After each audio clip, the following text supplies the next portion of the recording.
Our story begins tonight, in a hallway deep below the Heart Wilds.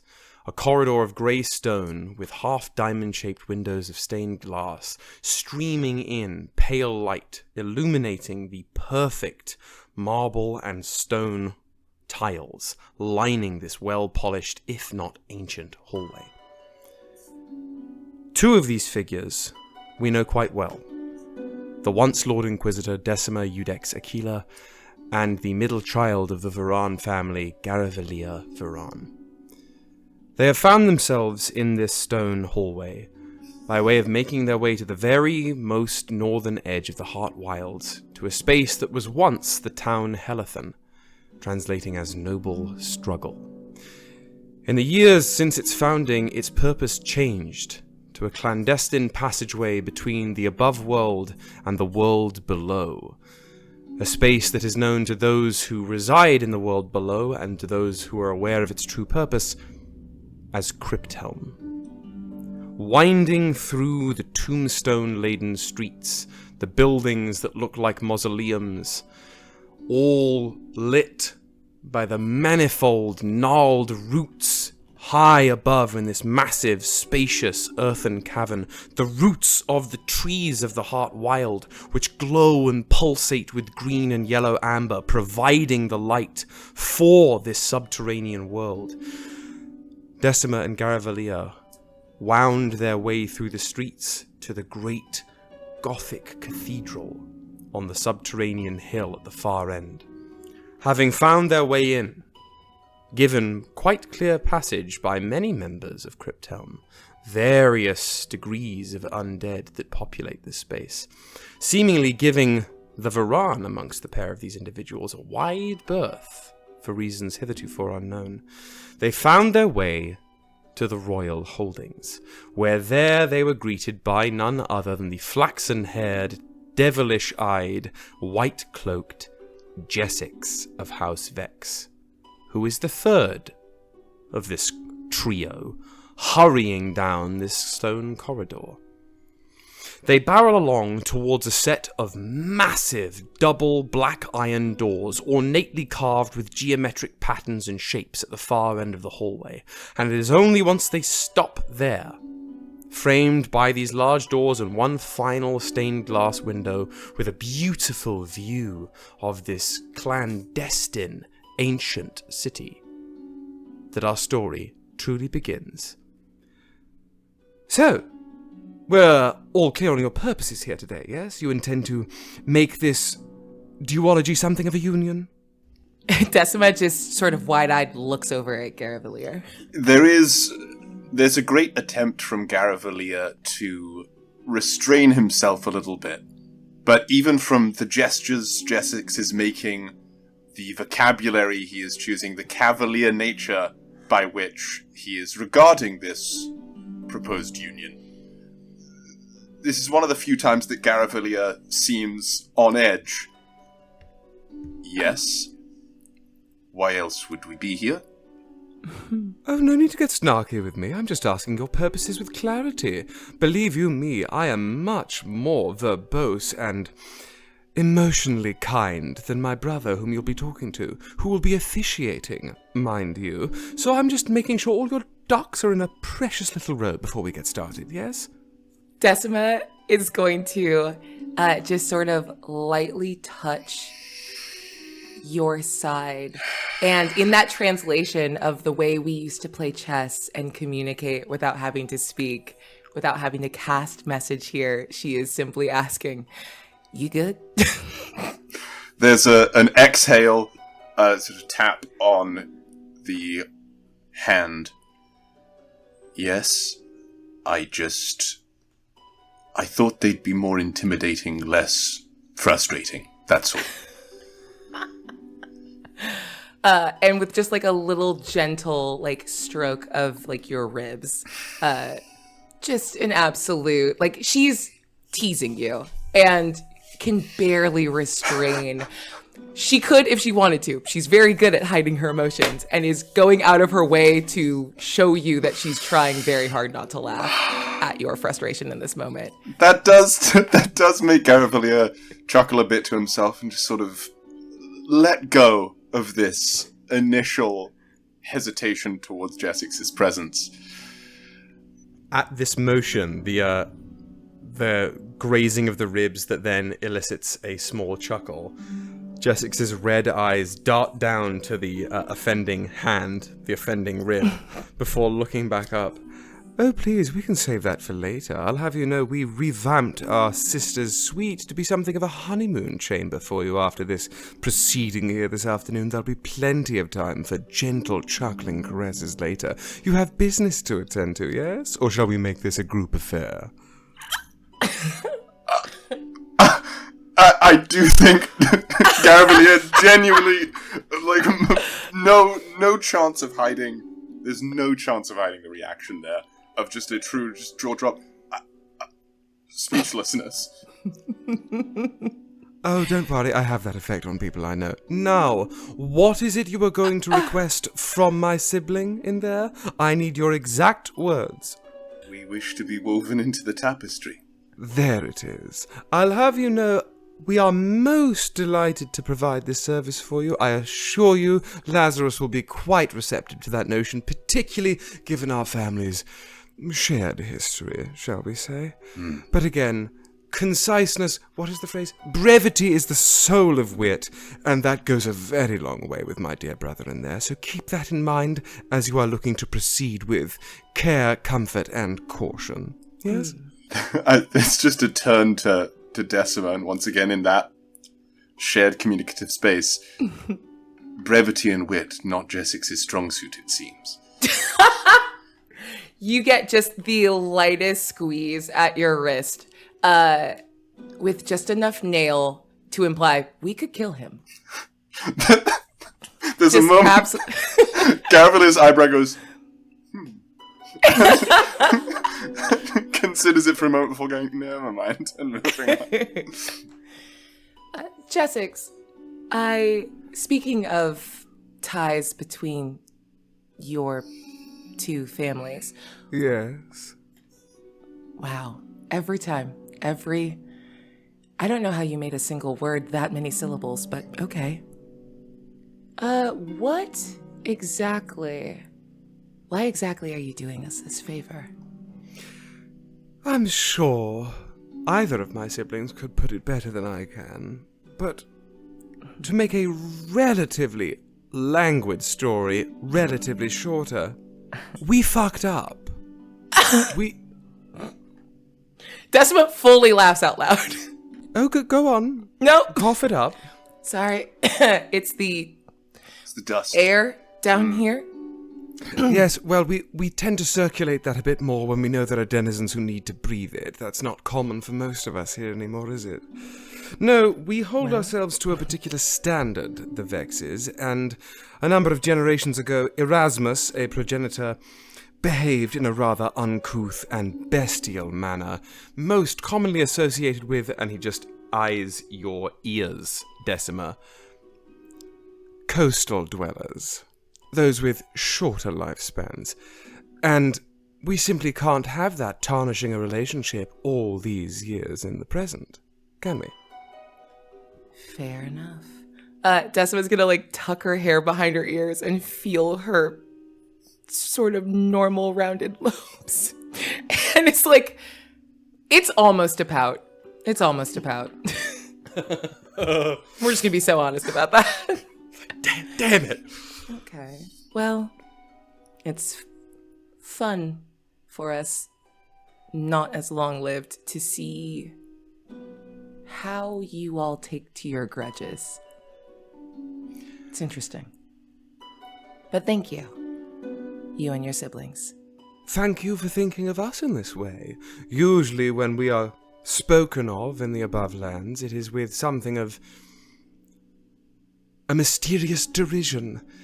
And to have the pair of you with such status trailing behind you seek our services in this manner, in such a meaningful way. And he stills for a moment. He sort of readjusts his very tightly wound ponytail across one of his shoulders, almost like twirling his finger in it. Well, it's rather refreshing, I must say.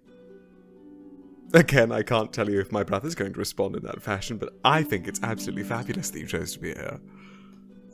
To tell the truth, I don't know how well our status will be serving us from here on out, but I'm glad at least it can do this for us one last time. Mm-hmm. Well, once you are woven together, your status will be beyond most who've ever ventured above lands. You will be... what's the word? Unassailable. And with that, Decima just gives a little nod. She's not looking at him, 1,000-yard stare in a different direction. But you can kind of just see the wheels turning in her head where she's like, yes, this was where we were meant to be.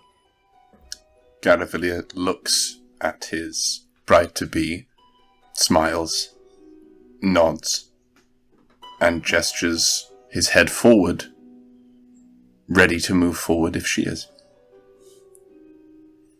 Anywhere. I meant it. Well then.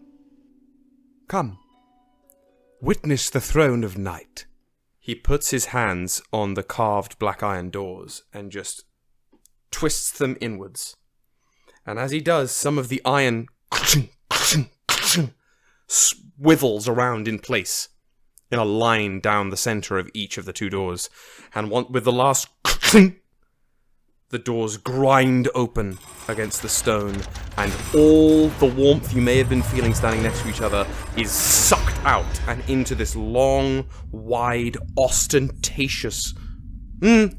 ostentatious is the wrong word. It's a grand room, but incredibly sparse, as these doors swing open into the throne chamber of Crypthelm.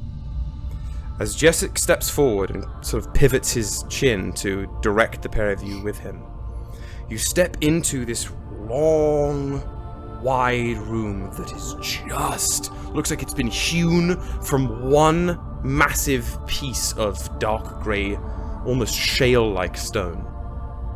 Like they dug into the very bedrock that this whole Crypthelm subterranean cavern is built into to form this chamber.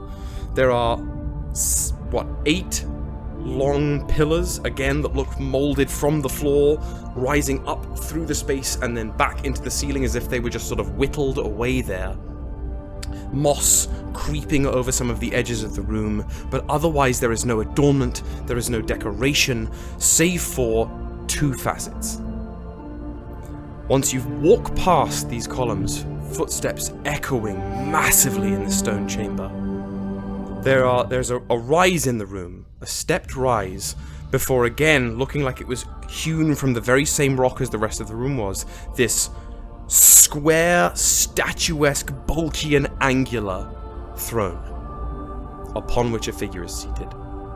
And behind them, the only pop of actual colour other than moss in this space, is a beautiful, gilded, woven tapestry. It's clear that you can only see a segment of it, as it drapes down to the floor and then through a carved slit in the floor behind the throne, where it must billow into floors below this chamber. But the chunk of it you can see, the base of the tapestry is this deep forest green. And in the center of it, almost woven in very traditional, and I say traditional in the modern real Earthworld sense, like an ancient medieval, like 1000 AD kind of weaving style. In the center here, you have a beautiful, gnarled, massive tree. And at the base, you can see it, where the trunk should just flare out a little bit. It flares out incredibly wide, almost spanning the entire tapestry, with individual roots beginning to wend away before they wend under that sliver in the floor where you can no longer see them. The top of the tree, where there should be a canopy, it weaves out into a beautiful, crackling, static storm cloud. These dark grey clouds with blue-grey and blue-green bolts of lightning, amidst this storm cloud, you can see 6 brilliant, stylistically diamond-shaped, bright emerald green stars. And in the center of the trunk of this tree is what would be a circle, but it elides into 3 different kinds of shapes. 1/3 of this circle looks to be a brilliant bristling green, these 3 concentric rings going from dark green to brightest green in the center. And then that bleeds, moving counterclockwise into what looks to be like a sun, or a very stylistic chunk of a sun, before that sun bleeds into spokes of an ancient black-brown wooden wheel that then continues before alighting back into the 3 green concentric rings again. The tapestry itself is lined and threaded with strands of what look like moving liquid, almost half silver, half gold. And then, of course, seated in the throne is a broad, statuesque individual, probably close to 7 or 8 feet tall, very, very wide-shouldered, in brilliant, almost banded armor made entirely of chunks of obsidian that look like they've been almost ridged or lined and carved in a specific way. They have free-flowing, ash-white hair that sort of collapses over and behind their shoulders down to about their mid-back, and these piercing, bright yellow eyes, not dissimilar to your sister Aelys's, Garavellir. Square jaw, almost triangular at certain points, cheekbones that could shatter stone, and very, very deeply inset eyes. He sits there, hands over the stone throne he sits on, and as you click forward through the room, echoing as you go, a voice booms out from this figure. "Brother, whom have you brought to the throne of night?" "Ah, Lazarus. These two are our esteemed guests from the above world. We have one Decima Udex... Aquila, was it? Do we want that shared? Yes. One Decima Udex Aquila, Lord Inquisitor of the Vanguard of Progress. And of course, Garavellir Viraan, scion of the well-known Viraan family." Jessix turns over his shoulder to the pair of you as he bows to his own brother. He turns over his shoulder and says, "The rest is up to you." And as he finishes the bow, he whips around behind you and boom, closes the doors you've just entered from. With just the slightest flick of a gesture, I will just cast a message. Sincerely, thank you. He'll ping right back. "Oh, no. Believe you me, the pleasure is all mine."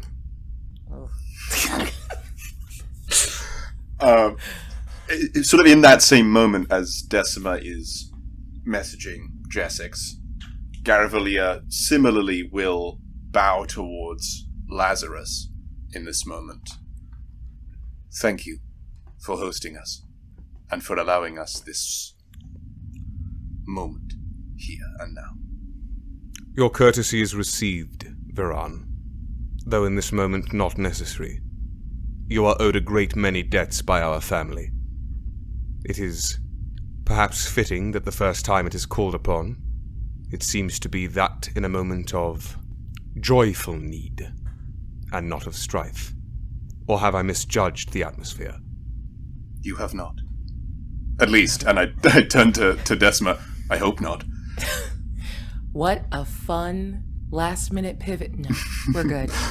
But as Decima turns around, there is something in the way Jessix mentioned not just the fullness of her name, but her former title that just activates something in her. She reaches towards the sun's grace, and you standing next to her, Garavellir, you feel her begin to kick off heat coming through her Arcanotech.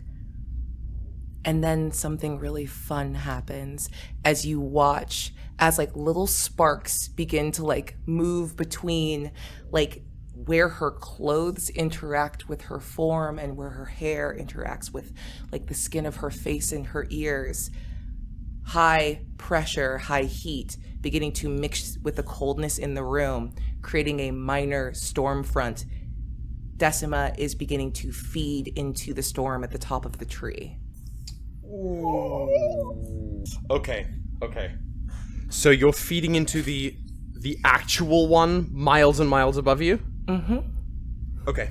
What, if you have any, to what end are you hoping for here? I don't know if there's a specific thought or goal, but inside of that, reaching towards her power while simultaneously processing how cut off from everything else she is. Her title is not hers any longer. She's here to enter into the tapestry, enter into communion and a life with her love, but she still feels alone, and just the part of her that would instinctively reach to connect with something finds the storm. The part of it that she can see here at the top of the tree, and the greater storm that she knows is overhead, and she reaches for them both and is simply like feeding and entering into commune and community with it. So, again, that instinct of reaching for the sun's grace, but instead landing, whether you know it consciously or not, on the tablet.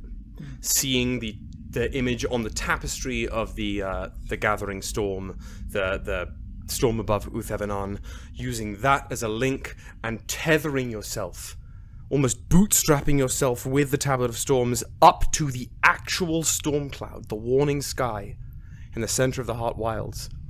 It is not like your consciousness is brought there, but there is a sudden awareness, a moment where you can hear flickering whispers of myriad conversations of all those varied individuals of the Elvenar who are in a moment of communion with the storm, who are being transported through the storm from one place to another, and those who oversee its very gathering. There is a moment where you feel it. You can feel the branches of the canopy expand amidst your lungs, the taste of ozone fills your mouth, and there is an awareness that somewhere up in the center of Ythae'el, in the center of the Heart Wilds, amidst the storm above Ythae'el, crackles of lightning dart around the clouds, not directed by Erahurel. These lightning bolts happen organically and flare out in shades of blue-white and blue-green, and if you were staring at Heart of God in this moment,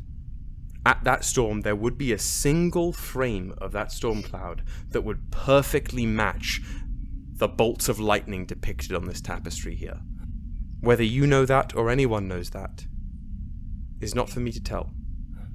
But in this moment, it is what happens. And it bolsters you. You are rooted.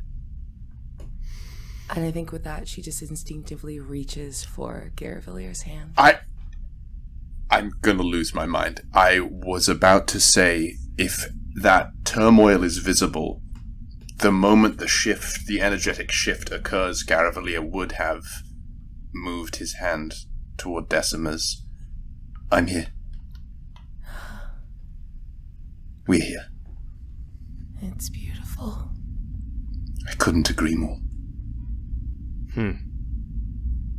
So, Sorry. do not apologize for your truths. It is all we have to hold on to.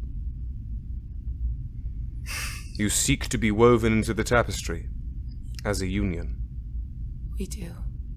You would choose in this moment, and in every moment to follow, that for all the histories to sprawl forth from this instance, that you will be known as a pair, and not as individuals. Nothing would make me happier. Nothing would make me happier. He sort of leans forward a bit, the sound of stone glass clinking on stone glass, the strands of his hair falling in front of his face as he sort of tilts his chin up towards you. Companionship is not something that easily comes to the higher undead. We know the passing of the years too well, as do the elves, but it is not the same once you are cold. To see such companionship step forward so willingly into these halls, it is... You watch something flicker past his eyes. It reminds me of days gone by. days I am happy to indulge in feeling once again. He sits back, cranes his neck up, and speaks in a language that I don't believe either of you understand intrinsically, but in this moment, as it echoes, these words echo through the hall, you do know these words. He speaks, "Weaver, come forth once more. Your eternal services are again required in a moment of great and joyful need." And the 8 stone pillars that line the room creak inwards as the bases of the stone pillars shatter apart to reveal these sharp, black, almost pinpointed arachnid legs. There's a rumbling from the ceiling as this great oval bulk shatters apart from the stone vaulted ceiling of the throne room, as the pillars break away to reveal what looks to be above you a colossal, kaiju-sized spider body. And with each step, the body begins to shrink down, and shrink down, and shrink down, until these 8 legs reach the rise that leads to the throne. And it has essentially reformed itself to be what we in the Dungeons & Dragons world know as a Drider. The base body of a spider with the it's like a spider centaur, but instead of horse legs, it's spider. But this isn't just, your regular non-romanceable, monster-loving NPC from Baldur's Gate 3. This is... Go ahead. Tell your story. Not if I have anything to say about it, damn it. This Drider looks... The spider body, there's no color left here. It is desiccated and dried and almost imploded in places. It looks ancient and withered and sapped of color. And the humanoid torso, where would normally be like an elf or a drow of some kind, its features are difficult to tell because it has been completely embalmed and mummified. It is wrapped in bandages. There are 2 pointed ears that you can see, but again, still desiccated. And in between the lacings of all these wraps are relics and vials of congealed blood and little spell scrolls stacked everywhere, and these burning orange-yellow ember-like eyes filtering out through the head wraps. It skitters its way to the throne, gives a strange, almost buckling, multi-legged bow towards Lazarus, who bows back before the mummified Drider, the Weaver, wheels back towards the pair of you, bandages tearing at the mouth to reveal this sort of like open set of clicking mandibles. You seek the weaving. You are to be woven together. Yes. I think in that moment, as a fun sort of parallel to the first time that we met these two, Decima just leans in and touches your shoulder, so she just remains in contact with you while staring forward at the Weaver. And then one little shrug of her shoulder that's making contact with you, go on. In that moment, that gesture forward, doing as he wish he could have in Galanthus so many times, will wrap his arm around Decima's shoulders. Step forward. We are indeed. There's Laz places his obsidian-gloved hand on the thorax of the Drider, and there is a passing of energy. The Weaver's eyes flash. Decima Ludex, Garavellir Viraan. You shall be woven into eternity. Do you wish for witnesses of your own? What do you mean? Lazarus stands. It is custom, should either party wish it, for those from their own walks of life to be present, at least in form and spectre, for such a momentous passing. It is not required, nor will it affect the ritual. It is merely well-meaning sentiment by way of tradition. Garavellir is taken aback by this. you can do this. How? It is our way. Is there? And Decima kind of like leans in. Is there anyone you would want? I suppose one, yes. But I would not do so if you did not wish or did not have one for yourself. Do you?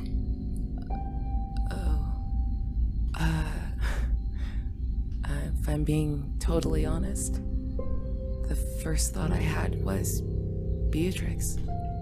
I don't know if there's anyone else from my life that I would feel close enough to.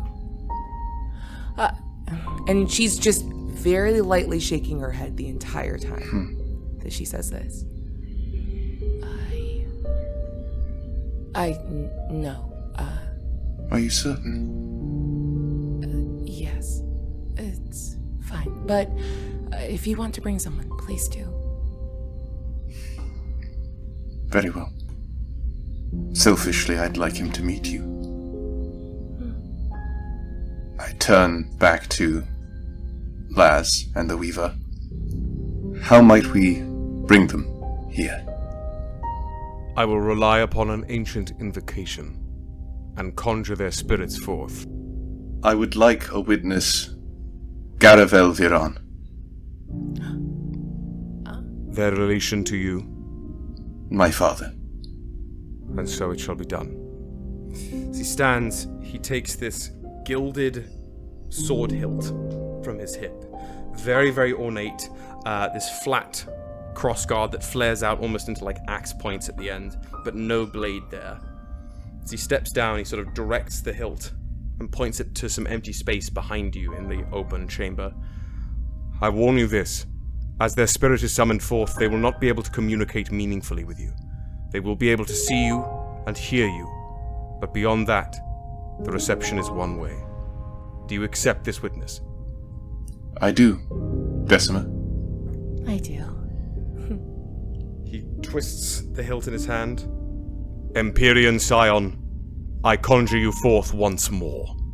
And this blade of glittering light erupts from the hilt. It's this wide, flat, almost, it's unreasonably sized for a broadsword. It's too wide for a blade like that, and yet still this glimmering blade of energy appears as if conjured from the darkness of the void of space, riddled with white starlight. As this glimmering blade sits there, he flicks his arm forward, and the blade itself detaches from the hilt, spiraling in the air till it becomes a disc of this almost starlight, before it wedges on the ground and shimmers upwards into the shape of a humanoid figure, before with a flash, this, what was darkness and starlight, solidifies into a semi-translucent starlit facsimile of a lithe elven man that, if they were in human years, would be somewhere around their late 50s, early 60s. They look unbelievably similar to Garavellir, save for less chiseled features. There is a roundness to this man's face, a softness to his look, wearing exceptionally modest attire, nothing that would belie the status or the wealth of the Viraan family. Simple tunics, wrapped and bound in cloths. The only emblem or sign that they are part of this family is the simple pendant with the Viraan sigil that is worn around their neck.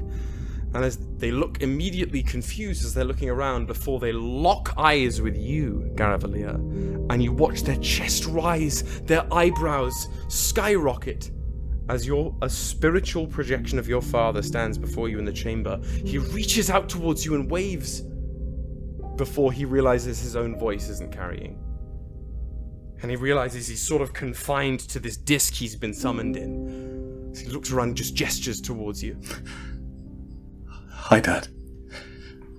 I fully... It is a delighted, like, kind of a scream. to see the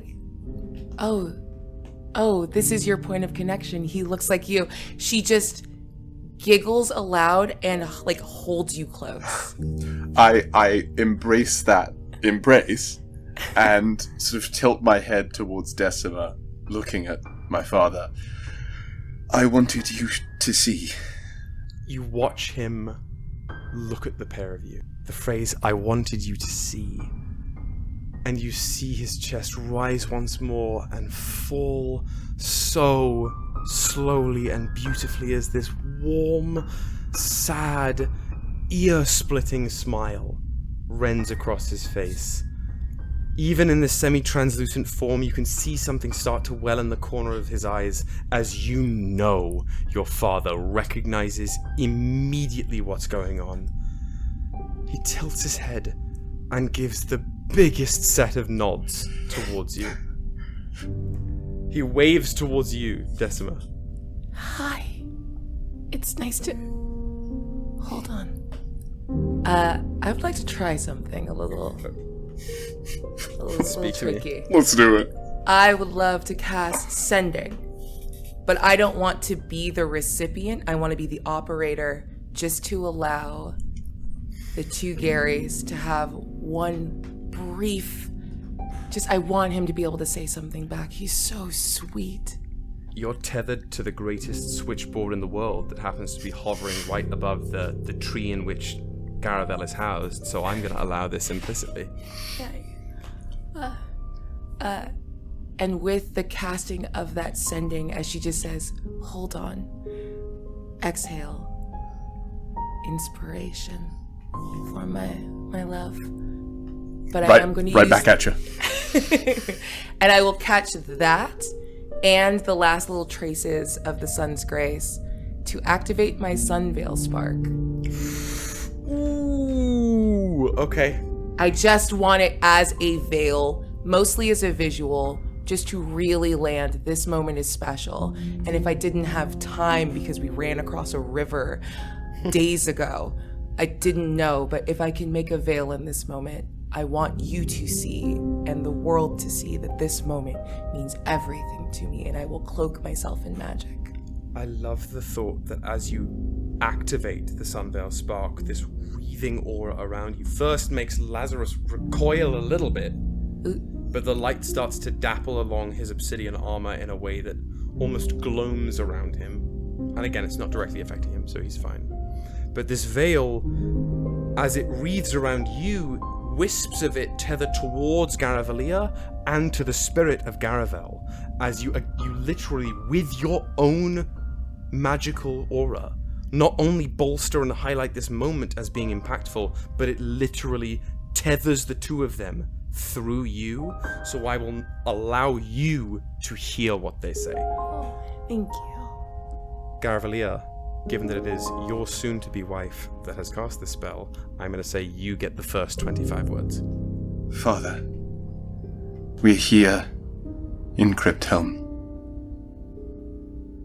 We are to be woven forever. I am hers. She is mine. Is that okay? My son, my sweet boy, nothing would make me happier than to know you have found your person and choose to be with them always. I could only bring one of you, don't tell Mum. I wasn't planning on telling her anyway. Good. With tears in his eyes, he turns... Mirrored in your father's. Turns to you, Decima. Thank you, my love. Oh, I love you. You two are the cutest. You'll meet him for real soon, I promise. Your witness is gathered. Light begins to unspool from 6 vents, 3 on each side of the Weaver's thorax. It is time to join the tapestry. Who wishes their strands to be woven first? I'll go. The 3 vents on the Weaver's left side, which, as you're facing them, looks to be their right side, that begin to glow very, very bright as these particulates of like sickly gold yellow light begin to unravel from these vents and gather around two of the limbs on this side of the weaver. What do you offer, Garavellir, your partner? What do you weave for them that will remain in eternity? And Decima steps a little forward and a little away, just to think and compose herself and be utterly herself in this moment. I offer him everything I have believed my entire life. That goodness, evil, kindness, love, all things of import in this world are reduced to a simple game of power.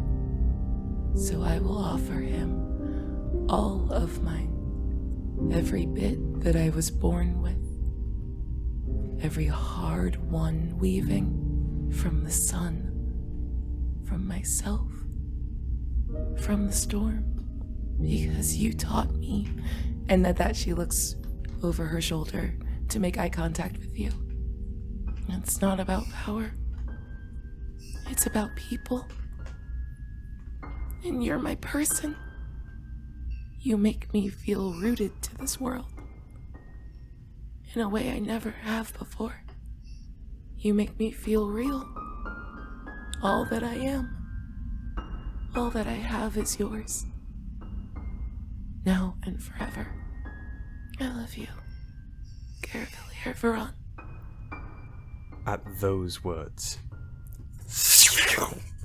the weaver gestures with the limbs that had been wreathed in that light, and from those three vents, the particulates almost metastasize into this sticky thread of not exactly silk, not exactly fabric or organic fluid, just this weaving of light and matter that threads itself from the weaver, forms this hoop of light around your waist, Decima. It doesn't come into contact with you, it just thrums there, tethering you to the weaver through these vents. So your offerings are heard and woven. And from you, Garavellir Viraan. Garavellir steps. What do you offer your partner in eternity, to be woven for forever? As the other vents begin to glow with that same light. Garavellir steps forward to meet Decima and offers his hands to hers. To you, I offer my future, my years, however long they may be. I wish them shared with you. My life, my blood. And I want whatever lifespan I should have. Whatever long life my Elvenden gives me, I want it split in twain and shared. You are my person, and you are my purpose. I left my people and my family unsure of what I should be. And I should be with you. Forever. There is not a time that should exist where I could not be with you. I love you. I have never been more certain. I love you. She throws Embraces herself around you. and responds in kind. In the midst of this embrace, this other thread of light and matter strings itself from the weaver and hoops around you, Garavellir. And so your offering is woven. To the pair, the union to be. Do you accept each other's offerings willingly? It's a whisper when she says it here because she is so close to him and only he needs to hear it. But I think her yes echoes in the thunder, in the storm above. Yes. In that space between them, quiet and strong. Of course. Then let it begin. And as The Weaver starts with their front four limbs spinning the threads that we loop around you, pulling them back, filaments of light, towards its own vents. This strand of beautiful, gilded, almost shimmering silver and gold silk, the same that you can see interlinked into the tapestry behind it, begins to unspool out of the base of its thorax, out of the where it would have a stinger, and trails back around Lazarus behind the throne and down the sliver where the rest of the tapestry must billow. The hoops of light around the pair of you begin to pulse, and strands of these filaments seep into your body, back into the hoop of light, and through the thread, as your very essences are being woven not only into the tapestry, but first into each other, and into one thread that spools. Lazarus steps down from the dais, walks right to the pair of you. As the weaving commences, offer your hands to me. Without looking away from Garavellir, she offers her right hand toward him. Garavellir would offer his left. This will sting, but not as much as it will bless you to receive each other's blessing in a moment. As with one of his sharp nails, he draws a fine line across each of your exposed palms, as blood begins to well. Clasp each other's hands. Interlaced fingers holding tightly. Done. As you can feel, again, that the blood from each other begin to well and press on your palms, Lazarus wafts one of that same hand he cut your palms with, now palm up, so the back of his hand facing your hands, he drifts it over the pair of your arm, the clasping of your hands, and you feel that welling blood shift and flow. And the pair of you become a living circuit as blood begins to move from one of you into the other, oxygenate, and back around as your blood is almost magically siphoned through each other. So as the strands, the filaments of light are weaving your essence together, Lazarus is weaving your lifeblood together. And it's in this moment, when everything begins to culminate, that Lazarus steps back up by the throne, and then both he and the Weaver say these sacred words. The threads that bind shall keep you as you are, and weaving both your blood shall set you free. No matter should you stray too close or far, forever you are joined in tapestry. There's a final flash of light as the filaments wrapped around you both fade and trickle back into the Weaver as the last strand of your woven life wends from their thorax and joins the tapestry below. There is a glittering through the hall. Before he fades away, you can see Garavellir, Viraan, hand over his mouth, weeping, beaming at you, before his spirit dissipates from this place. Jessix! The felicitations may begin. And Jessix slams open the doors from the hall. Congratulations, newlyweds! In his hands, he holds two bottles, these like crystalline, almost geode-like bottles filled with glittering, glowing blue liquid. I brought plenty of ice wine for you. Thank you very much. Thank you. Lazarus steps back down as the Weaver, completely unceremoniously, as I think it probably stands out to you more than it does to the two vampires. The Weaver begins to expand their body again, legs becoming the pillars once more as their thorax rises into the ceiling and seals the chamber again, as if they were never there to begin with. As Jessix walks up, Lazarus walks down and puts a hand on either of your shoulders. I do hope that whatever time you have left, whatever time you have given to each other, whatever fragment of eternity you are able to carve for one another, is worth every second. You have earned good lives together, and now none will ever forget it. Thank you. I believe Jessix may have informed you we have a suite prepared for you, should you wish to stay, of course. Yeah. Yeah. How soundproof is it? At this comment, Jessic sort of drapes himself over the pair of you from behind. Sort of, again, there's bottles on either hand. Oh, yes, don't worry, it's soundproof enough. God knows what Evelyn got up to in there. And besides, we wanted you to have free reign. You know, I can never tell what you elves are into. Your tastes change so often. So, yes, we have the ice wine for you. Please feel free, drink through the whole stock. And then I had one of those fancy ancient elven mirrors installed. Because, again, I wasn't sure if you were into that, and maybe you wanted to watch yourselves. And you watch in this moment as his eyes, those red eyes become slits again and his fangs expose a little bit. Just indulge into whatever your tastes are. Decima is absolutely scrambling to process whatever the fuck Jessic is on. And you can feel it. I think Jessic can feel it as she is circling around the word mirror with the world's biggest question mark.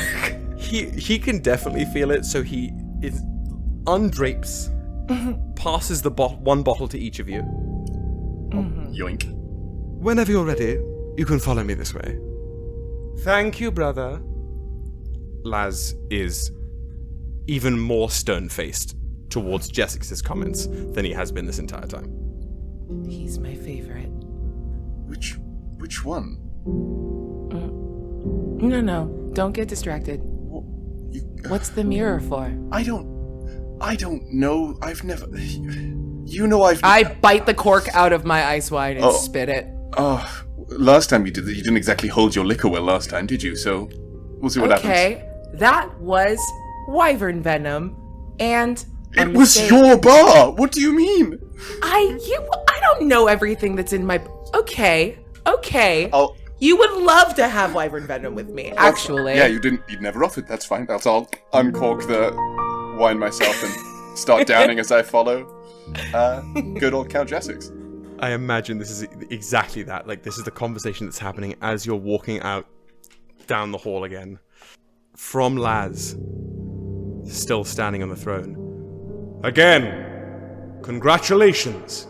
As you guys are walking out of the hall, perhaps you don't even fully hear it. As he sits back down on the throne of night, you will need all the luck you can get. And as the great iron doors close behind you, as you make your way towards the makeshift honeymoon suite here in Crypthelm, in the Royal Palace, here is where the chess piece vignettes will come to a close.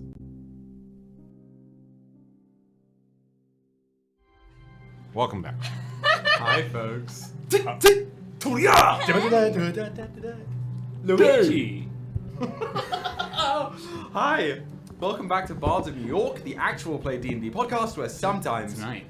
we actually play D&D, and tonight we'll definitely be playing D&D. To keep up with the trend, I this week, for really, it's been a busy week, but for really no other reason than, like, last chapter was fucking buck wild. This week has felt long. And we're finally here. It's Wednesday again, and we have a full table of 6, baby. We're back. Back at this table. Let's fucking go. Hi, Miles. Hi, John. Hello. This is great. You two Hello. should kiss. Where'd you guys come from? Ythae'el Cosima. From I'm sorry, are you trying to take my character? No. That was so Never. Good. That was so I channeled. Yeah. Oh, John, there's been a request. Oh, I turned off the redemption. I forgot to turn Yeah, back on. it doesn't even matter. Can everyone actually do it with me real quick? Can everyone just like lock in? Yeah, everybody turn away. Turn away from your mics. Everyone turn away. You know what's up. We're doing 3, 2, No, it's gonna be real loud. 1. The Rock of Gibraltar! Yeah! Game! Classic. Miles found me in the sewers. I did. I was the only one who was successful. Yeah. good Yeah. job. Yeah. I didn't try. Before we go too crazy with announcements, anything else, I just want to plug the regular thing that we've been talking about lately. I'm not going to get too bogged down in the weeds by this, but particularly here in the States, it is scary times. Things are very real and very scary, and always and forever, you are safe to be housed in this space. Hopefully you already feel this way, and if you don't, then we will work on it, but this Bards is for everyone except the intolerant. We have no tolerance for intolerance, and I will happily lean into that paradox for as long as we live. But if you need a community, if you're looking for a space to feel like it is a refuge from the harsh times that exist in the world, you are accepted and cared for and loved within the walls of this Twitch stream, within the walls of our Discord, and anywhere that this community ripples out into. We are here for you, we see you, and we will speak up on your behalf if you feel silenced. Yeah, that's it. We love you guys. Fuck ice. Fuck ice. Yes, fuck ice. Fuck ice. Speak on it. No kings. With that, yeah, got them right. Fucking kings. With that, actual announcements. We have those. Do we? What is that? Merch. John's here. Oh, merch. Merch store. I'm wearing my Valor shirt. Merch shore. Yeah, merch store. Merchy. I'm wearing my I'm wearing the little Bards of New York rebellion. underwear. Don't look at my hat. If anybody recognizes, We- this is not our merch.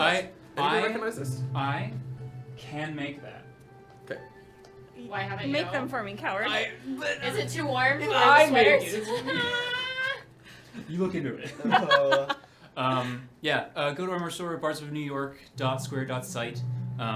We have a lot of fun stuff, including we don't have it here, but the Hydrator Die Straight with the on top of the logo is a tank top, perfect for the summer, perfect for Pride Month. So Let's go. Don't die straight. check And it all the out. new fun stickers. Yeah. Oh, I posted for those who love your lovely death, etc., etc. There is a new sticker on the merch store. If you want to go check it out. I miss 'em.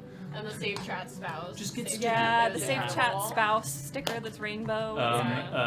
Vegan. Yeah. Theagus Sot's fish drop soup Yeah. is a sticker. You know, there's aprons now on Printful, and somebody was talking about like That- doing a shirt from like an actual restaurant. We should do an apron. That's Yeah, funny. the apron thing. I love that. I've seen that, and I wanted somebody to make. We don't have anything, but like something with written task, because that was like very much his thing. Yeah. But We can with figure it, it out. For the with it OG as Chad's fish drop husband. soup would be amazing. Are you gonna make a just like a sticker shirt of that with- thing? Just like a- it's like the Oh, okay. Aelys Chaz version of an I apron. sent it to you because it is a sticker that is in our store right now. He's lost in the sauce. I'm lost in the sauce. Say what you said again. I sticker. sent that after it was already in the store. Oh. You can buy it. Do You that- can buy. Can you make that sound again for me? I'm sorry. Make that sound again for me. Okay. Clipper. I Next make. announcement. Next Wait, announcement. Next announcement. Does John have? Oh, John. I have sort of John like has a something? joint one. Yeah. There's the like, as per usual, you should join our Discord. I don't like. Yeah. It's been keeping me alive. It's like so desperately. You all know that I'm a lurker. I've never touched grass once in my life, and Chronically seeing all of online. your chronically online, your work, your fan art, fan fiction, it's exquisite. It keeps me afloat.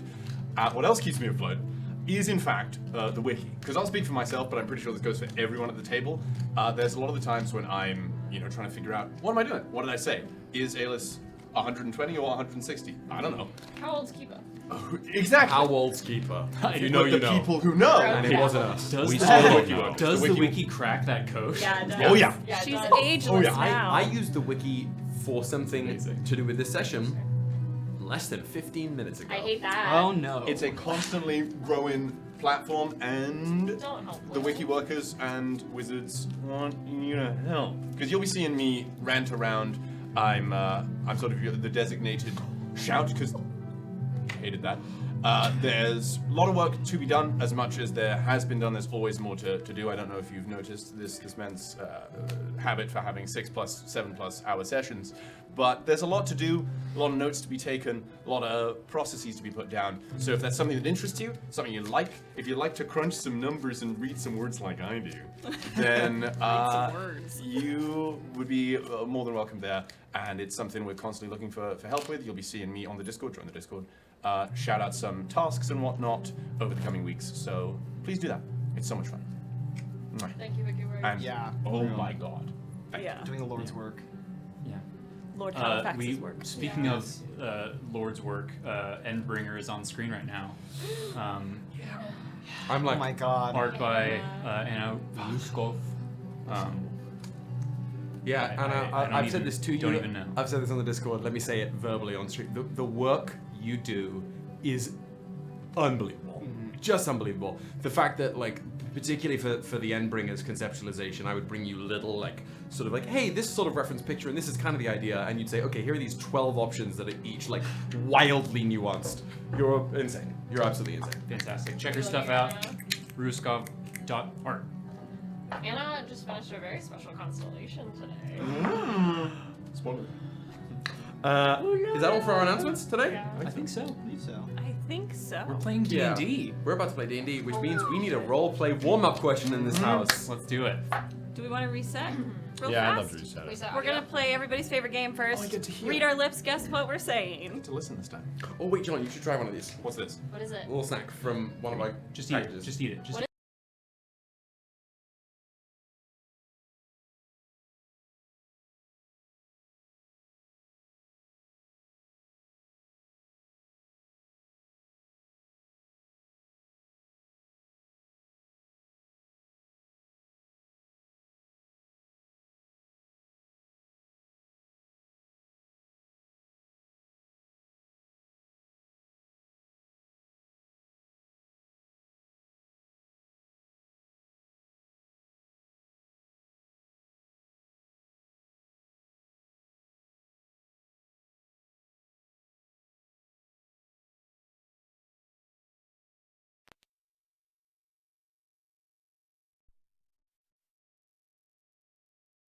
Do you want a shot Chase now? it with some water. Honestly, I'm gonna pop like a pill right now. It's Okay. done. Swallow it whole. It is done. Welcome back. I think I might makes you enjoy feel this better salty if y'all licorice. had to do that. It's I've got it. Wow. I opened it and was like, oh no, it's salt licorice before last week's stream. And then during the stream, you can watch me like gradually pop more and more of them. I think I'm starting to like salt licorice. No, This is that was so Do bad. you want mine back? I can No. feel myself No. dry up like a slug when I put that in my mouth. That is true. Yes. Yeah, the salt of it definitely helps mitigate the licorice portion. 'Cause I agree. I'm not a licorice guy. That was Me so too. painful. I did not try it because I I hardly know her. will not. All right, we're back. We're feeling good. How's your Roleplay wife? one more question. That one works really do well. No. Are we good?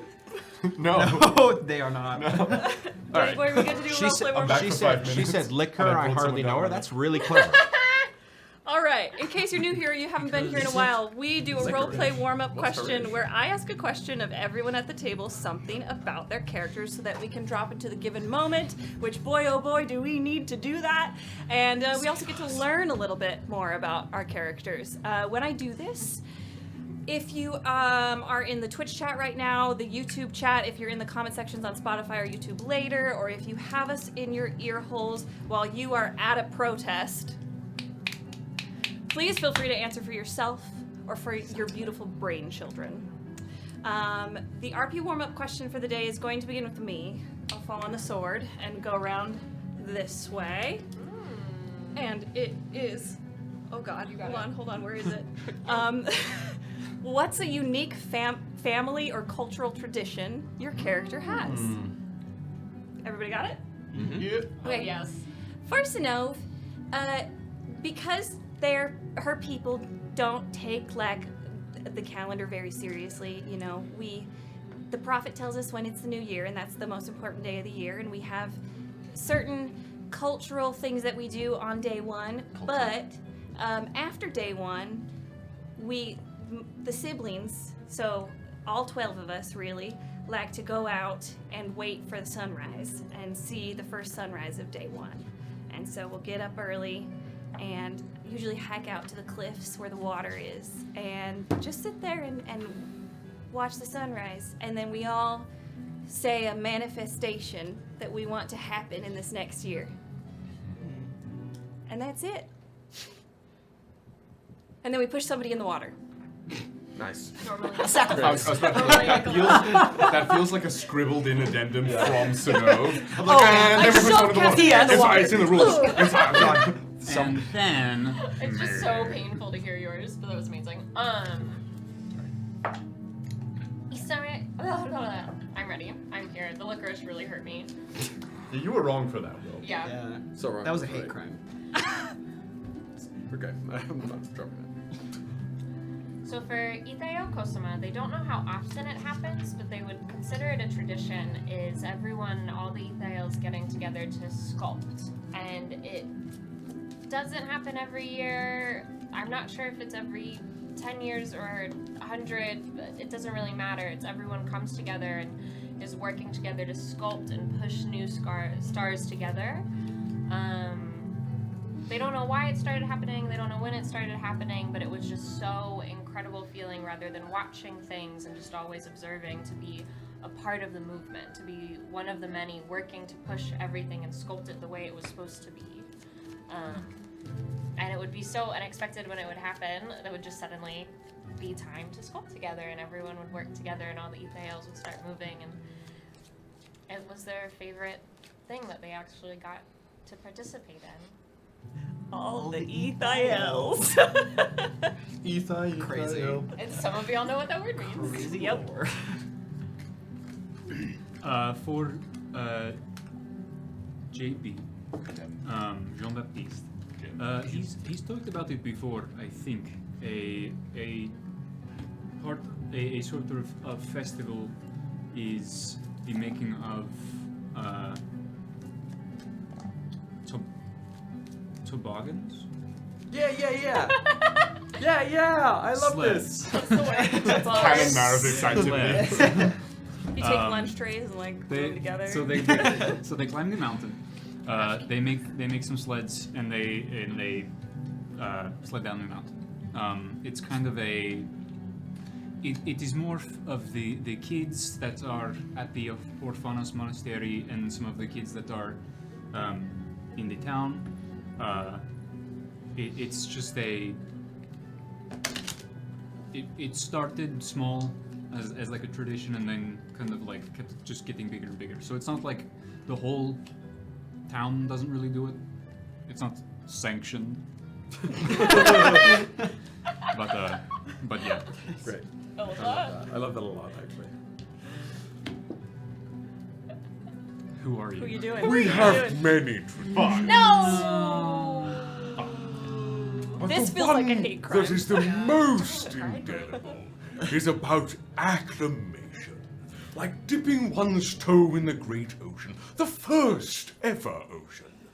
We would be sent, one by one when it was our time, up to the very highest reaches where the sky blends into the great first fundament. And there we would be left to float, to see if we could last, survive in the great vacuum. And if we couldn't, then what use did you have for the title Harem? And if you could, then you were welcomed back into the family. And each time, the duration increases by small increments, then larger, then larger, then larger, until the difference between the world, the prime, and the great first ocean was one and the same. Oh no.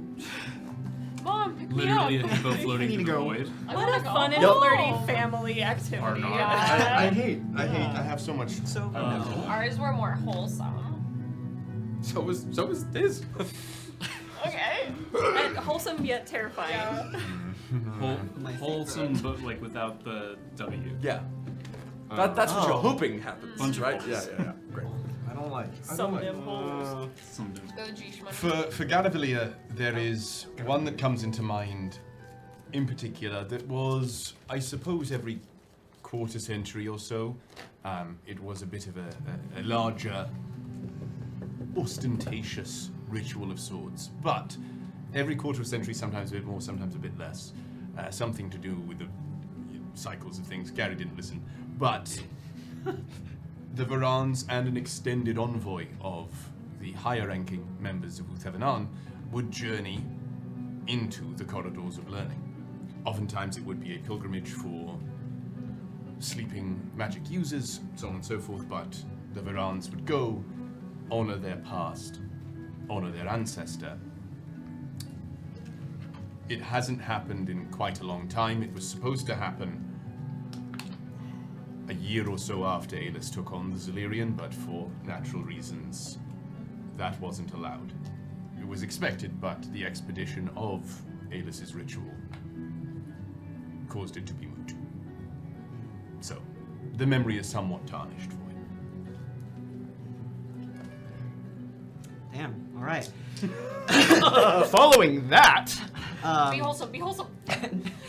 Talis is one that occurs yearly. It's something that his family has done every year on the summer solstice. Every year when the summer solstice comes around, it is the only day where the four of them, his mothers, his sibling, and himself, spend the entire day together. And it is a day that they devote purely to being on the water and to fishing and to swimming and to just spending that intentional time with each other. Because they don't get that a lot. They didn't get that a lot. And it was Talis' favorite day of the year, the summer solstice. He always looked forward to it. That's lovely. Yeah. Had to make it a little wholesome. Protect Talis. Thanks, Talis. At all costs. You do a hard letter. All right, Danny boy. I can't do it. Vegas. Vegas taught. We're doing family tradition. Yeah. Well, Theagus doesn't super know his family, so he a tradition of the Seekers of Time is in the morning. Everyone goes out to kind of the cliff edge that is the outside of the wizardry area. What do you call that? Help me here. Courtyard. No. Barracks? What's a place where wizards lie? Towers. Sure. There's a specific thing I'm thinking of, and I can't remember what it is. But they go out to that, and they. Sure. They go out to that, and there's a process of going through the previous day, a la if you've ever seen About Time. They go through the previous day, and they look at the previous day and through time, and they understand the good things about it, the bad things about it, and they understand it as a complete day, and then they move on to the next one. But they understand the things they could have done better, but they don't change anything in that day for themselves. So Theagus has relived many, many days, or at least seen them relived. Fuck yeah. I love that. What a lovely thing. Such a good Great movie. Do yourself a favor. The best movie. Best movie. One of Top three in my life. It should be on your list. It's fucking Bill It made Nye. Will cry. It made, well, that had to do with a set of really specific Yes, circumstances. but he we're not cried. gonna get into now, but I cried for wept 20 on the floor. minutes. I was Longer than that. inconsolable. Could not console. But in the best way. Similarly, Like in one of those ways where it's like it is healing in a lot of ways. It presents as like a sci-fi funky rom-com, and it is so much more. It does one of the best jobs at time travel ever. This is a Bards of New York conversation. Sorry, it is. What we need to do right now is terrible. We're going to start the circuit back here, which means, you know what's funny? It means you'll be the final tarot pull of the. Yeah. No. They give it to Woods. We'll see. We'll see how it goes. That might have been a spoiler. My bad. However, what we need, as we always do, a little augury before the session starts. And we're back to everything but the sun, which, to plug the wiki again, I didn't realize that until this moment, for the past 2 arcs, both of the lighthouses were the sun. Whoa. Really? Yeah. Except for this one. Except for this one, which throws things, because the sun was then instead the journey. So, There's somebody as tall as a lighthouse now that we're gonna have to scale. what we're going to do here... That's high. I need some predictions, because you've got everything but the sun. We're back. We're still in the Scupini deck, so things are a little different. I have pulled, sitting here, the Hanged Man twice. Oh. And I'm going to vote it's either going to be the Hanged Man, the Tower, or the Devil. If it's the tower, Harima's devil. No. Harima's Harima's the Emperor. Yeah, I'm gonna say Emperor. Okay. I'm gonna say I'm gonna go. I like Hanged Man a lot. I also think Judgment. I'm gonna say death. Because it's Gemini season, I think it's the lovers. I did also... the cards I pulled before the section include the Lovers, the Pope, and the Devil, but I pulled the Hanged Man twice. it's gonna be the tower, or it won't be, because it has never been the tower when I'm here, except the one time it was. Temperance. Temperance? Except for that one. Crazy. Okay. Wasn't it the tower when? except that. Oh, I don't want to spoil people that haven't finished. sees them. But John, you know how it goes. I'm going to keep shuffling this. You'll tell me when to stop. Then you'll tell me when to stop drawing. Stop.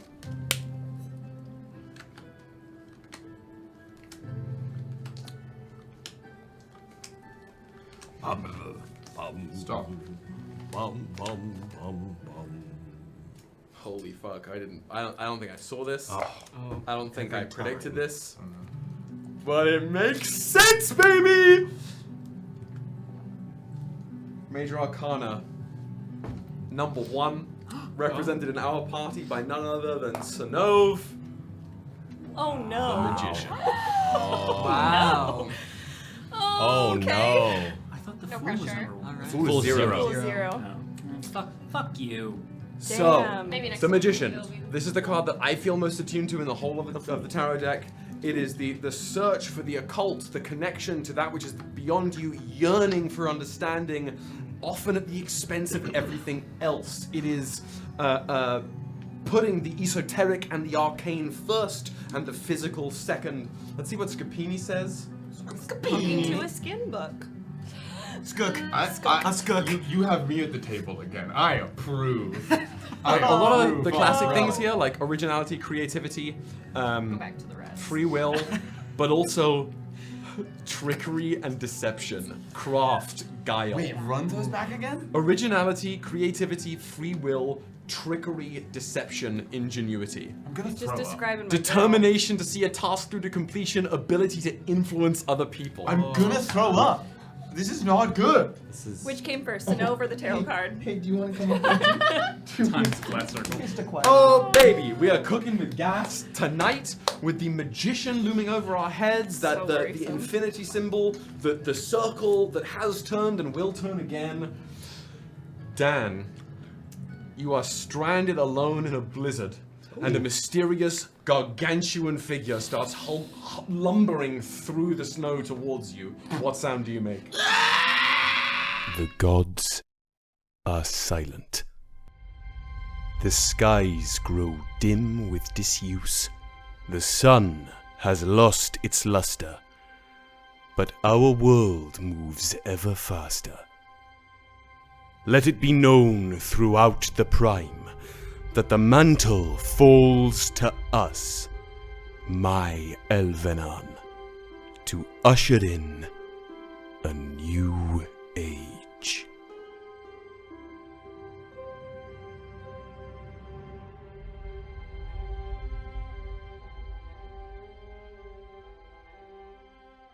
And we're back. We'd like to announce that our DM for the session is going to be the goose. Keep pulling more. Oh, you can just see the top Will. of its head. Actually, That's horrid. That's really That is You can also terrifying. see it in every screen. You can see them. for those of you that don't know what my noise is, it's if you've ever watched Hawaii Five-0. No, what's it from? Is it really? I just thought you, You were don't know what it's screaming. from? No, it's from the beginning of Law and Order. Oh, it's CSI Miami. It's CSI Miami, that's what it is. And they go, it looks like we're gonna have to get ourselves some And he puts the glasses on. cool shit. No, I didn't know this. Yeah, it's I've never watched the show. Thank you for the education. What did he say? Will's shouting from the other room, so we're just gonna be up. Yeah, we're just hanging out. He often shouts when he uses the I'm a restroom. little concerned about the tarot poll, but I'm excited. I'm a little concerned that we have some bad influences at the table. Gary's never done a thing I wrong think in it's his gonna life. be great. I think everything's gonna turn out okay. The I've been goose is- manifesting. This is in every camera. Wow, that's Oh, I got a blessing! only news. As a peace offering, there will be no peace, Prometheus. Where did we get that goose from?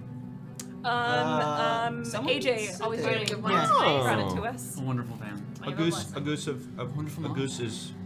Hey, how Hey. Gusta. Me So- gusta. My goose. Gusta. I'm thinking of a number between 1 and 10. Oh my god.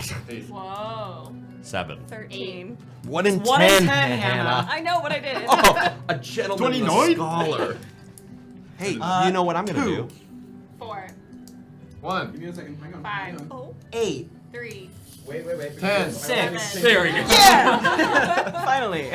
Hang on. television.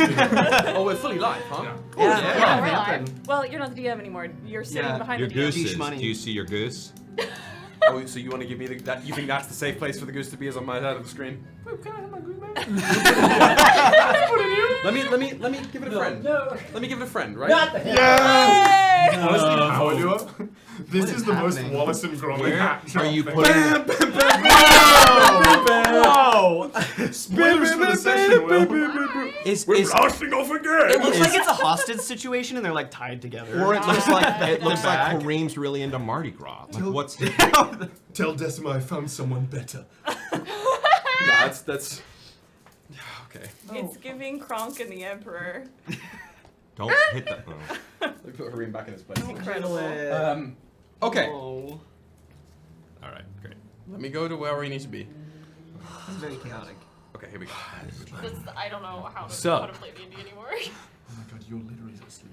Allow me to welcome you back, friends, to the world and surrounding realms of Regolus Prime. Last chapter, chapter 42, was something of a doozy. It was a chapter of journeying, of travel, of exploration, of getting to know each other, really. It was the longest period of extended travel that any of you have done together since we started this story a year ago. And for the Sentinels themselves, since they started this journey a year ago. You traveled across the Dragonspine Mountains towards the final ramp that leads towards the great crater of the Distortion.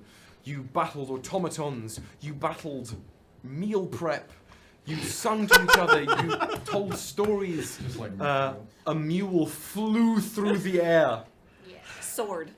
soared through the air, guided by a powerful arcane caster. And in the end, you reached the snowy edges of the Dragonspine Mountains. After the final ascent, crossing the peaks to begin your descent down towards the pilgrimage point known as Scholar's Rest, where mages from far and wide come to bask and study in the light of the Distortion. You saw a camp set up with the green verdant tent and an old friend, Garavellir Viraan, waiting there by a fire. You greeted him, and he pointed you towards a figure standing further down the slope, asking you why you had split the party. And there, on the ravine, in the snow, stood a warped, changed version of a person you once knew and traveled with. A silhouette, enlarged though it may be, cracked and broken and dripping in ichor though it may be, a silhouette you recognize as the woman once called Kataris, now changed and frozen and waiting.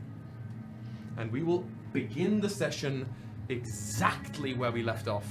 We will pan the camera back down on this monstrosity, tilting their chin up, glittering eyes of ice, staring towards you, Synnove.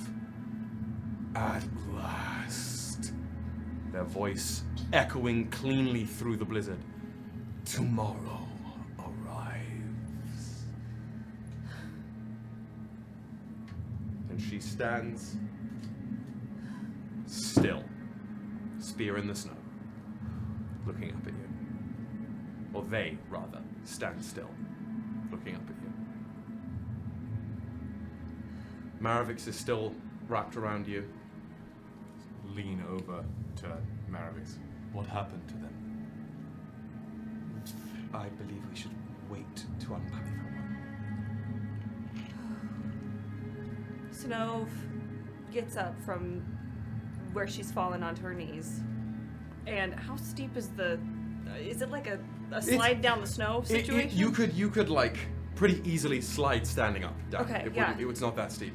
And she gives a look to Theagus and JB and then starts heading toward Endcraft. All right, belly slide behind.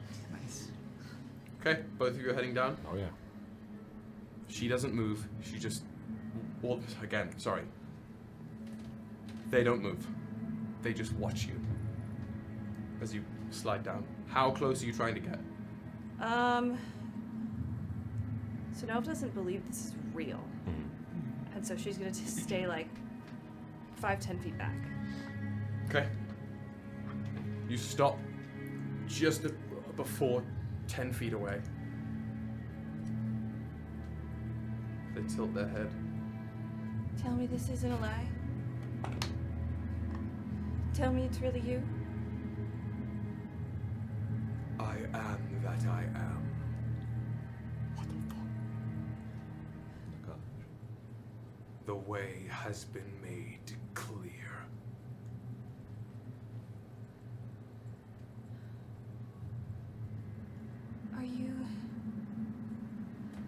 Are you missing pieces like Valor? I am not the one separated from my whole. The sundered again must be sacred. The ruined at last will rest. They look, eyes scanning towards you. I'm giving distance to Synnove, but as much as I can I like use and just like what magic do I see? Is this? I don't really. Maybe. Yeah, because you have detect magic just sort of constantly up, right? Yeah. They are wreathed in abjuration, necromancy, and conjuration. Okay. Like as if you'd unwound the threads of those three spell schools, those three schools of magic, and woven them into something new. Okay. But it's the energy of those three schools. But their eyes dart to you, towards all of the faces that they should recognize. I stay with Talis. Synnove takes a couple tentative steps forward. Like she's approaching an animal she doesn't want to scare off. And then slowly will close the distance until she's within like touching range. Sure. You come up, given that the Endcrafter is about 10 feet tall now, you come up to their like mid-abdomen, because you're what, 6 foot? 6 foot. Yeah. You come about to where their abdominals meet their chest, really, sort of just under their sternum. And they crane their head down to you.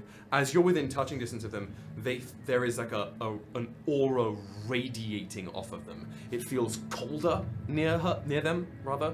I'm gonna fuck this up for a long time. You've been saying one thing for I a know. year, Same for so a it long takes a second. Just like in life. There is an aura radiating off of them that feels much, even though you're in a blizzard, it feels much colder closer to them than it does further away from them. And also just this, like, again, that kind of magnetic repulsion. There is almost like a barrier, an imperceptible barrier of energy that just weaves around close to their body. That's not visible, it doesn't look like haze or anything, but you particularly as a sorcerer can perceive that there is a shielding of some kind around her, emanating you pretty much from their brands. Good God, it's gonna be a minute. Yell at me if I don't catch myself. Do you know who we are? Yes, I need to hear you say it. I know you. I know you all. How? I watched you. Oh, you said goodbye to me. I did not. What? She did. Fuck. I am that which I was meant to be. Okay. That which you were meant to be. Do you have her memories? Yes. Okay. It is like looking through melted glass. What do you remember? Enough.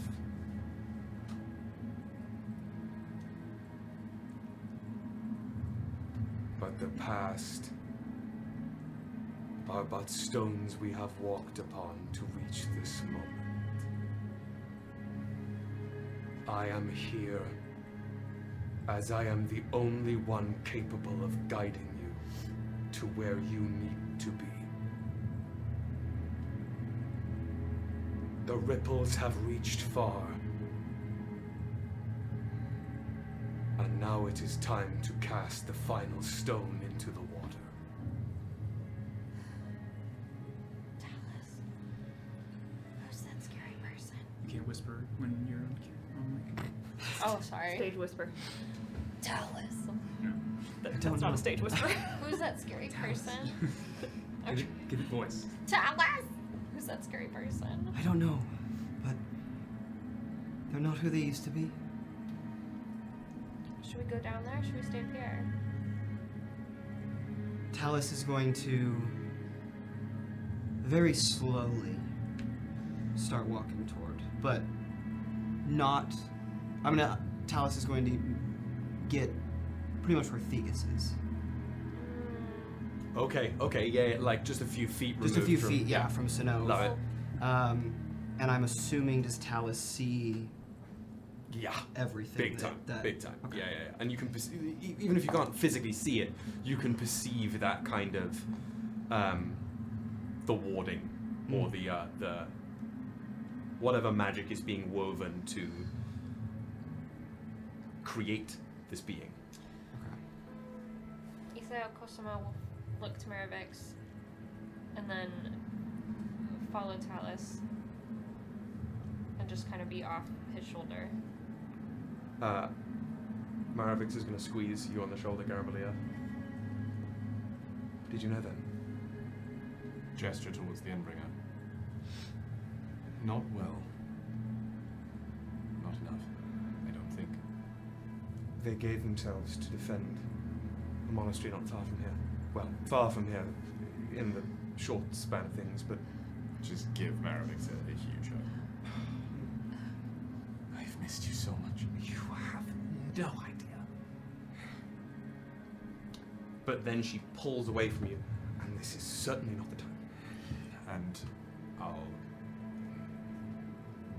tap into the tablet briefly, and I'll shroud the camp. Ooh! You'll what? In like a little... like a little, like... Yeah. So it's... I love that. It wouldn't have been visible in that same way on approach until you fucking ran into it.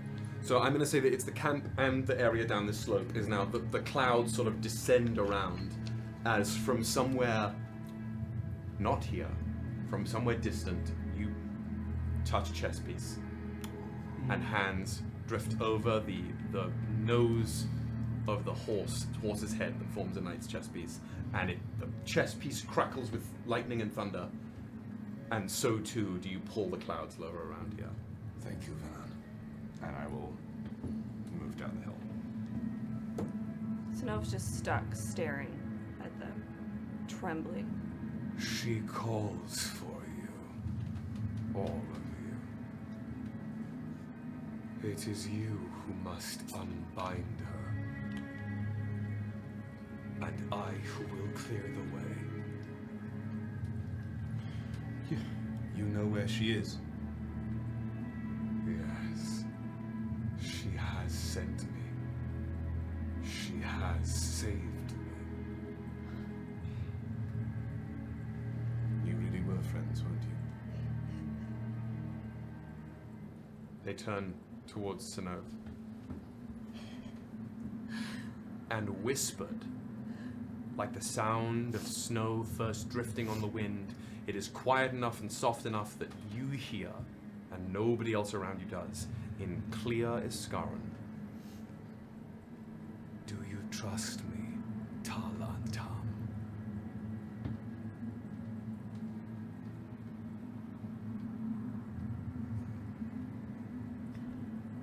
Synnove just nods and doesn't break eye contact.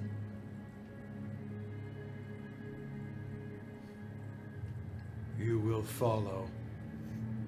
And they point their bident down the way, further down the sort of ridge they're standing on, and toward, like, essentially northwards from where you guys are now.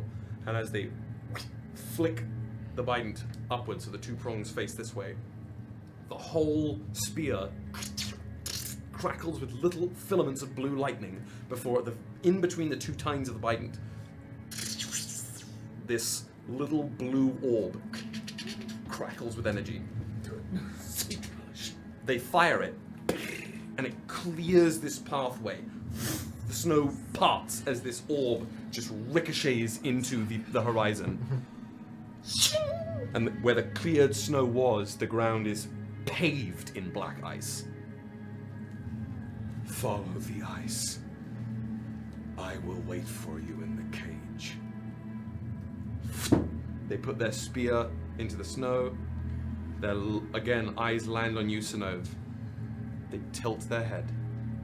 Something flickers through the black liquid of their eyes, a ripple cast by a stone they did not throw, before their whole body flickers in the air, and they are gone. Synnove collapses to her knees again and just has her head in her hands, sobbing. JB just holds her. Yeah, Theagus goes over and puts a flipper on her shoulder. I don't... What?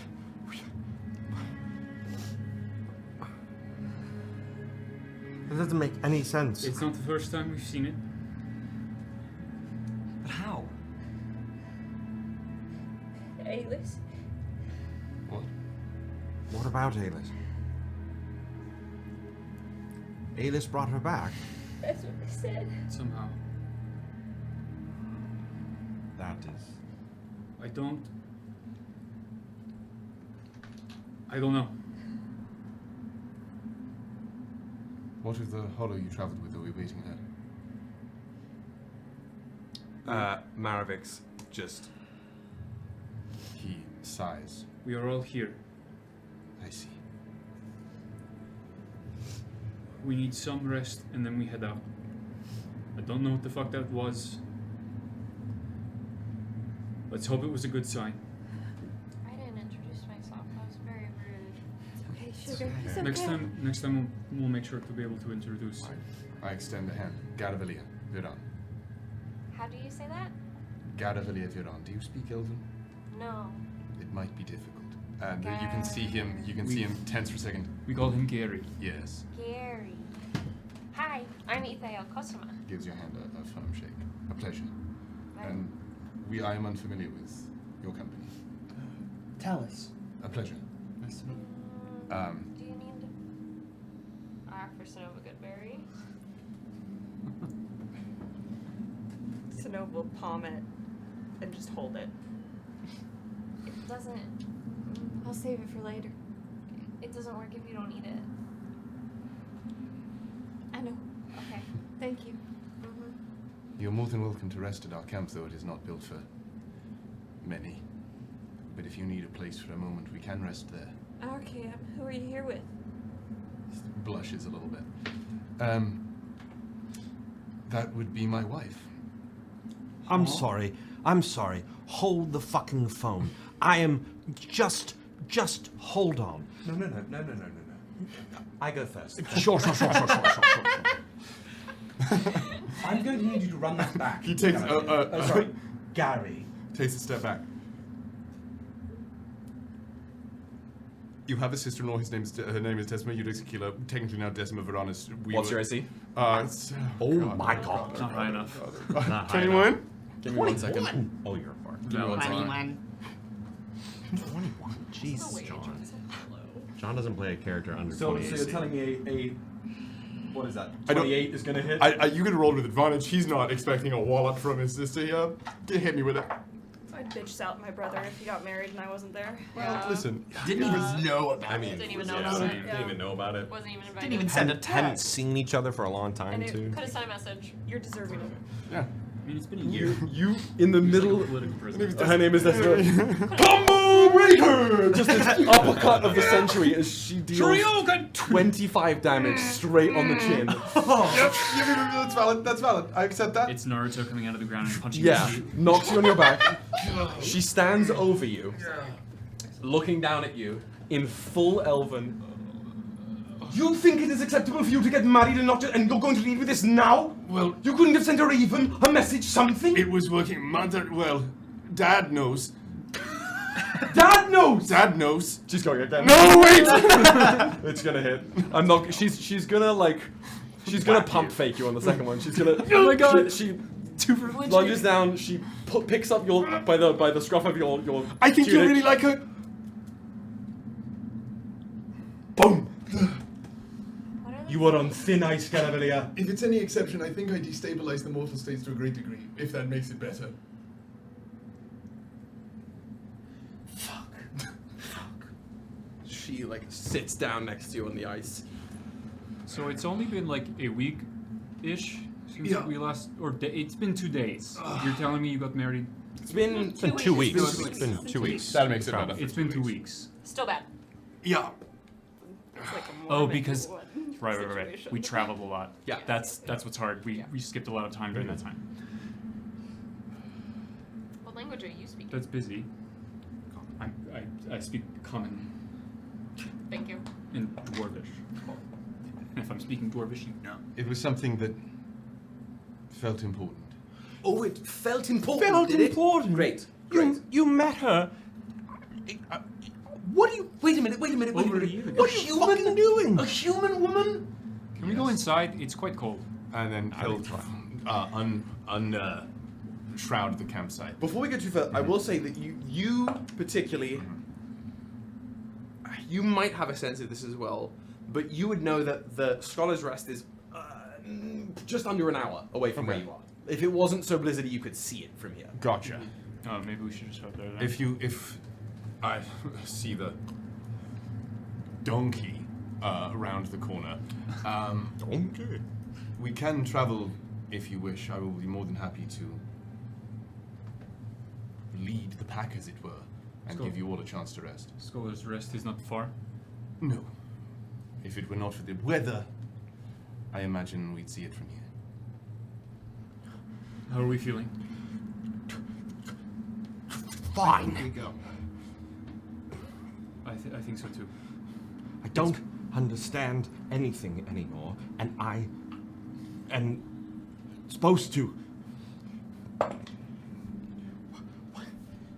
It's okay. He thinks he knows everything.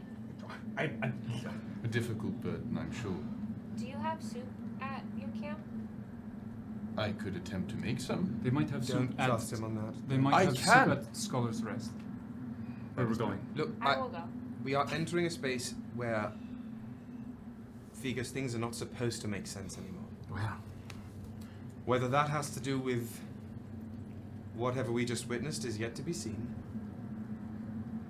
But we should be prepared for the rules that we understand this world to work by to be unreliable here. And you should not feel burdened by not knowing. If anything, we stand to learn a great deal here. And we are going to get her back. So you can tell her yourself that you're married. Oh. Yeah, that's going to go down a treat, isn't it, Gary? Listen, that was not my decision. None of them can speak Elvish. It's not my fault. I'm gonna check on Synnove while siblings bicker. I'm gonna check on Synnove and kind of like help her out of the snow because that's not healthy. You're gonna catch a cold. She's a Scary. She's built for it. Sure. For it.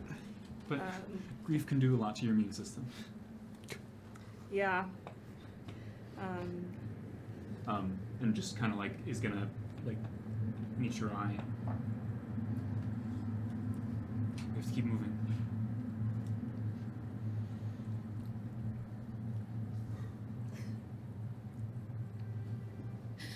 I'm so tired, JP. I know. I don't know if my heart can take anymore. I don't want this if this is what love. It just hurts too much.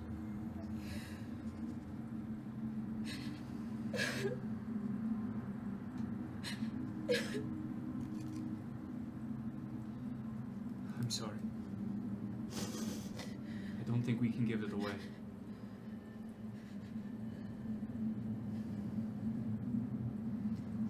It's what we have. And on any other day, I would say let's Chill. Read the book. Do nothing. We need to get out of the snow. And we need to be ready for what's to come. It has to be worth something. It will be worth something.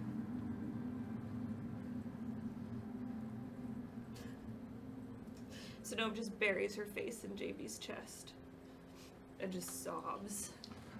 From JB's pack, Gold is gonna sort of rise out to try and wedge themselves in the middle of the pair of you, and their plates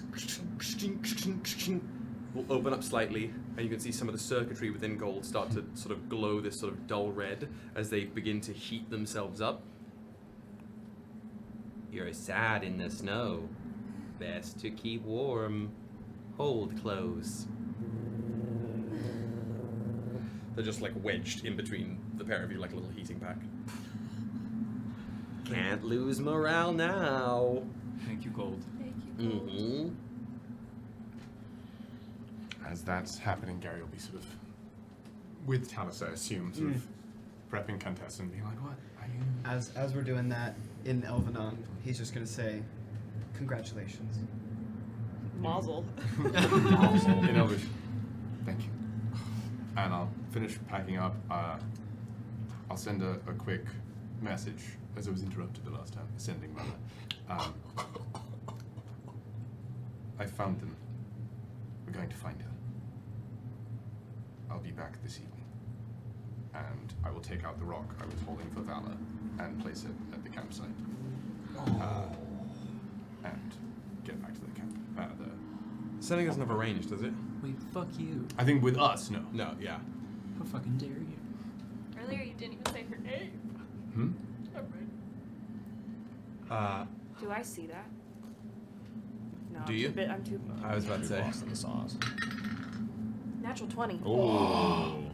Maybe. I fucking Yeah. see that. Cheers. I think Garavellir pulls it out, and there's just like a pluck of a thread inside your head. You don't see him pull it out, you just know that your sister's presence has been invoked. And your attention whips over. Place it. It's the rock for skipping. I just leave it at the campground. What is that? I'm sorry? I wanted to give it to your sister, yes? Next I saw her, I felt badly. Would you like it? Silly token, I know. No. She would have loved it. It's a good rock. And I just clasp your shoulder. You know what else? I moved to the wagon. When you spoke Elven, Synnove does not let on that she understands. Neither does JB. Neither does Theagus. She kind of nods like you do when somebody's talking too fast in a language you don't understand. I've been Mile and way, boys. I've been trying to put leaves in Talis's bag that he's carrying, like quietly, while he's helping Contessa. Maravix is gonna, What is as your you can intent? go up to, Give Talis leaves. as you go up to sort of saddle up on Contessa, Maravix is gonna again sort of swing by as you're getting up, just like whack you on the back of the head. And Do you have a branch? What? Well, this should be the least of your concerns right now. you look far more fashionable. That's all I was. I am going to hit you again. I swear to the gods. It works. It works for you. I've been saying that, trees and whatnot. It's good. I spent all my life going away from a tree, and now I have to carry around. I mean, it's good. It's surprisingly functional, but it's not the point. I have a lot of wisdom now. Do you? Yes. Married man. Yes. Comes with the territory. Apparently. Unbelievable. Gross. She sits on the side of the car. I'm an adult now. He'll sit right next to you, and if you'd When like, you get I married, can you get a +1. Theagus, tell you the whole story while we're on the way. Theagus is looking around and he goes, "Fuck this," and he Oh no. and casts tongues on himself. Oh, they were speaking in common. Still, Sure. casts tongues. Say it again. Tongues on himself. Uh-huh. It's a spell. You're Yeah. gonna tongue yourself, I'm gonna Brandon? tongue myself. I'm not gonna goon. While this is... That is 100. That is 100? Okay. And then you blow up. The second the spell takes effect on you, you feel this like twinge, this sort of metallic ripple up your new construct flipper, and something shudder like electricity down your spine somewhere. And if this was a this was a video game, you'd have a little exclamation point next to the like rest button. But there is a heightened awareness you have that the next time you meditate and take a moment to yourself, something is trying to tether to you. Listen. Synnove, as this is all happening, as you and JB separate, Gold sort of continues sort of doing figure eights around the group with, again, that heating pad energy. Hold your hand if you let me. Yeah, Synnove holds JB's hand. I'm assuming the non-bone hand. Yeah. Does he want to hold my fancy new black hand? That No, has, that's is okay. it obsidian or is it like the It's blue eyes? it's like the black ice. Black if you look ice, at the end okay. craft, it's like the horns. Okay, cool. And it is bone. Oh. If I didn't make that Can I clear. see through my arm? You don't have an arm. It's just bones made of the black ice. Like it's a skeleton. why Like it is. That's the. I don't So think I I can was like clear enough see about through it. my like radial and You whatever don't. the. I'm trying to say you. It is just bones made of ice left. Okay. It's like cool. it's like Like- Pirates of the Caribbean when they take their hand Yeah, and they put yeah, it into yeah. the thing and it, That's why Or when you everyone look at a panicked. skeleton. Yeah. And you were like, I'm fine. It's as if you from your elbow down. Yeah. It is just bones, but the Uh-huh. bones themselves are constructed of the same sort of like Zillyrian black ice that the Endcrafter's horns are made out of. You Amazing. might want to start believing I in love it. ghost stories, Mrs. Uh, This is perfect. If Yeah. you're holding Yeah. JB's hand with your left hand, as you begin to walk, from your right hand, just visible to you, tendrils of black smoke begin to wisp from your finger bones until they manifest into a scaled black hand holding yours that then manifests into a full hallucinatory manifestation of Relic, the Black Dragonborn. Robes, wings, and all, as I previously described to you. They stand there, lacing their fingers around yours, and they whisper right into your ear, "Don't worry. You're very close now. Just a little further." They give you a squeeze. Synnove squeezes back. Back into the arm. And you make your way, yes? So, upon the back of the wagon, Theagus, I imagine you might. Who's in the wagon? Who's on Contessa? I would have offered to have Gary be the driver. It's not that kind of wagon. It's not the kind of wagon? Do you watch the show? It's like a Just lead casual the fishing. mule situation. Neil The pulls wagon is wagon. Yeah. like the wagon There's no place is to like sit. you You know sit when you, on Contessa. you know when you see a car on the road and it just they kind of just have like a little thing in the back that just carries shit. little wagon. Yeah, then Theagus, Theagus. Gary will happily sort of lead Contessa walking beside if like he would have offered Maravix to sit on top so he can tell the whole story. Contessa is gonna give you some side eye at first, and then look over towards you, Talis. I'm gonna scratch her on the head a little bit and whisper in her ear, "It's okay. You can trust him." And then I'm gonna walk back and sit next to Ythae'el Cosima in the Love it. wagon. Just want to give them all a break. That's all. They're like, Contessa gives you one of the like.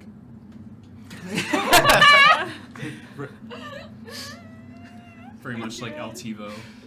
Yeah. Roll me an arm hand check. See you later, guys. I'm about to get kicked to the What's third that house. horse? Is it from a Shrek movie? The horse that's like so expressive, or is it Tangled? Oh, that's That's Tangled. Maximus. That's Tangled. Yeah, Or it's Tangled. El Tivo from From El El Dorado. Dorado. Yeah. They like- I canonically I feel like that's the same horse. What do you do in response It to doesn't them? make sense. I just mirror it. For sure. They give you like a. Back You know, right. what's their name? Last seasons of Attack on Titan, the blonde woman who comes from Oh, Mali. what, Yelena? Something like something that. like yeah, that. yeah. The- They're like, the Contessa gives you one of those. Oh yeah. And then turns their face back to the ice.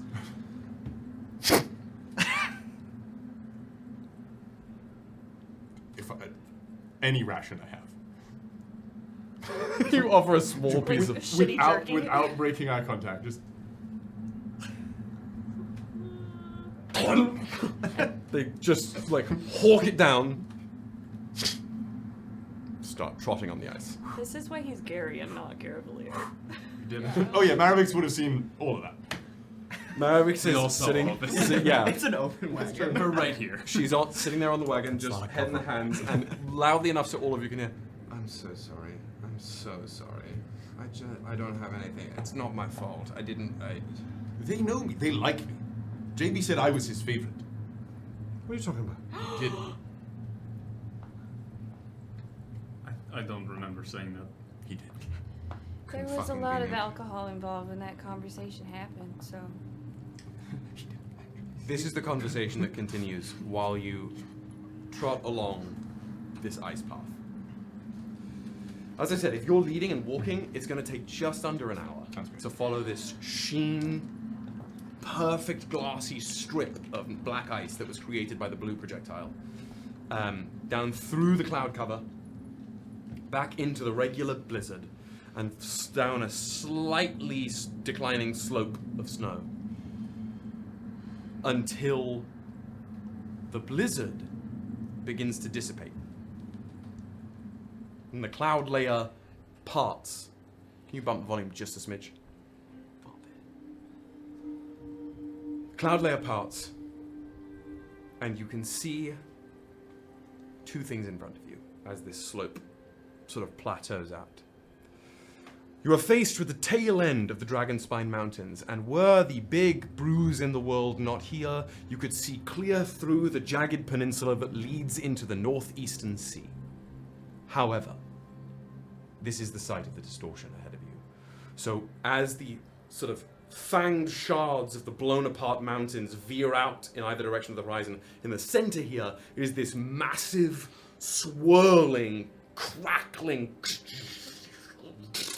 storm. It is a spherical black-purple storm cloud that is laced with periodical shards of lightning. Purple lightning crackling through this almighty tear in the prime. It makes the hair on the back of your neck stand up. It makes your stomach rise into your chest. Because at the core of all of your beings, at the core of anybody's beings here on the Prime, to witness this is to know that you are looking at something that should not be, that should have never come to pass. And that writhes in the foreground here, or in the background really. It's this massive object.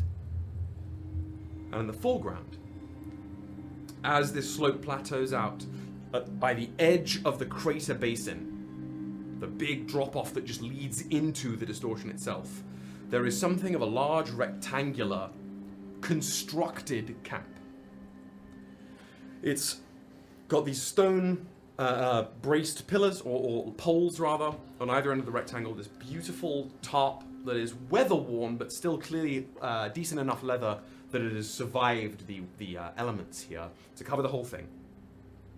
And this dark wood platform just sort of set into the cliff face here, or the cliff face ahead of you. And this is the campsite known as Scholar's Rest. On the left side of it, you can see one sort of really shoddy looking large boxy tent right in the sort of on the left edge of this platform, and behind that is a sizable circular igloo that is clearly wreathed in some sort of enchantment. On the right side of this platform is what is very clearly, particularly to the pair of you, Talis and Theagus, an alchemical station and magical sort of research lab. There is what's clearly a sort of an enchanting station, some alchemy tools, some beakers, some flasks, a little something like a scroll rack there, along with an extended stone platform that walks out and it walks over the cliff face and almost into the distortion itself. This is clearly some sort of viewing platform or imbuing platform leading from the alchemical station. Or the research station on the side of Scholar's Rest. And in the center is, in the center of the actual platform, looks to be something like a ship's wheel and pedestal and series of levers and devices, in front of which, at the very central edge of Scholar's Rest, leaning over the distortion itself, is this about 20 foot tall, 10 foot wide iron cage. It is attached to the roof of Scholar's Rest by a chain, some pulleys connecting it to the control station there, and the door to the cage is currently swung open outwards, and in the cage, waiting there, stands the Endbringer. In front of the cage, near the control station, hands on their hips, their back is towards you right now, is what a humanoid person in some kind of shabby-looking brown-grey, like duster trench coat robe, with something glittering on their shoulder. Their back is to you, they have sort of tousled, messy hair, but you're at a distance enough that you can't see any more features than that, but they're clearly trying to communicate to the Endbringer, and the Endbringer is not interested. They're just standing in the cage. And the second you come into view of Scholar's Rest here, even from this distance, if not all of you, certainly you, Synnove, can feel the Endbringer's attention shift. That's what you see. That's what's ahead of you. Welcome to Scholar's Rest, my friends. Oh, God. Doesn't feel nice. No. I'm not gonna lie, I was imagining more. I don't think much more could last in the wake of that thing. Gesturing to the distortion. Does anything last here? Apparently they do, and I gesture to the robed individual. Excuse me! They're with us! You all hear carried again across the snow. They aren't shouting it, they just simply speak it, but it somehow carries across the ice. The Endbringer say, "They are here." And the robed figure turns around. "Hello? They're with you, you said? They're being awfully stubborn. Are you here to make a pilgrimage? Can you come collect your friend? They're being a pain." I'm sorry. What? Get, excuse me, please come down here. Would you? And they say something to the glowing thing on their shoulder, and the light moves off of their shoulder and up towards the group of you.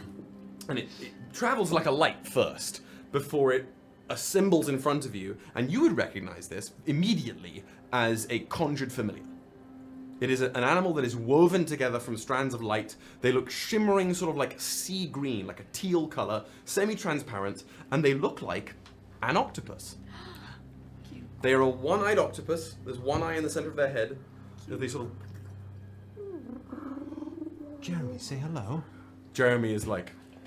Calm down, calm down, calm down. Oh, hello. They drift over. They put one tentacle in your, or sort of around your flipper. Ah. Never mind. Keep that to myself. Just like old times. Yep. That Did we all have that collective that thought? was what was going to come out. I was going to be like, felt that before. Like They- riding a bike. Hi. I'm strangely turned on. They sort of flick their two of their 8 tentacles up in the air in response to that. I'm Ythae'el Kosama. I don't speak your language. With tongues, do I understand it? I understand any language. They don't speak. It's you would have to be like casting Speak with Animals or Beast Speech or something like that. There. How many And they sort of they do a little twirl. All their tendrils, their tentacles sort of fan out like the billows of a dress. They wind back again. They gesture towards Scholar's Rest and become a stream of light again, down and land back on the robed person's shoulder. I run after them. We were going to go that way. Ythae'el's gone. Talis is So following now Ythae'el. takes JP's hand and continues. Keep moving with contentment. Belly slide. Chasing the light. I will belly slide. I saw. And you have that strip of ice too. It's like the one that Endbringer crafted. like Club Penguin. If you belly slide on the ice, straight to the cage. I wish I could play the like. You'll just. It's you get that. You speed ahead of anyone, and you do a little like landing as you coast out of the ice and sort of land on the wooden platforms, and in short order, everybody else you all arrive there as well. You just accidentally like yeeted it off into the distortion. Wait, hold on! I'm like I'll go get it. A fly hitting a bug, like no, but you all arrive there, It wasn't and again, a race. where did you go? The Endbringer is just standing there in the cage, unmoving. She's down Uh, there. this robed individual, or the one in the sort of duster robes, very shabby looking tunic. Again, it's kind of like wizard robes made of really worn, tattered leather, messy dark brown hair. He looks malnourished a little bit, or like his foods do not have enough nutrients. Clearly has not seen some good sunlight in a while. Bad posture. Vitamin D. I mean, actual vitamin D. Little first. scruff on his face. Human as well. Sort of hazel eyes. They're sort of scritchling and chittering with their octopus familiar hair. Hello, yes. You, as I said, here for the pilgrimage? Here, and gesturing towards Endbringer. Here for the pilgrimage? We're following them. Something like that. They Following are the not path. talkative. Who my are goodness. Oh, I am the caretaker of Scholar's Rest, the current caretaker of Scholar's Rest. My name is Ren. This is August. Pleasure to meet you. I'm Ythae'el Kosama. Iyengar, pleasure to meet you. What can I do for you? How long do you intend to stay? Not long. Well, do you have things to infuse, things to study? We have resources to transcribe spells, to take samples from the distortion. If you wish to stay the night, it gestures to the igloo past his own tent. We have lodgings for that, don't worry, it looks like it's going to be cold. I promise you, we've dealt with that, it's going to be fine. You seem to be particularly magically inclined. What are we here for? What time is it? What time of day is it? What are we here for? It's... I think you arrived towards Garavellir's camp in the early morning. I'm going to say it's probably, unless I'm drastically misremembering, it's the like middle of the day. the verging on afternoon. Okay. A pilgrimage of sorts, I suppose. How intensive a pilgrimage are we talking? And they look back towards Endcrafter. No, Endbringer. You don't intend to. You're What is a normal pilgrimage for you? Well, the most frequent, maybe they spend a couple nights here, a couple suffusion sessions out on the platform there, maybe some transcription, basic alchemical tenets, things like that. You can bolster your spellcraft here, but it would take a couple of days, you know, of good work. I don't know if we have. Are you a scholar of magic? Of course. What do I look like? Like that. That's why I asked. I mean, they wouldn't just send any wannabe erudite here, but I am a practiced wizard. I trained at the Collegium. I did not. It was best that I took some time away, and this post needs filling always. So I've been quite happy here. I am as well. Wouldn't you say? Your familiar is wonderful. Oh, I know. Yours isn't too shabby. Did you craft that? To an extent. Are you an artificer? No. Well, that's certainly artifice. That's good work. Thank you. Good craftsmanship. Excellent. I mean, we could. You're not here. So. Sorry. Again, to Endbringer. You're going down. I believe that's the plan. We've lost something in there. We're aiming to find it. Can I ask, Ren? That's your name? Yes. Have you seen a ship? And I describe the emblem of the Harim family. Damn. Have you seen a ship looking like that fly off around here anytime recently? Or a big hippo. An evil You hippo. watch them squint. In fact, I watch very intently. Yeah, same. To the point where I would like to judge their reaction Well- for my insightfulness.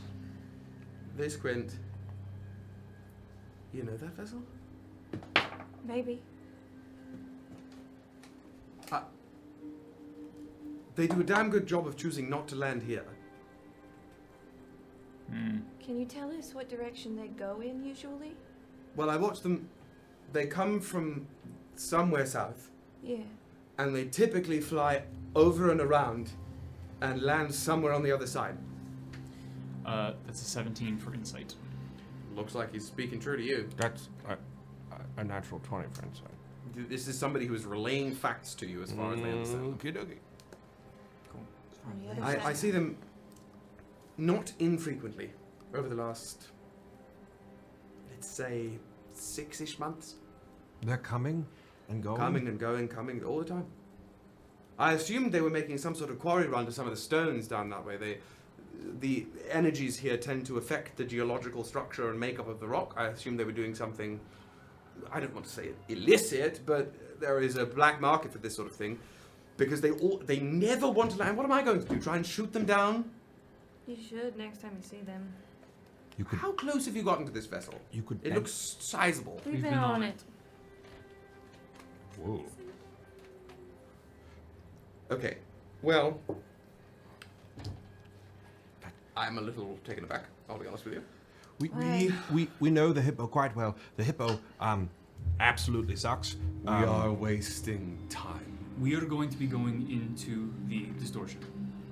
Do you have anything that can help us with that? Is my first point / question. Yes, Second is, if the hippo comes here... What, the hippo? Look me in the face. If the hippo comes here, you have not seen us.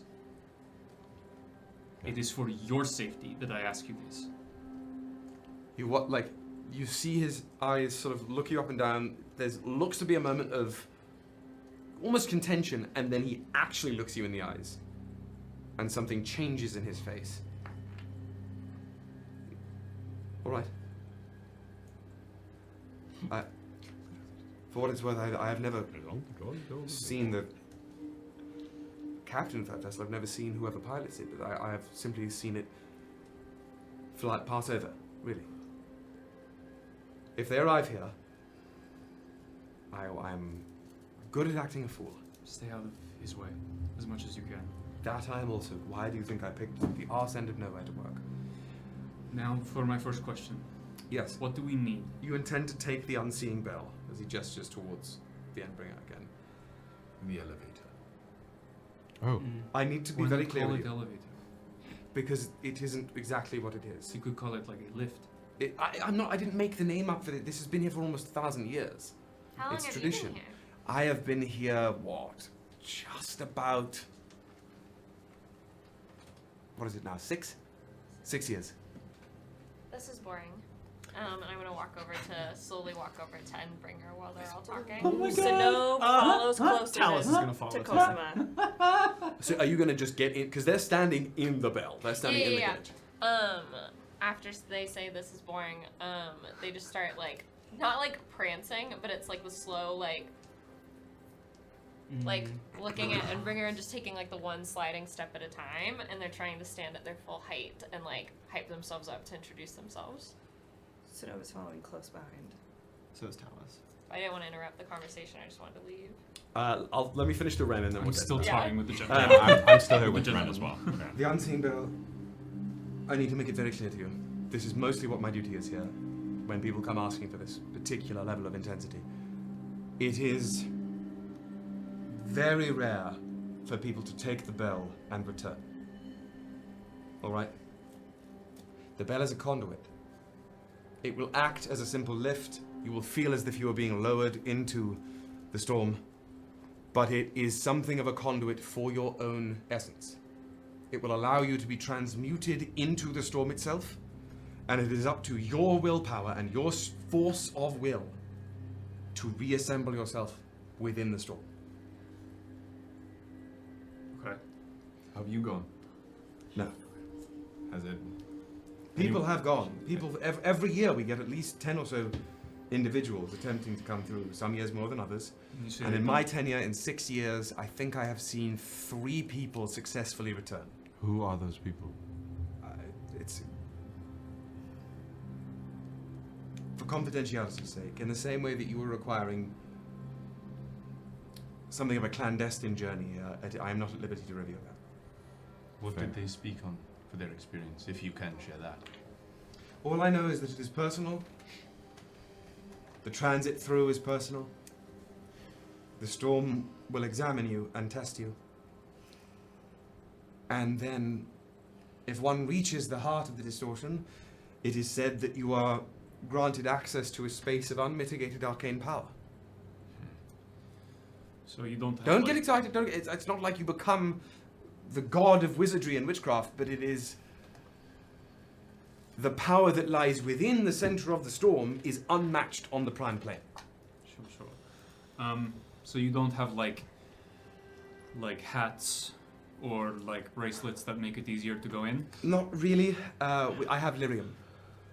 Synnove. Oh no. I look at her and I go, You have Illyrium? Yes. How much? Synnove. The fattest inside check of my life. To who? Do you need that? To Synnove? Do you need to insight that? Yeah, I don't think you need to. Come on now. It's pretty obvious. Are we gonna waste time here? Ren tilts their head towards you. It's like, you got lyrium? Sorry.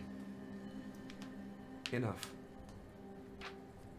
I just needed to get through the distortion. I'll be a liability if I don't. Come see me. I can handle that. And he tilts his head down again. I'm sorry. We can pay you for supplies. No. Due to the proximity to the distortion here, lyrium is not difficult to obtain, and I meant other stuff. well, again, I get resupplies decently enough from various nations of the world, who wish to continue having access to this place. So you are fine. Simply because you are attempting to make this journey, it's what we are here for. Even if you were just staying for a few days to study, we would provide you with the resources to persist here comfortably. And since you will not be here very long, and potentially won't be here much longer at all, it is the least we can do. Is there any reason not to go at night? No? You can go when you would wish. How are we feeling? I feel like there's never going to be a better time, and I don't exactly want to keep them waiting. Gesturing to the Emperor.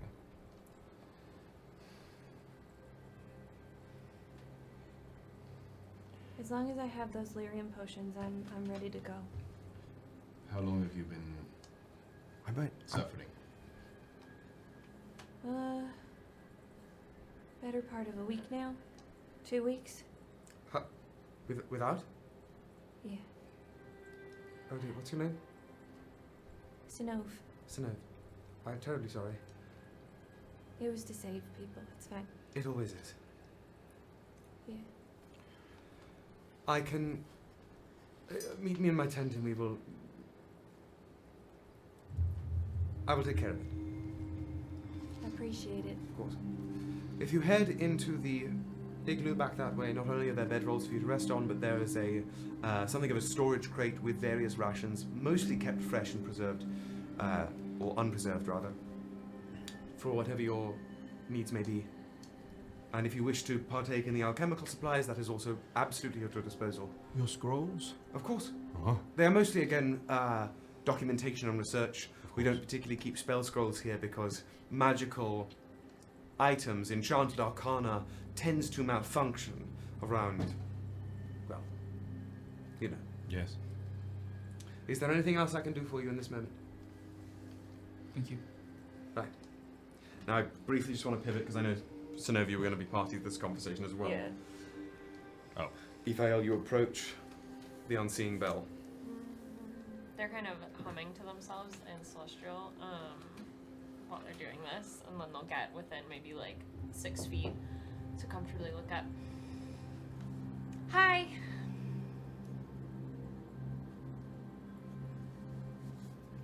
I'm Ythae'el Cosima. It's nice to meet you. I'm sorry I didn't introduce myself earlier, but you know my oldest friends, and I wanted to introduce myself to you. You are new. Here. I do not have glass memories of you. Your memories feel like glass?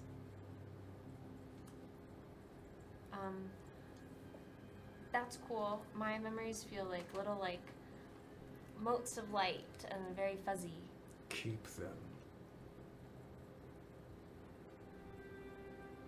Yeah. Where would they go? Are you new? You look really new to me, and I've watched most people on the Prime. I am remade.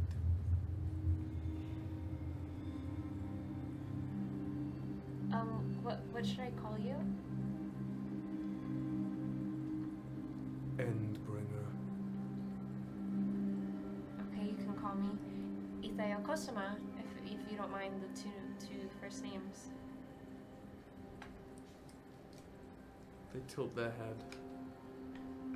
You Mirror. watch their eyes track a line across your face. Maybe there is glass.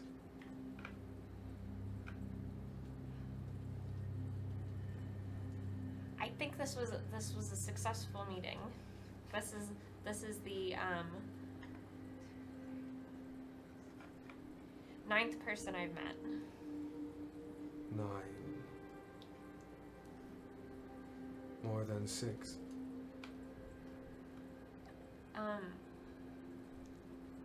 Yes. Why 6 and 9? 6. Trying to tell us. I was 6 afraid of 7. Is this a math question? 7, 8, 9. You no longer smell like corpse. I don't deep inhale. I mean, as far as you're concerned, you smell flowers. Smell great. Smell like earth and growth. I'm made of earth and stardust, and that doesn't smell like corpse. If you're trying to say that I smell bad, that's okay. You're allowed to think that. Everyone is entitled to their own opinion. That is the point. Choice. Choice. It's very cool to see everyone's choices up close. You can just hear the wind whistling through the points of their bident. I'm gonna go find some soup. Do you want some? No. Okay. It was nice to meet you, Endbringer. Nervously, like, bows head. They just track your movements down and up. Be quick. Oh. Ythae'el Cosima turns around and starts running. Jesus. Jesus. A literal person. You want to go after them, or should I? Talis has not stopped looking at the Endbringer. You can see that the threads of their own weaving are at, like, the sort of wisps and winds of light that you can see off of pretty much anybody, are all actively being pulled back into the distortion. Okay. What do you look for? You said something earlier that was familiar. Who are you? I am that I am.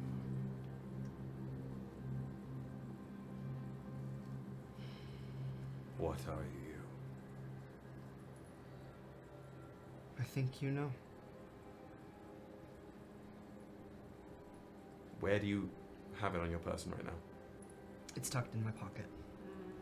Their eyes just flick down, even if it isn't exposed. then flick up back to you.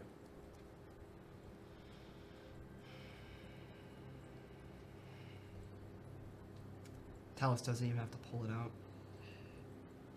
He knows where it's pointing. Purpose. Direction.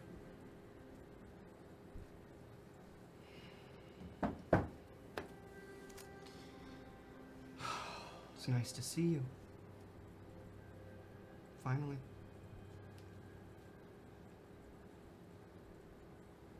And Talis is gonna look to Synnove.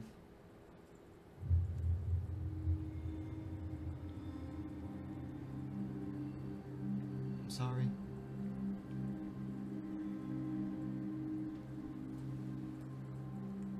What does all that mean?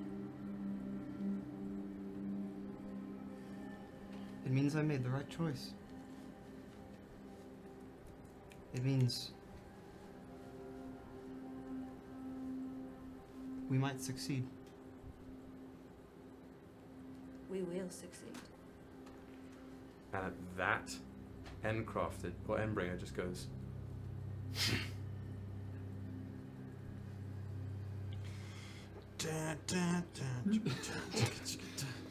You won't come in out of the cold? I am the cold.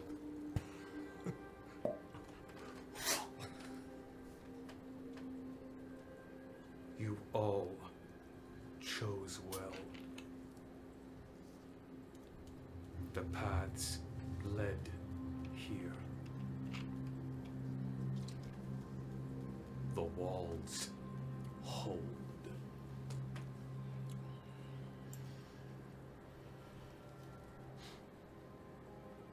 There is no room for doubt in the storm.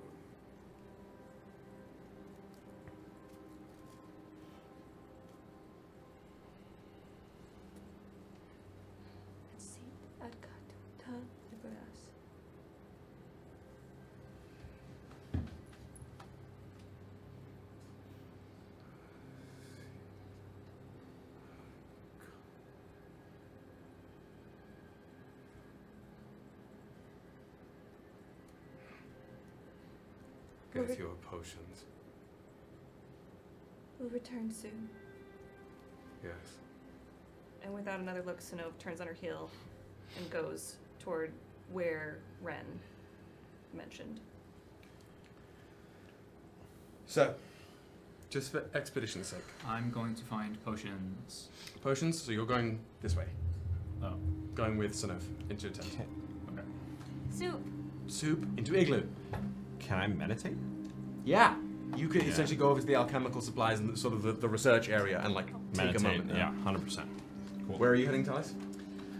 Talis is going to spend just after Synnove leaves, just 1 second longer lingering there, just looking at Endbringer for one moment, and then looking up to the distortion. And inside, he thinks, "This is all too familiar." And then he turns and walks.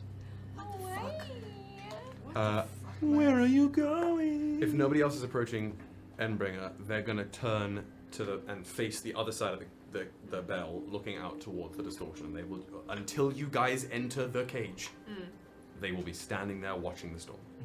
Okay. What are you doing? If we can't find any potions, basically anything that could help us survive, boost willpower, anything like that. Does this? We're not. Are we taking technically a short rest? Yeah. Okay, then I'll do a little performance. What do we want to budget this for? Like an hour or two? In real life or in fake life? In fake life. IRL, 2 hours. Let's do it. Let's do an How actual. are we doing? Totally fine. I think.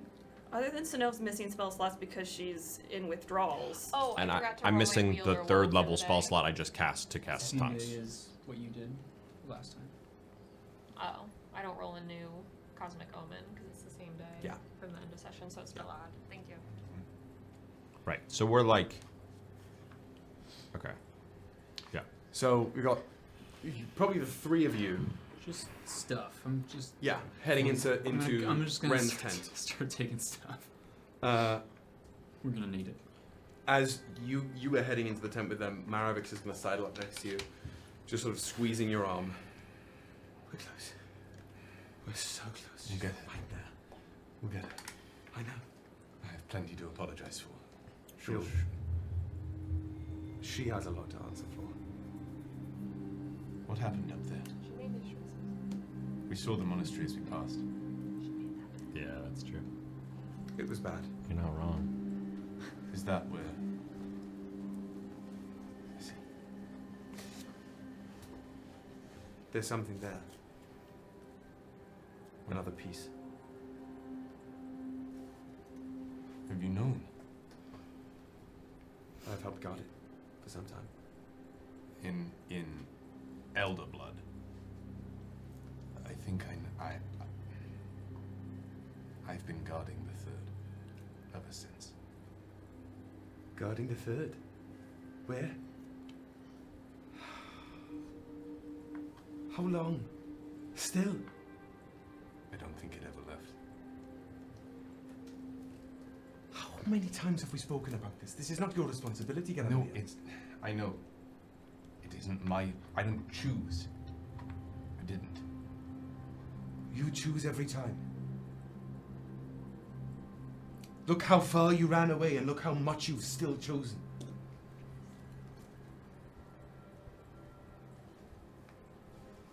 She doesn't have to bear it alone anymore. That much is true. Look at all the people that would help bear it for her. It does not just have to be you. It never did. No. I'll clasp her arm. It never had to be you either. Not alone. That Mother made very clear. And she's going to head past you into the tent. So, as you head into Ren's tent here, again, it's this shabby, sort of boxy looking tent on the outside, made of this sort of grey-brown top. And as you head in, very Goblet of Fire style, it is much bigger on the inside. It's like this beautiful little rotunda, like a sort of mosaic tile in swirling, like swirling rivers moving to the center of the ground here. Almost like a greenhouse, conservatory style, square glass paneled domed ceiling with faux, dappled, almost forested sunlight coming in through the room here. There is a little sort of four-posted twin bed. There is a small like water tank, fish bowl that August immediately flutters over and plops in. There are papers and supplies everywhere. There is a little stove that is set up with a magical flame under it on one side of the room. There are clothes strewn about. There is a chest open, filled with various bottles of lyrium, and that's sort of where Ren is headed. And as he sort of rolls up his sleeves, make yourselves at home, sit down, get comfortable anywhere. Sorry for the mess, I wasn't expecting company, but Synnove, you said it was, right? Yeah. Please, take a seat and roll up one of your sleeves for me. Why? Just a little medical procedure, won't take too much, but it's better to drip feed this than drinking this all in one go is more aggressive. If we do this slowly, intravenously, it will last you longer and help you off the hill. All right? Right. You're not squeamish about needles, are you? Not at all, sugar. I am. At that, he sort of like blushes a little. Oh my, okay. Needles really do it for Ren. The rest of the room is. It wasn't the needles. It was, I know, but it was the sugar. Yeah, he was not prepared for that anyway. Sugar. Flour. But yeah, so it's you're in there. Yeah. The Viraans are in there. Anybody else? I'm making my way. You're in the igloo. Okay, perfect. So you'll enter there shortly afterwards. But again, it's like it's a messy, almost like greenhouse-looking bedroom with mosaic tile floor. So chairs strewn about, small little table, this wooden table with a couple chairs that you can set out, and then one of them that he's pulled aside for you, Synnove, as he takes out this, like a small lyrium potion, this tube that looks like it was molded from seaweed pods, and a little syringe. And he sits you down. Synnove has been catatonic mostly for this. Mhm. As soon as he starts pulling out like medical instruments that it's a medical procedure that she's not really seen, she's actually interested and she's a little more awake. Love it. What are the rest of you looking for in here? Potions of healing. Potions of healing? I was also going to look for potions of healing. So somebody can roll me an investigation check with advantage. Mine's low. The same goes for you, Garavellir. What are you hunting for? Probably, if not potions of healing, stuff that will mentally fortify. If there's anything like that, I don't know if it would be. Oh God, if there's something like a group intellect fortress that would specifically regard the distortion, anything of that realm. Sure. I'm going to say that's going to be a separate investigation check than the potion one. But if you want to make that one, that Maravix can hook me up. Did we get advantage because we're both doing it? Yeah. With advantage? Okay. Yeah. A dirty 20. Dirty 20? Yeah. Give me 1 second. Ooh, okay. You find 4, like whatever the lesser healing potion, the lowest one. I always have to look this up. Brief rules pit stop, because I never remember the echelons. Tiny. Of these. Like the D4 Tiny, plus 4 tiny. or whatever. Yeah. Potion. 2d4 plus 2. Yeah, you find 4 of those. Oh. 2 of the greater healing. Oh. And 1 of the superior healing. Damn, that's more healing potions than we've probably ever had. Yeah, really. Yeah, because we're about to get fucking beamed. Because we're about to get It's like when there's hot like trots. 3 chests right before a boss fight. Yeah, So four normal. 4 normal. 4 2d4 plus 2. Yeah. 2 4d4 plus 4. And 1 8d4 plus 8. And again, remember the way we do this? Bonus action to drink, action to administer to somebody else, action to drink and get max healing. I forget about that. It's a very helpful crazy. If anyone has haste. I was gonna, or if anyone has No. whatchamacallit, slipstream. Yeah, true. Slipstream that shit. So, Yeah, really. these are again sort of like Fuck yes. Okay. you're essentially doing the thing where you go into in a RPG where you go into somebody's house and just like rifle through all their belongings. But Ren is not is clearly open to it as he sat you down, Synnove, and he has this sort of almost what looks like a lampstand, this sort of filigreed branch-like bulb at the top that he sets the lyrium potion in. The ball of the potion sort of sits in this cradle, and he carefully uncorks the potion and plugs, or sort of puts the seaweed tube over it, and then it takes out part of the syringe, part of the top part of the syringe, and feeds the tube in there. So, what I'm going to do here is I'm going to begin a transfusal process for you. All right? It's going to pinch a little bit at first, and then once I've done this, we can go about this one of 2 ways. I'll give you my personal professional recommendation, but I understand that that doesn't necessarily suit everyone.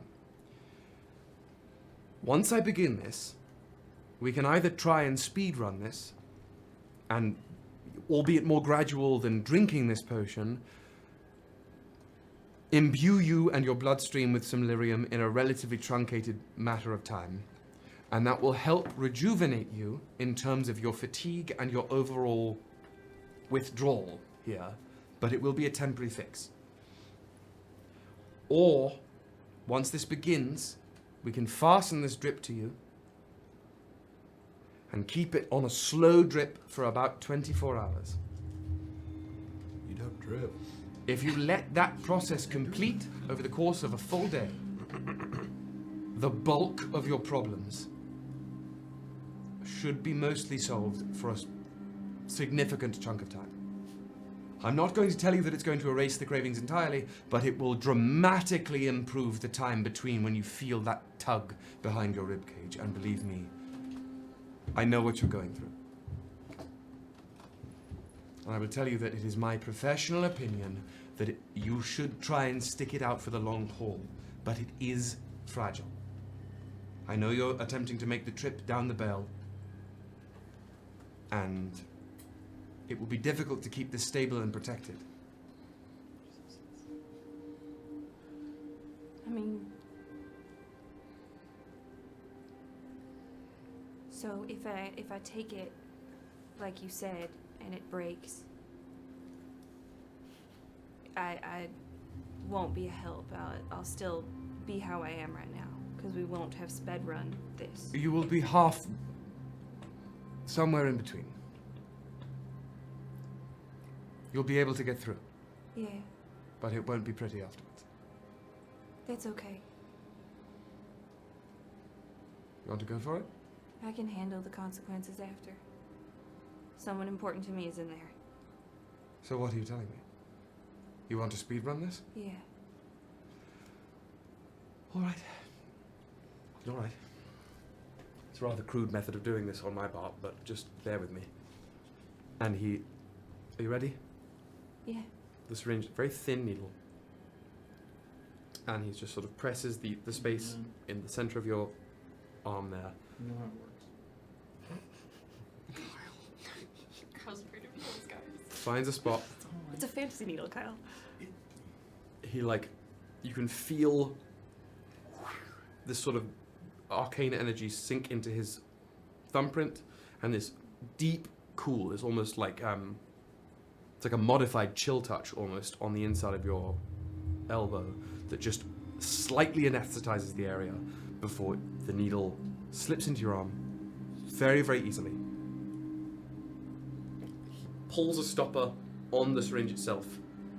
It takes the bottle and swirls it around a little bit. The whirlpool. And liquid starts to rush through the seaweed tube straight into your arm. And the rest of you in this area can see through the exposed pieces of Synnove's arm this blue light begin to course through her veins. Give it about an hour, and you'll be right as rain. At least for the meantime. I appreciate this. Of course. It's the very least we can do. You're all finding yourselves comfortable? Oh, I see you have helped yourselves. That's good. That's good. Great. What did you get? 15. 15? The natural 15, too. There is... Again, there are healing potions. There are, magical powders and components and various things. But there's nothing specifically that would do exactly what you're looking for here without considerable artificial effort to construct something over a chunky period of time. Again, the more you're spending time in this space, the more it generally seems to be, on the whole, a research station and camp. It is not the most equipped for long-term dives into the storm itself. Then I'll go to Theagus then. Excuse me.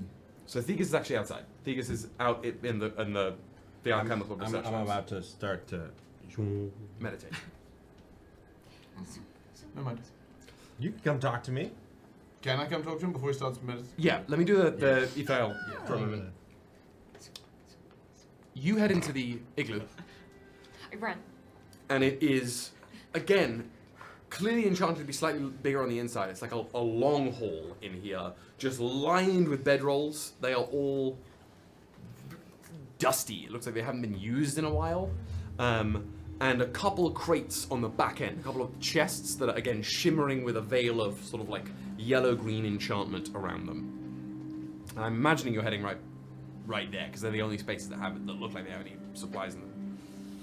And as you flip them open, these chests, they are filled with, in segments, these boxed off wooden segments, like a bento box on the inside of these chests, like a huge bento box. There's a segment full of fresh meats. There's a segment full of fresh unskinned fish. A whole chest full of various fruits and vegetables. It looks like you have some apples, some citrus fruits, particularly oranges and lemons, a good amount of lime, some vegetation, what look like radishes, beetroots, some lettuce. What else am I missing here other than various meats and fish? And then hardtack. A ton of hardtack. And that's kind of what you got back here. There's no soup already made.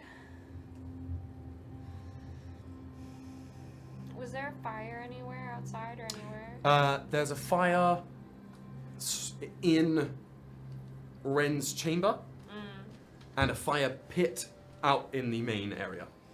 Good, I don't like to be inside. I will grab a little bit of everything. I don't have a basket. I'm just gonna hold it. So I grab a little bit of meat, a little bit of the fish, a little bit of the vegetables. Deep smell of everything. Yeah. Like it all touching smells the nose. very, very fresh. I have to be quick. And then runs into the fire pit. Great. You're attempting to just like chug everything into a pan. Fucking sick with All no together. liquid at all. Liquidless soup, soupless soup. No. Because there ain't any broth. Yeah, after it starts, it's just like, like the simmering. Yeah. And now they've seen soup made several times, and they made leaf soup. Runs back to the tent. Or the igloo. Yeah. I'm gonna try and find liquid.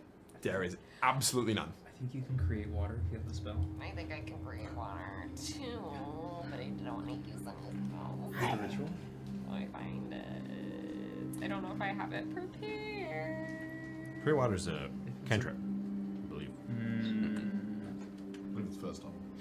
It's first level. I don't have it prepared. Oh, I'm thinking of It might be shape ritual, water. is what I was thinking. Oh. Sorry. Not prepared. Yeah. Create water. Could use the snow. Could use the Can snow. melt snow? There's snow everywhere, yeah. Absolutely, you can melt snow. They will take their hands and just start putting snow in the pot. Oh my god. So, what I'm gonna have one last time, our final little cooking moment. Instead of an intelligence check for this, since you're using snow as the base of the soup, I will need a nature check. Nature and then charisma. Sure, sure. Okay. Sure. Nature first. Nature first. Oh no! Don't do this. 8. 8. On my nature, yeah. Amazing. And And then your charisma? just normal charisma. Yup. 13. 13. I'm really stressed because I'm rushing. So we're gonna And Bringer told me I had rush. We're gonna come back in about an hour of in-game time, around the time when Synnove's drip is done. As you're chucking some snow into the pot. You've got some meats, some fish, some vegetables, some chopped beetroot, like just things in a pot, Yeah. simmering with this melting snow. We'll cut back to that. Okay. 8 and 13. Theagus, you've headed over to the left side or the right side of the station, where there's that alchemical table that's etched with runes, some bottles, supplies, various things, the scroll rack, all of it. The enchanter's table. I'll do a quick, before I sit down for my meditation, I'll do a quick investigation check just to see if anything like, oh, that is obvious that would be helpful for what we're about to do. Sure. Yeah. Let me see it. Do it. Invest. Come on. Oh. A 12. 12? You do see, as part of the alchemical supplies, a small, mason jar filled with sort of viscous black liquid that you would remember from over a year ago now to the liquid rubber concoction used to make the storm run. Delish. Okay. Gives you pot too. Into the pot. Yeah, I'll take that. Put it somewhere. Okay. Did you want to talk to me? Oh yeah, I suppose if you're about to sit because down. I'll probably go yoink, spoink, and then I'll probably sit down. Oh, is there a good? I was thinking that even given your size, and you know that the way alchemical stations are used to conduit energies, you hoist yourself up and sit on the alchemical table itself. Yes. To begin this communion. And it's as you're getting settled there that you see Garavellir exit the tent across the way and make their way towards you. Excuse me, Theagus. Yeah. I remember you speaking in great detail about your arcane grandeur, I suppose. Do you have the ability to cast the spell I know to be Intellect Fortress. Upset with you. Me? Yes. Got married too quickly. Anyway, no. Didn't I meet you when your ex-situationship threw a boulder at your head? That is true. I speak I speak not of knowledge of love, but more of a cautionary tale. But you seem happy, yes? Yes. Great, incredible. No, I don't have that spell. I don't know what I expected when I walked over here. I didn't expect to be ridiculed on my romantic It's endeavors not a by ridiculing. It It's felt more. ridiculing. It's more. It's more. It seems kind of quick. I love this. Well, I'm sure you've gotten a pretty good hand of how quickly things can go off the rails in this place. Oh, absolutely. And how love can come and go like a fleeting fart. I was referring to people. Oh. I don't know. Maybe I'm jealous. Truthfully, you did it so well, and I did it poorly. Do you miss her? No. Unfortunately. Gary sort of just goes. I don't think I went about it in the correct way. But I appreciate and am sorry for the way that I treated her. Well, if it's something you hope for, I'm sure it'll come in time. Maybe one day. I don't have that spell. It's all right. If someone has it, scrolls. Although it seemed that Ren did not have any scrolls. It's, would the scrolls be in this sort of station? Yeah, they're right here. Then I'll do an investigate, see if there's just like. He said no. Yeah. He said no spell scroll though. Yeah, there's no scrolls. He said no spell scrolls because you can't. Yeah. Dara's gonna go investigate the suit. I need The help. non-soup soup. I need help. I'm gonna actually say with an 8 on the nature check, it's soup. As far as you know, you are making soup. I don't need help. I was going to see. What you see is wet meat and veg being really slowly poached with no seasoning. Poached. Oh. This is so bad. So I Hi, think Garavellir. Yeah. I'm not back. What? Yeah. Garavellir. Sorry, I'm really focused. I can see that. What is that over there? It looks like a very new person you haven't met yet. I would like to meet another person. I'm gonna real quick. I would like to meet a good person. It's a natural 20. So you pocket spice? Damn. I do now. I'm a modern day. You heard what Maravik said. You can't open a cookery without me. I'm looking for the next person I want to meet. You look to meet this fabled new person, and Garavellir for a moment is sold. Just like throws this puff. And I'm not gonna say it's a set of or like series of spices. You have over the years gradually, like particularly the last year in Calanthus, being like these fucking humans, bro. They can't cook for shit. So you've come up with a set of like neutral spices from. The Heart Wilds and the world in general that you know that like pretty much any dish would be improved with this. Like it's like the Trader Joe's like chili and lime or like Chinese 5 spice. Like you know that when you add it to a dish, it will just elevate it. And you look. Oh, they went around the hill. I missed them. So sorry. You're inside. No, we're out of the Yeah, you're in the fire pit outside. Oh, I thought Yeah. I was really like that's 3 for 3 on Dawn. I'm not going where I was. Still Welcome back to the table. We've been away for a little bit. Sorry, tell me, it smells great. Thank you. Soup is my favorite food. Good choice. Have you had fish drop soup? No. Theagus makes it. I think he'll teach me one day. All right. Can I get a perception check from both of you? Yeah. I'm so locked in on Nat 20. As you're having this conversation, you, I think, are I'm mostly locked like, in. It's a 12. I fucking just spiced the shit out of that dog. Like, nailed it. As you're chatting, you can see looking Oh my God. from the unseen bell. If they're facing this way, you can just see as that you're talking and cooking, they just almost can't help themselves, looking over their shoulder, listening, not quite watching. But the ice blue of their eyes catches the corner of yours as you're looking at them, and they switch back, facing the storm again. If and I'm not gonna be as loud. It's like when you're talking really loudly, so that other people can hear. I am courageous.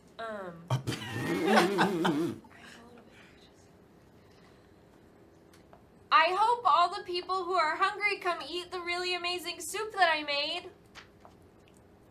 Yes. Everyone who's hungry. My dear lord. You can hear this. Mavericks is also is choosing to be your buddy in this. trip sitter. Yeah, I was about to. Was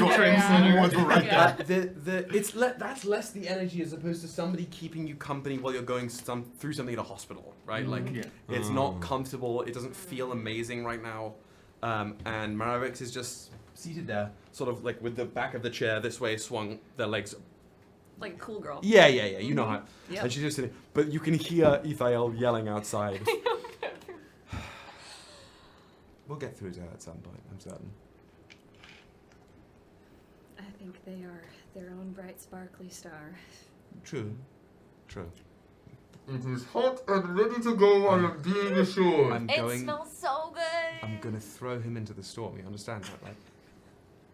Bodily. If he's going to do that now. Hey, Maravix. When we go into this, don't you dare sacrifice yourself for your sister or your brother. I know you Viraans, and I know how you have that whole I will die for you and I'll sacrifice myself and I'm super moody and emo and whatever. You spent way too much time around Aelys, I think. Please don't. If you do, we'll never get Aelys back. Not really.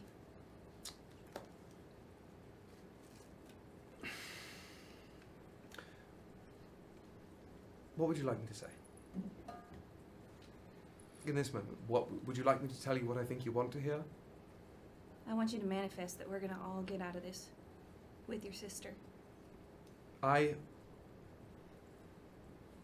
want genuinely nothing more than that.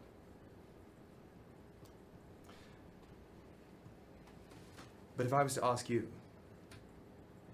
what you wouldn't give to save your family, what would your response to that question be? What lengths would you travel? Yeah. And if you were on the precipice of saving your family, your sibling, and you were told not to give it your all? I'm not saying don't give it your all. But don't go in there planning to die for her. Please, I am not planning to do anything other than extract my sister from that mess so I can give her one good, clean smack across the face before I attempt to never let that woman out of my sight again. That is my plan. And I will do whatever it takes to achieve that. Is that fair? Fair. Is Garavellir gonna do the same thing? Is he gonna be all broody? Hot and ready to go. Once again. I know he plays the fool, but I see the sadness. That's what fools do. They jabber and jest to keep everybody else's spirits up. And he's been very, very good at that for a very long time. I only hope his wife is prepared to deal with that as well. Garababoozle said it's the best soup in the whole world, right, Gara? I'm going to ignore the hate crime and move on. She's Yum! I think actually, Maravix, you might like her. I'm sure. If Gary takes anything after our father, then I am certain.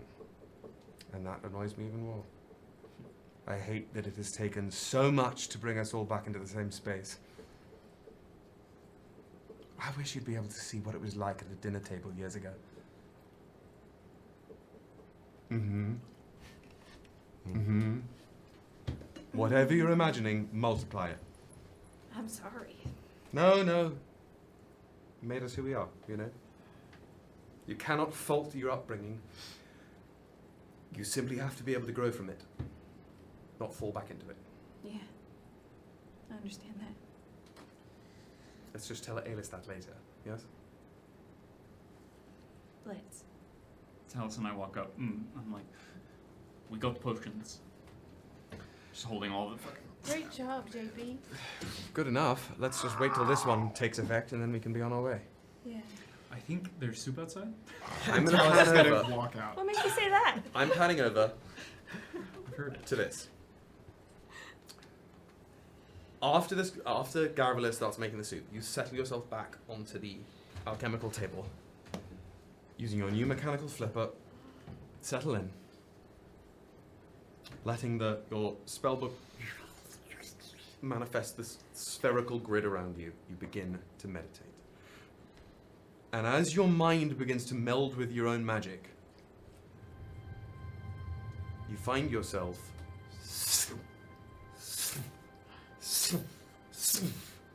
in the inverted base of that pyramid vertex.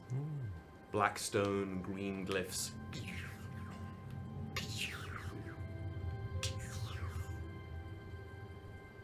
And there in the center,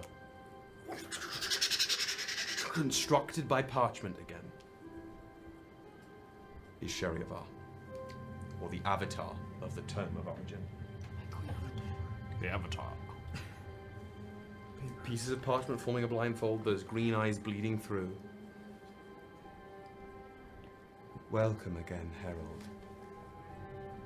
Hello. I felt a need to come here, and I don't know. I come now. You're with me. We're here. We're here. Yes. I cast a spell, and I just needed to meditate. But I guess, hello. You have passed a threshold of understanding. Oh. You are no longer simply an acolyte of heraldic understanding, but you take steps towards being a true herald. Your potential is beginning to understand itself. Cool. What would you like to do this time? I have presented this choice to you once, and I will do so again. They lay their hands out, and this bowl appears in their hand, first crafted by parchment of light, and then calcified into stone. And you can hear this skittering inside the bowl.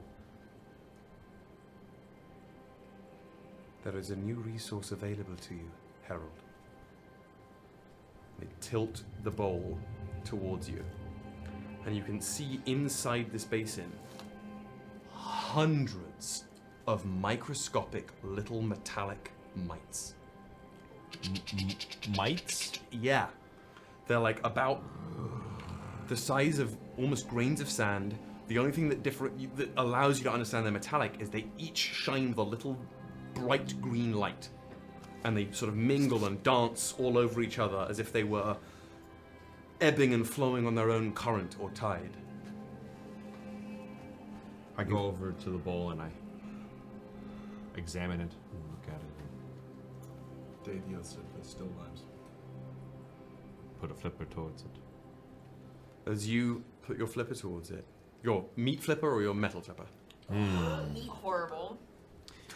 Metal flipper. So you reach out towards them, these mites, these nanobots really, part and dance around your gesture. My goodness. What are these meant for? They seem to be dispersing at my reach? They are tools. Oh. They are conduits of knowledge. Can I use them? You must, if you are to fulfill your purpose as a herald. Right. The choice remains. Adapt or evolve. Oh.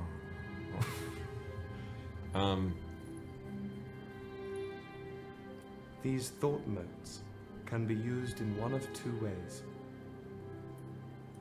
You may infuse them into an object, or you may infuse them into yourself. This choice will only be offered to you as you are now, once. What would be the benefit of infusing it into something that isn't me? I quite agree. Intriguing. However, a separation between artist and paintbrush often creates different work than when one thinks of the paintbrush as an extension of oneself. If you wish to have that separation, it is an option to you. That is what you chose before.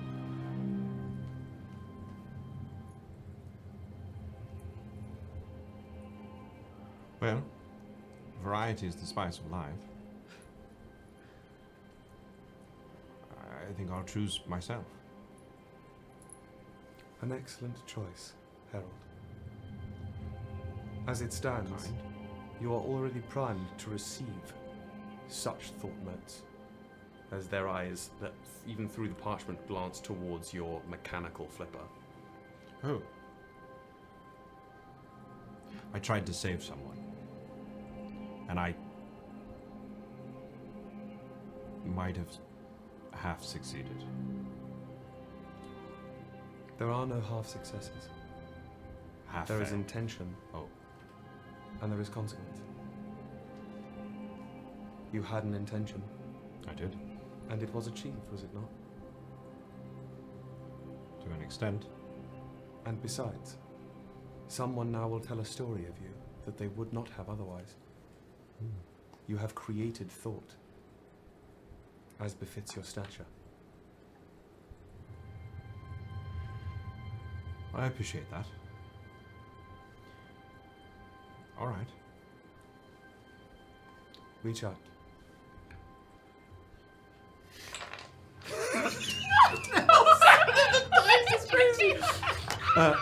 It is not merely about physical contact.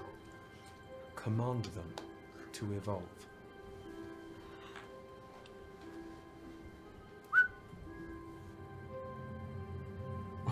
You raise your flipper, and the thought motes rise like a cloud around your mechanical flipper before they begin to magnetize towards your arm before it's again almost like Mystique in the X-Men films. This tide of copper, bronze, and green light washes over your flipper. And for a moment, your whole mechanical flipper is moving, writhing, minuscule metallic insects before you think flipper, and it's back to that mechanical. The three-pronged flipper arm with almost lattice work in between. You think blade. You think key. Fuck yes. I think. Do it. Like cannon?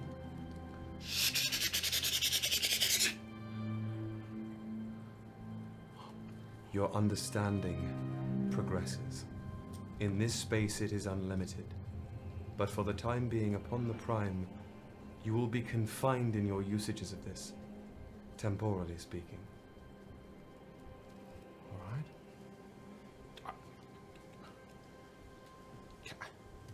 Can I have a spoon? Can it be a spoon? Fucking ladle. Look at that! Fucking ladle. So as your consciousness begins to fade out of the pyramid, I'll get you more stats for this later, but essentially, what this does, what's your proficiency bonus right now? +4. Great, perfect. Yeah. For now, twice a day, you can, no. 4 times a day. Sorry.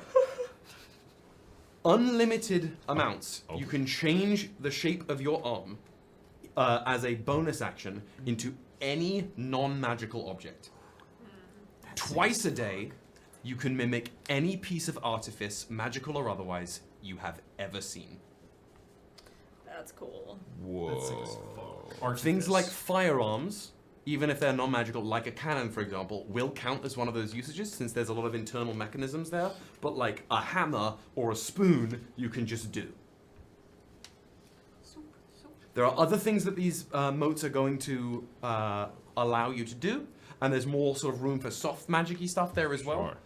Sure. But mechanically speaking, as like just rote mechanics, since you chose Evolve, that's your option. That's cool as hell. That's sick.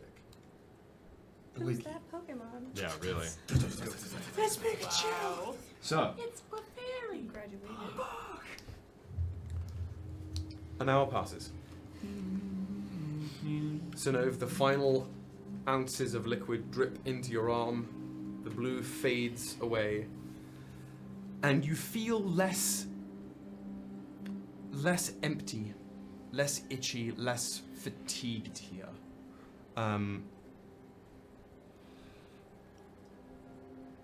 Do you have any spell slots missing currently? Yeah.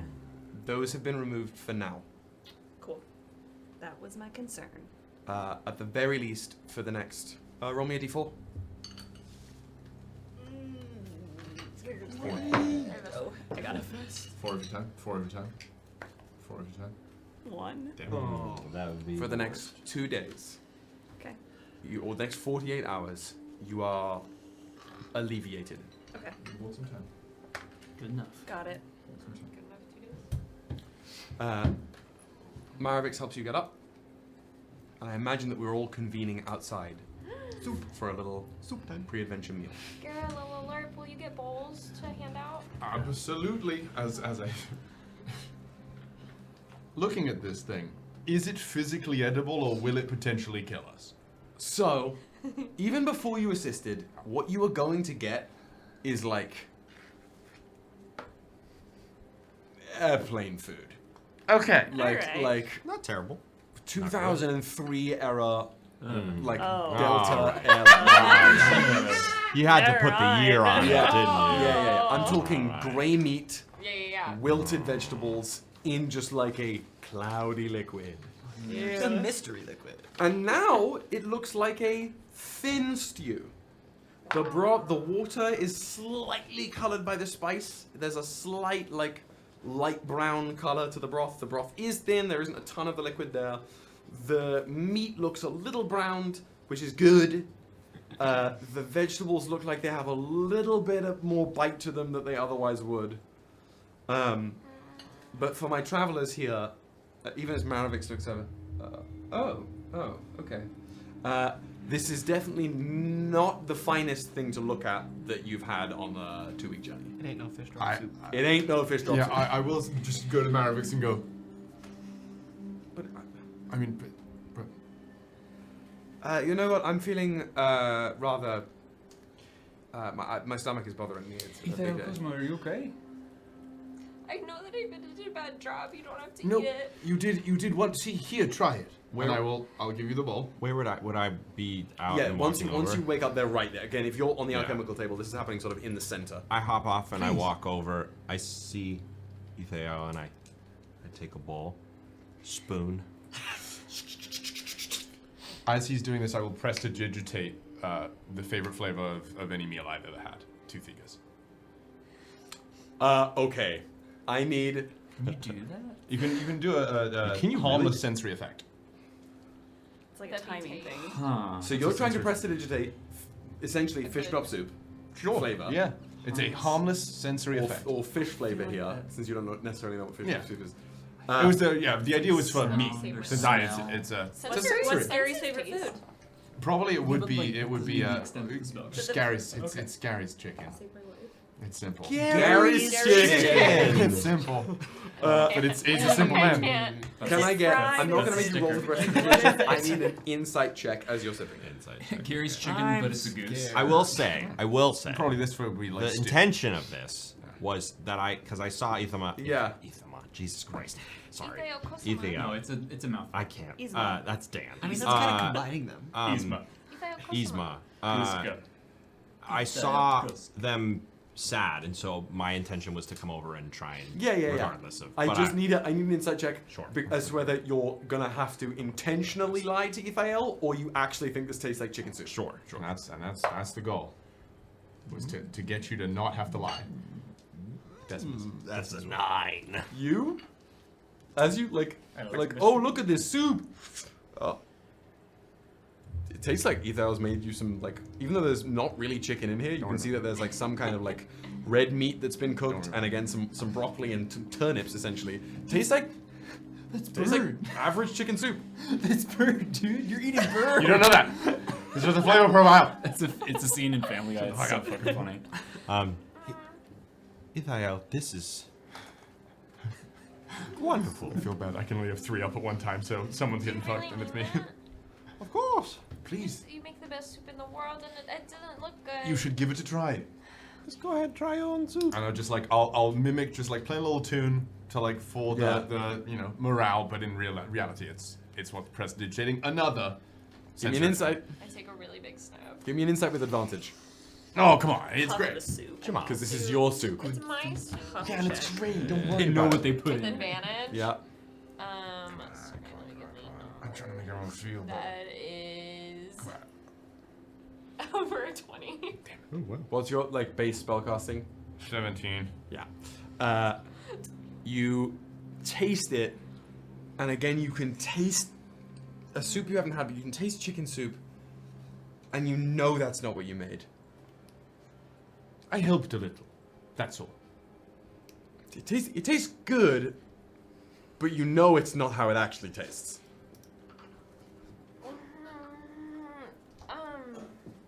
You guys can have the rest of the soup with Gyaradoodle. I'm gonna go get ready. I think it's good. Thank you, Theagus. Did you have enough? Mm-hmm. You sure? Mm-hmm. When Cosimo walks off, Synnove will follow them. Where are you heading to? We're at the fire pit. Yeah. I don't want to go to the cage, but I just want to go away from the fire pit so I don't have to hear or see everyone eating my bad soup. And just like wait for them to be done so we can leave. For anyone who does eat it without Gary's prestidigitation, it tastes like stale, edible, stale like camels. Camels? Campbell's. Oh. Like a really basic old can of Campbell's like meat and vegetable soup that was made with the wrong proportions of water. Sure. But it's like it's not like no. It is not like something that is not. No, food. it's not revolting. It's like perfectly edible. After you've had it's the like best soup in fine. the world, it's horrible. Gary will eat this full. Yeah. Gary will eat this full. My arm's a spoon. Ah. Endbringer has turned around and is just watching. And you couldn't keep a date. Get out. Get out. Dragon. Well, we went on a few dates. Well, no, we didn't. No, we didn't. We had a few. I don't want to hear that. Intimate. Nope. I'm going. Moments. And I'm gone. SEAL Team 6. Yep. What do you wait for? For them to finish fueling up. I think we are prepared. Cosima, I promised I'd tell you what we're doing. We're going on to pick up someone to help with the path. Yeah. Shouldn't we have gone straight to the path? The path sometimes is a little hard to see. You need glasses. I've seen people wearing them. I don't really know how they work though. Maybe I do. Is the person we're gonna get gonna be kind of scary? They will have gone through a lot. They will be hurting. I can heal them. With magic, not with food. That's wonderful. Please, protect yourself. I don't know a lot about this place because I didn't like. It's hard to look at, so I haven't watched it a lot, so I don't really know what to expect. But I'll just stick with Talis, or I can stand behind you if it makes you more comfortable. You are strong and powerful. Someone very important to me would want me to tell you to keep yourself safe. Thank you. Is that why you stare at me all the time? Yeah. So now that you've told me, will you not stare at me? Do you not like it? I just haven't had anyone stare at me before. Then I'll stop if you don't like it. No, because you look nice when you're doing it. It's like you're staring at me because you care, not like you're gonna eat me or something. You know? Yeah. Ren is going to come out from his tent. Walk on over. Ooh, soup. Scoops a bowl in it. Oh, God. Can't cook for shit, me, really, so this is a treat. Oh, no. Oh, wow. See? How are we feeling? Are we ready to go? As ready as we'll ever be, I think. Knife. Okay. What? A knife! Are you mugging the poor man? No, but look what I can do now. That's August. amazing, Theagus. Dances over your arm, sort of feeling at it with their tentacles before coming back. What? Well, no, don't. I can't. You know I can't do that. Why would you? He's trying to make me jealous, but that's. Oh, I don't mean to make you jealous. No, I know, but he does, and that's not your problem. That's not kind. If you are ready, I will have you step into the Unseeing Bell with your companion, and I will lower you down. I invite you, if you have any unfinished business, to finish it now. I think this is our unfinished business. Marvix gives you a squeeze. We have to go. Thank you for your help. Always. I'll be here on your return. Can you watch our mule while we are gone? From outside of the confines of the camp. I don't think we should. I don't think we should take her into the distortion. I think she would become the greatest mule of all time. She would become too powerful. She walks over. Do you need a second move? Butts their nose sort of under your arm. I'll scratch her. You're gonna stay here. We will be back. But this, we must do without you to keep you safe. They try and push past you one more time. We will be back. Just stay. Mate. Clop over, clop back around. Take another look at you. And sort of hunker down. I'll make sure they're seen to and don't worry. Alright. If you are ready, you may step into the bell. Send it. Synnove looks at everyone. We all come out. With Aelys. With Aelys. With Aelys. We'll bring her on the path. Manifested. The sundered again shall be sacred. The ruined at last shall rest. Okay, ninth file. manifest. It is truth. You I are know here you to can. make it truth.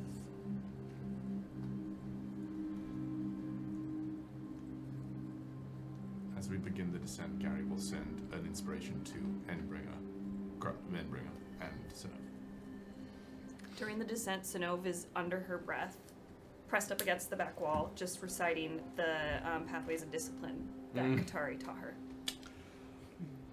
You step into the bell, and Ren takes their place at that control panel that's just sort of in front of the fire pit. They... and the two dark steel gate doors close shut. Best of luck, friends. See you on the other side. They twist their wrists, and threads of magic begin to spool from the control panel around their hands, and the chain at the top of the bell, as that same thread-like purple aura encompasses the bell and begins to lower you off the edge of the cliff. Even though there is no chain, the purple threads almost create this facsimile of a telekinetic chain, complete with a sound as you're lowered off the cliff face diagonally down, like a sort of cliff lift, into the storm. And as the storm begins to crackle around you, tongues of lightning reaching out towards the cage, for Jean-Baptiste, for Synnove, and for Theagus, there is a moment with that sound playing in your ears, surrounded by this steel cage, that you are not drifting down off of a cliff into a storm. You are younger, you are less experienced, and you are traveling down a lift into a mine in the middle of the desert. The night winds whipping around you. Things were simpler, stranger, but for a moment you exist in both spaces. Until the is replaced by as more of these tendrils of lightning tether themselves towards the cage. You pass completely into the threshold of the cloud layer here, and everything is subsumed in purple light as more tendrils of lightning whip at the cage. Let me just switch over.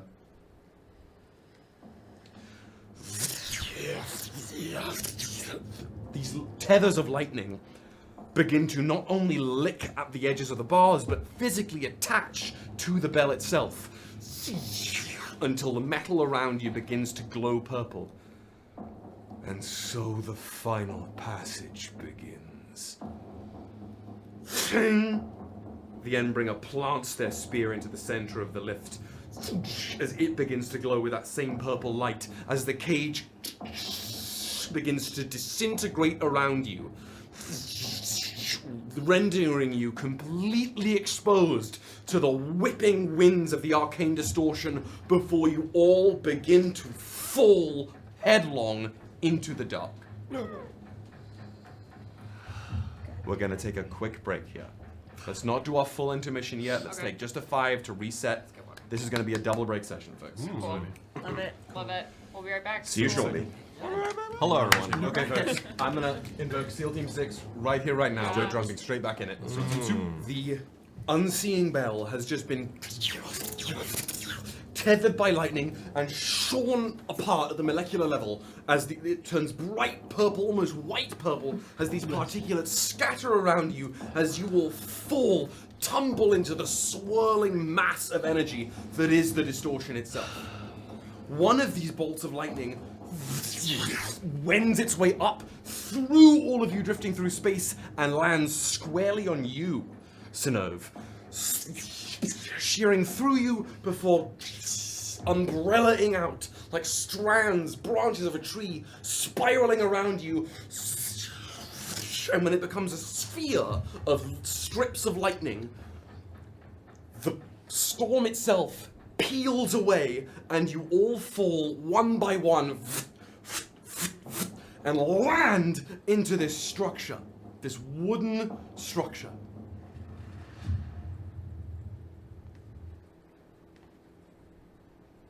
And as your minds adjust, the purple sky, the purple dark clouds wend away to become a sort of bluish-grey cloudy sky that seems to stretch for eternity, reflected in the bluish-grey, icy, placid water that you now sit on that extends for forever as you have landed in a simple rowboat. A long wooden boat. As if you were always sitting there. Synnove, you're at the head of the boat. Endbringer is right at the back of the boat. And it is just cool stillness and the gentle sound of water lapping against the sides of the wood as you float there. Moments after you arrive, fluttering out of the clouds, around and down to sit on the bow of the boat right by you, is a small red cardinal that takes a seat. Hi. Flies off. What? Okay. In a direction that we're pointing already, or no? Just up into the clouds. Oh, okay. Follow it. Synnove ascends. We're on the right path. This is my first boat ride. I don't like Does anyone What? boats. does anyone feel like a certain tug in any direction? Talis is going to pull out the compass. Does it point anywhere? Let's say, for the sake of this, if we're on the boat. Woo! Oh! I dropped the light. Drawing a boat. It's time for I'm gonna really try It's to. not. Come on, it's not, yeah. it's not gonna. It can be a square boat. Welcome to Or the one end can be Drawing like with square. William Champ. But even then, I didn't have anything in the do you middle trust there. him? That was really just Yeah. bad. He'll make it work. Welcome to it drawing time. Look at him go. It's William Champ. Shit. I'll get there. Hold on. Boat. Boat. You know, Hold down boat. good job. Yeah, Right? I'll take it. Shape It looks is like there. a yam. Okay. We've got A yam. Sin now. Yeah. Endbringer in the back. I'm gonna put JB Jeb. and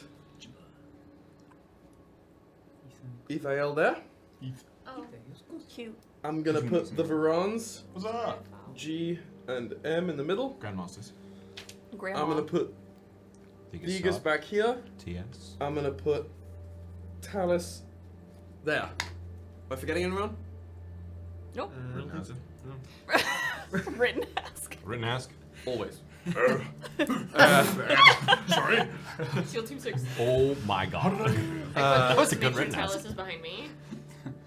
Your compass, as you're sitting there,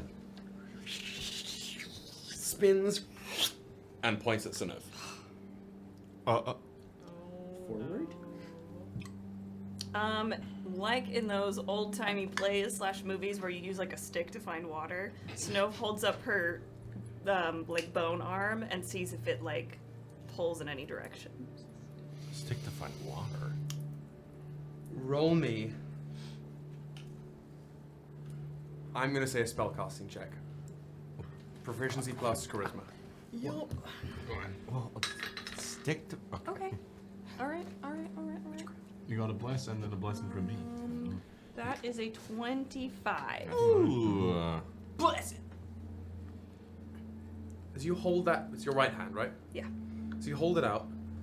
There's a sort of the sensation as if you'd whacked a tuning fork some time ago, and the vibrancy, the resonance is slowly dissipating, but in reverse. It's as if a tuning fork worked backwards from low resonance to high resonance after you've hit it. The arm is resonating at a low frequency.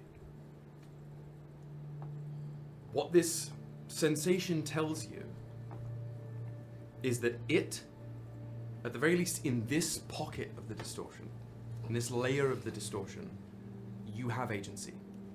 Magical, metaphysical agency. It is not pulling you or vibrating in a specific direction, but it is vibrating in lack of action. Like in the Fated Realm, Synnove's just gonna think them toward Aelys, forward, or think the boat to go. Think boat go. You think go, essentially. Yeah. Like progress, momentum, forward. Sea dog run. And as the boat begins to start to move, instead of as the resonance picks up, the frequency begins to increase in your arm. It doesn't sound like the boat is carving through water. It sounds like the boat is carving through ice. Little frozen edges of water begin to move alongside the boat, almost as if you are causing the freezing and the shearing of frost to propel the boat forward. As the boat begins to just listlessly push forward in this infinite sea, you can feel Endbringer's gaze on the back of your head. If you have something to say, say it. I didn't say anything. I didn't say anything either. What would you have done if you were there all those years ago?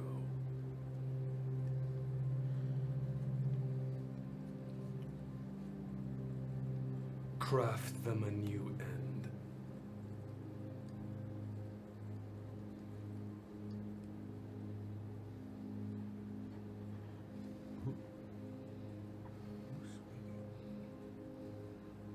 Bring them light.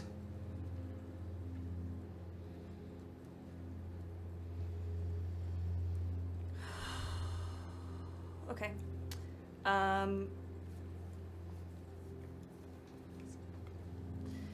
Synnove closes her eyes, stops focusing on her hand, and then she pictures the cliffs from her home where her people crossed and the sunrise. And she pumps a sorcery spell, and I want, effectively, she starts to glow and glow and glow like the sun until it explodes out, not in like a harmful way, but just to clear the way and the light forward, the path forward. Okay.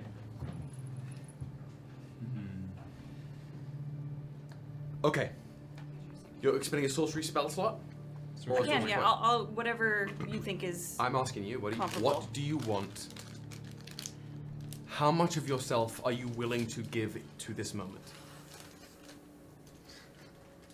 Well, yeah, and I say that in the... You always ask it like that. Yeah. It makes it so intense. Well, it's what I mean in that, like, what... Lead your people. Yeah.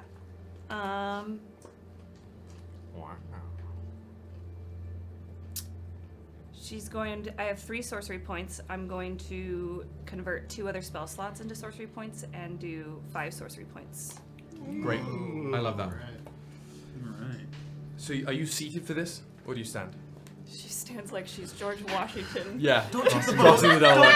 tip the boat. You stand up. Fan art. Your Do it. Your brands glow with brilliant silvery sunlight.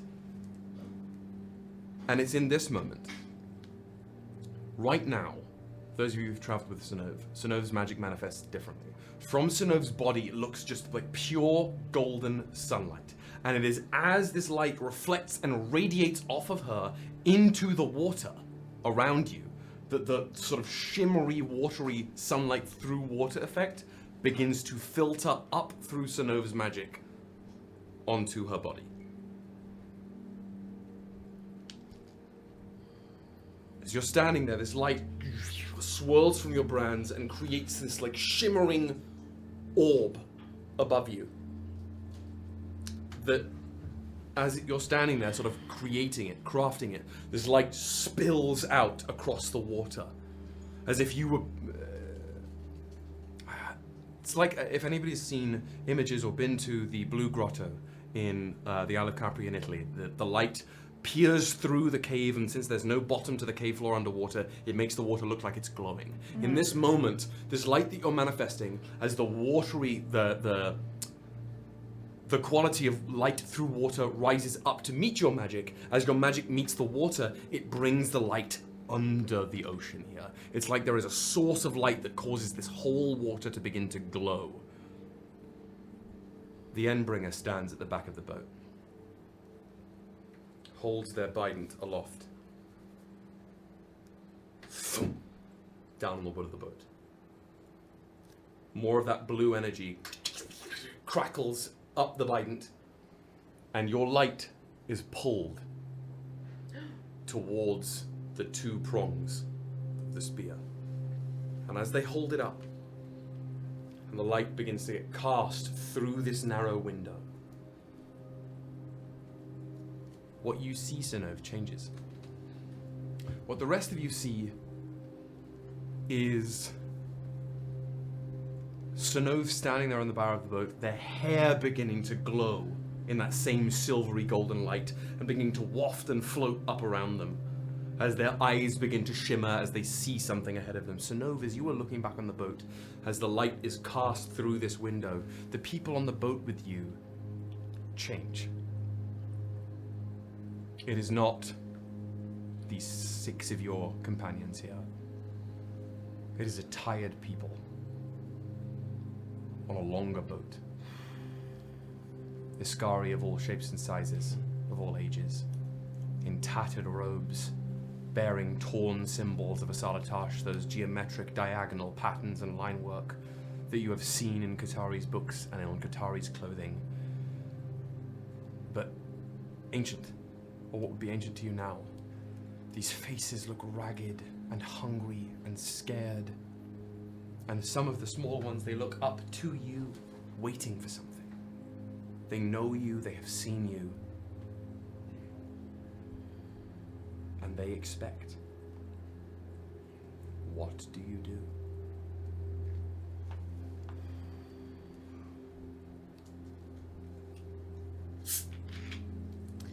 So turns around and she sees a child, like a child, and so she'll go and kind of trace their cheekbone. It's a harsh cheekbone, soft skin, but you can feel the bones through the little nub-like horns. Where do we go? When do we go home?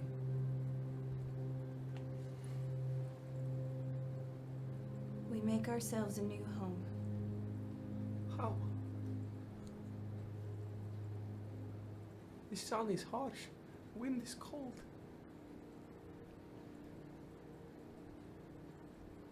With love and hard work, nothing can touch us. Persuasion check. Okay. That is a 27. God damn. Will you show us? I will always light the way. Always light the way. You will always light the way. And she nestles into the woman who's sort of seated alongside her and slightly behind her. She will always light the way. For the people on this longboat, Synnove, by your count, probably what? It's a long boat. Spacious enough, but sparse. Probably about 120 people crammed in here. All shoulder to shoulder, some lying in between the wooden slats of the benches. And there are ones, for a moment, almost look familiar. An Iskari woman with flowers in their hair. a preternaturally short Iskari, sort of sitting there muttering to themselves, almost with like an aquiline or bird-like face.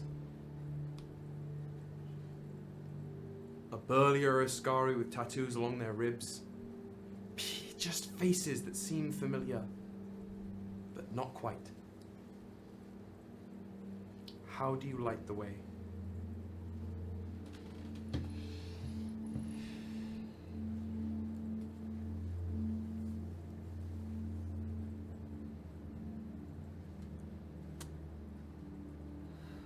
She stands up again and faces the front.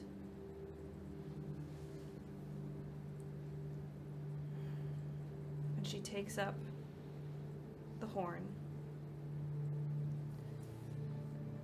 and infuses it. Her brands light up, and the horn then is glowing that silver golden light.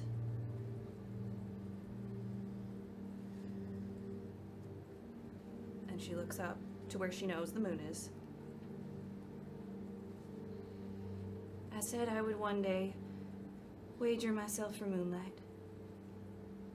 I know that day has not come yet. But right now I'd really like to wager myself with love and light. And then she closes her eyes. And that same, I'll spend 5 more sorcery points if I need to, that same light that she's gonna pump into the antler, and then it just like glows like a beacon.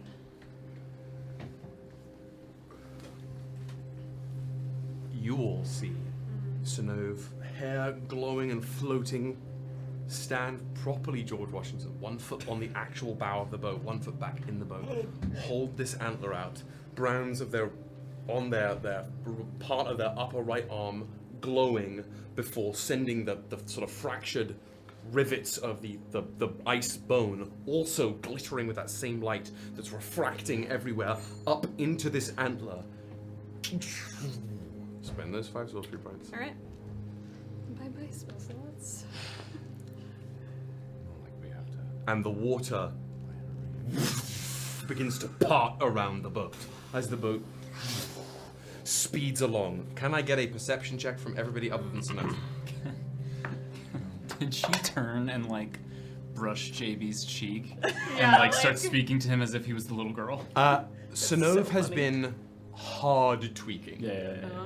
Got it. Just like hair out, just staring into the middle. It's like Kida, one in the back chunk of Atlantis. She's on that Atlantis hype Yeah. again. Is it perception? Yeah. 21. 12. One more time? 21. Thank you, that's what I was looking for. 12. Crit fail? So locked into magic. I'm Theagus is spoon. napping. Knife. I Spoon. think what you're trying to Knife. do here, I'm not going to make you spend a charge, you are trying to mimic the antler. I was thinking. Ooh, I was love thinking that. that. I was thinking. And it's not quite working yet, but Yeah, you're yeah. trying to see what's going on. 23. 23? For my folks, above a 20.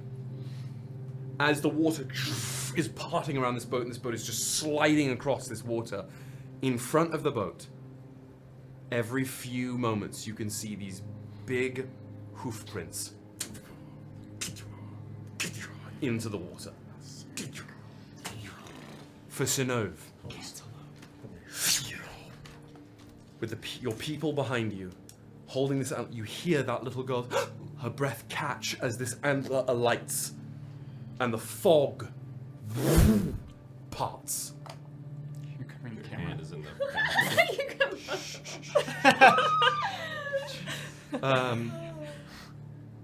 Maybe my stream's showing. That's really quick. You got both of them. Nice. The fog parts, and you can see the curvature of a stone shoreline. Cliffs that you recognize off in the distance. And you, almost like casting a fishing line, project the antler out and pull it back. And for you in this moment, it isn't that the boat is moving towards the land moves towards the boat. Mm-hmm. It's like if you were operating a camera, you'd be panning back and zooming in with the lens as this the land is pulled towards you in the foreground. She's lighting the way.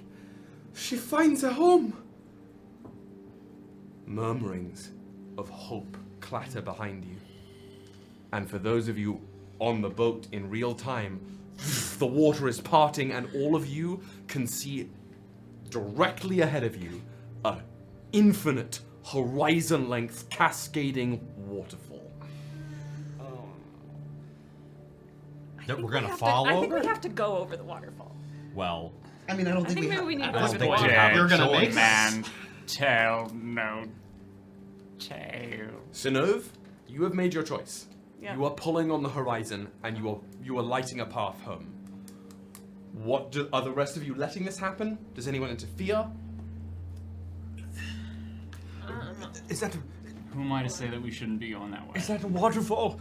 We're going to fall over I water. would like to cast Entangle Okay. Okay. to like not like to like soft magic like almost like seatbelts like. I'm so Yeah. with So, you. like, as I see this so happening, with you. Oh my I'm god, like- Rachel. Boat rides are scary. And Ythae'el Kosuma has been humming in Celestial all day, their little mantra, and so it's just the like as we're getting closer to the horizon, it's the in Celestial. I'm a little bit courageous, and I'm a little bit scared, and I'm in a tricky situation, but at least I came prepared. And they like are tapping the staff and like touching JB's arm, and like Entangle comes up through the boat and kind of like wraps everyone in for the people standing, wraps their feet It in place. literally like the wood itself, the wood of the boat, Yeah. almost groups around and like just belts everyone in. It is. I absolutely love it. Your staff, as you tap it on the ground, your staff almost grows roots itself and becomes for a moment part of the boat. Endbringer still holding up the Bident, letting Synnove's light shine specifically through that window, says again, quietly enough that it's not projected, but all of you hear it clearly. She lights the way. All of you are belted in? Yep. If we miss Yeah, him, we gotta are. go, Let me mark up Let's the go. spell slot. Sharp Fuck rocks it. at the bottom. Bring it on. Synnove, you are pulling the horizon towards you. You pull the shoreline up, and just as the boat would beach itself on the shore, you hear the beginning of a cheer behind you. And then the tip of the boat phases through the shore. The light bleeds around you. You can hear your actual companions behind you. Hold on, everybody. Hold on! And the boat. Just focusing. Hang on. The boat tilts into oblivion. Oh god. Nice, nice. The nose of the boat flips down into pitch black with a deep string of purple in the way, way dark. The boat pitches over, and as soon as it crosses the edge of this waterfall, the water that then bleeds into more of that purple lightning and desperate clouds, the boat dissipates, and once again you are all falling, free falling in infinity, as more lightning begins to crackle out towards you like tendrils of an unseen hand, before one bolt of it peels right through you, Talis. Shearing straight through your chest before again forming an umbrella that becomes a sphere.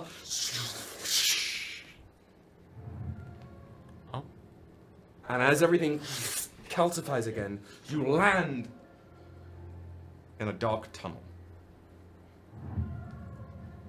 It's clearly somewhere underground.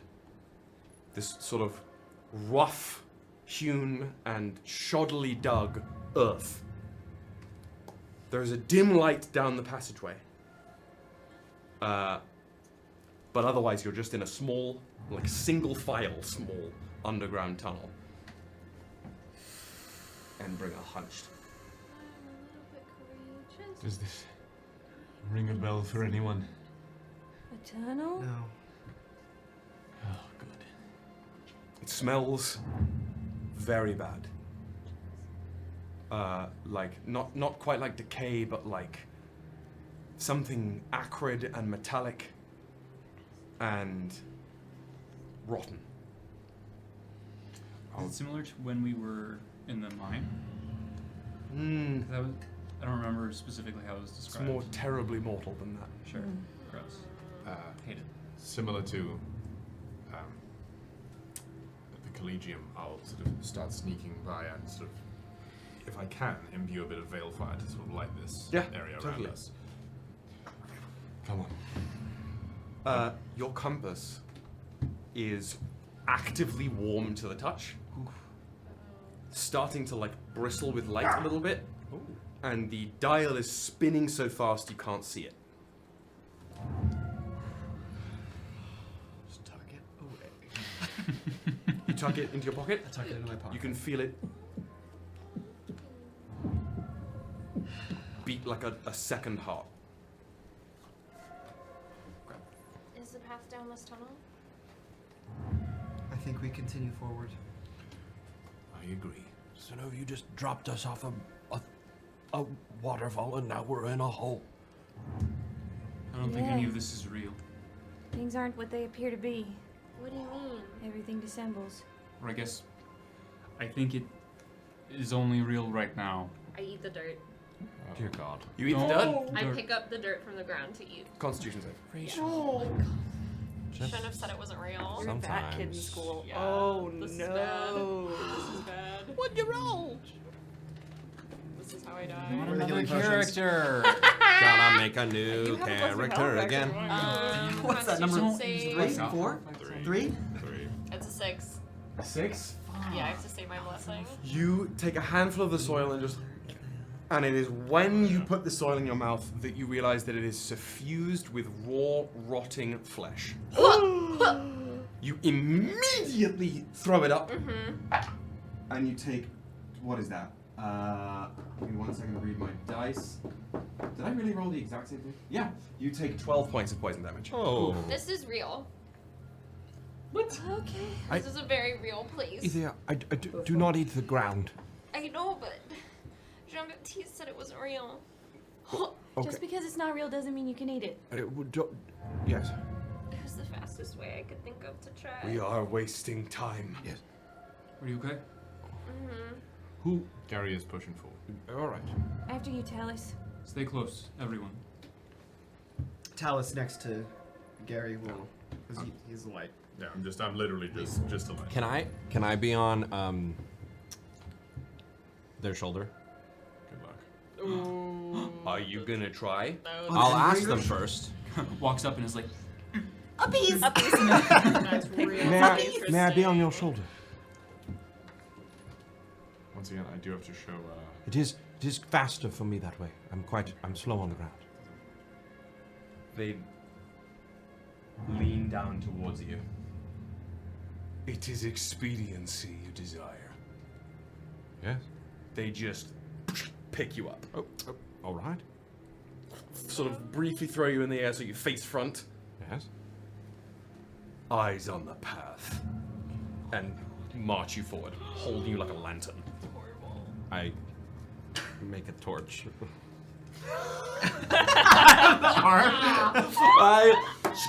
when in doubt. Nice. Yeah, sure. That's so handy. Hey, Candy. Candy. Wow. Cheers.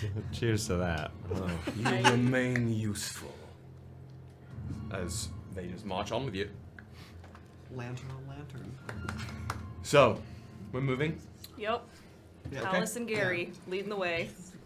Definitely backing up forward so you can have point, but just offering a light in this trying times. I'll try to glow more. You push forward.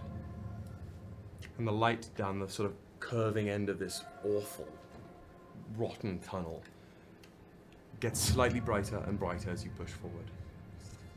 Until eventually you reach a chamber a little smaller than this room. Again, made from that same roughshod, sodden earth.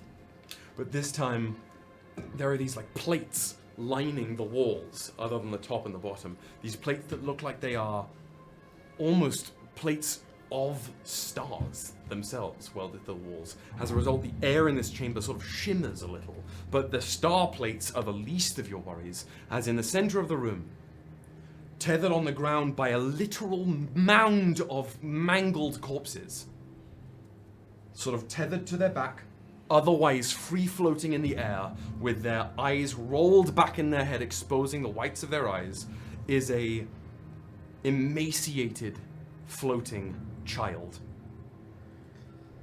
Red hair mangled and matted in grime, face scrunched up in pain. Your compass is almost burning a hole through your chest. Run forward. Oh, yeah. As you run forward, their eyes.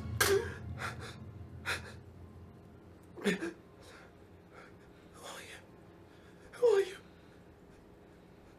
My name is Talis. Who are you? Yui.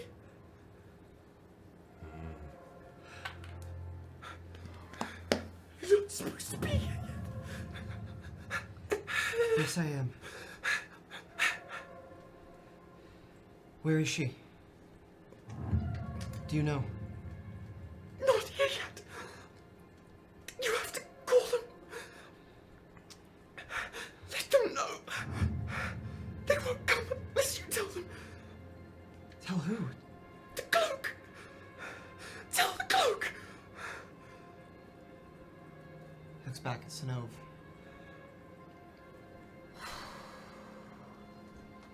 Synnove takes her cloak and brings the hood up and over her face to just see if she can find the cloak.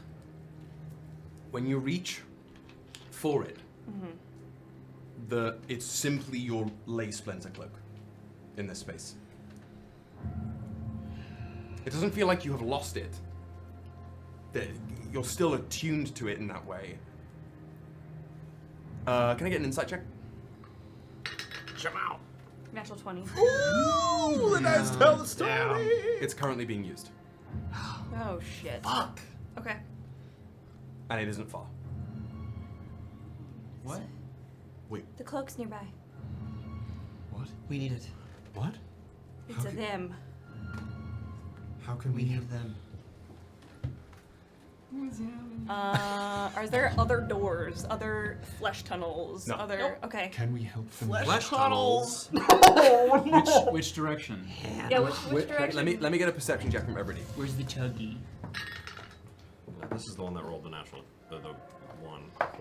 Got another 23. 23? Alright, yeah, you locked in. 1. There we go. They're like. Interesting. It's your god, bro. You are. There is. It's difficult for you to focus on anybody else in the room. Like, I'm locked. This feels like something that has been pulling at you and tugging at you. I think there's even a good chance you have dreamed of this before. Yep. You have. The more you are looking at this tortured girl strung up in the air by invisible chains, the more like it. You know this. You don't know it. You haven't been here, but you have. So as a result, anything else is lost. What did you get? 15. 15. 22. 22. 18. 18. 15. 15. 23.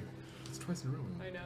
You're still a little focused on the fact that you just ate human meat. It's horrible. Horrible. You said I'm really focusing on trying a way to help this fucking kid. yeah. The three of you can hear through layers of earth. You can feel some vibrations and almost tremor sense and slightly hear commotion somewhere above you.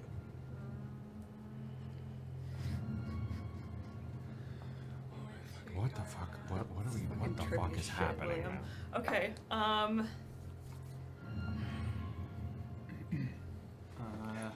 Talis, how can we help them? It won't happen if they don't come.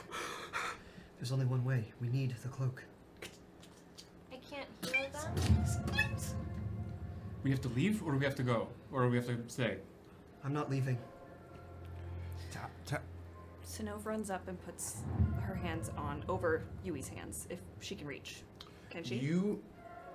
Because Yui's like floating in the air like this. You go to reach their hands. I need a strength saving throw from you. Oh no. Not bad. It's 11 minus 2, so a 9. You go.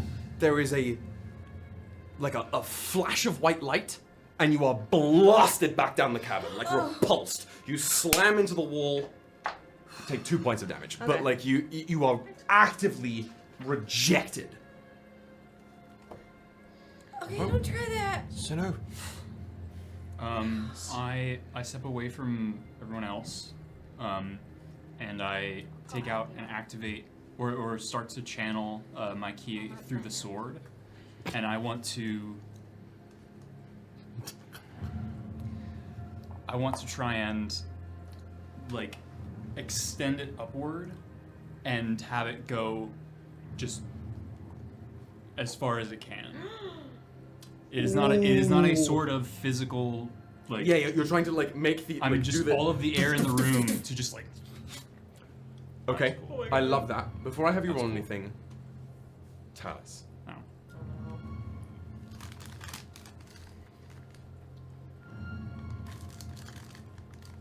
What?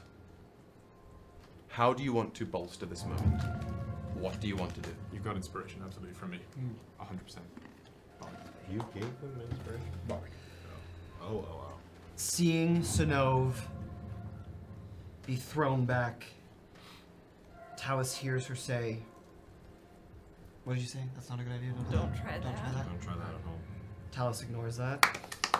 And Talis is going to slowly Talis has not taken his eyes off of. He looked back at Synnove at one point to talk about the cloak, but he's locked eyes with Yui. And he's slowly going to reach out to her and try to grab her face. The more you reach out, the room, the tunnel, the passage, all of it just renders away. And when you make contact with Yui's face, she is floating in the air, you are standing there, but you are in a clean white space.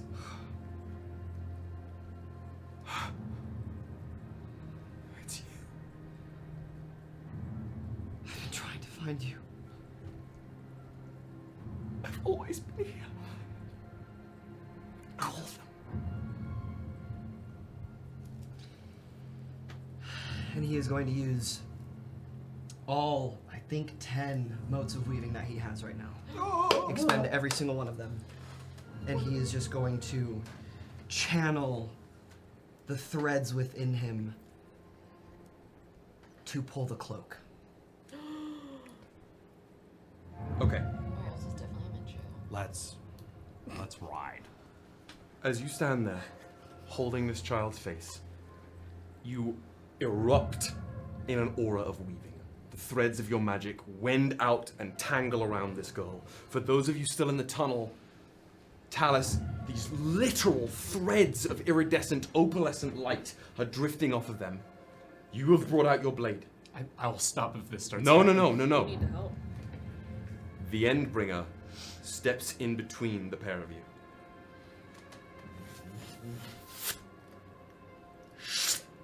More of that blue energy. One of the tines of the bident transmutes down to the other end. Some Darth Maul shit. Tangles one end in Talis' threads and conduits the other to you. I have the power. Here's what I need. You've spent 10 motes of weaving. Damn. That's a lot of weaving. You may roll a spellcasting check. How you do here will influence what I have Kyle roll. Come on, Miley. I'll send you my another body. You can do it. Come on. You gotta do great things. Come on. Natural 20. Nope, never mind. Wait, you said I have inspiration. You have Does your work on body, this? you have body inspiration. What do I Absolutely, have? it gives D12. Since it's a D12. D10 at the moment, but since it is your first time using it, as you attempt to do this, the veil-clad armor, you do not have to roll. It is your first time expending one. It's a +10 flat. Oh, that's sick. Slay. That is very cool. Bodies, bad. 24. 24? 24. these thread, like as Talis is making contact with Yui, the pair of them sort of forming this circuit of light. There is a bright flare, and these myriad threads cascade over the spear and begin to wend their way around your sword. To do this, to extend this, because of the pure power of these motes of weaving, you will not have to expend any key points to extend this blade. That's good. Roll me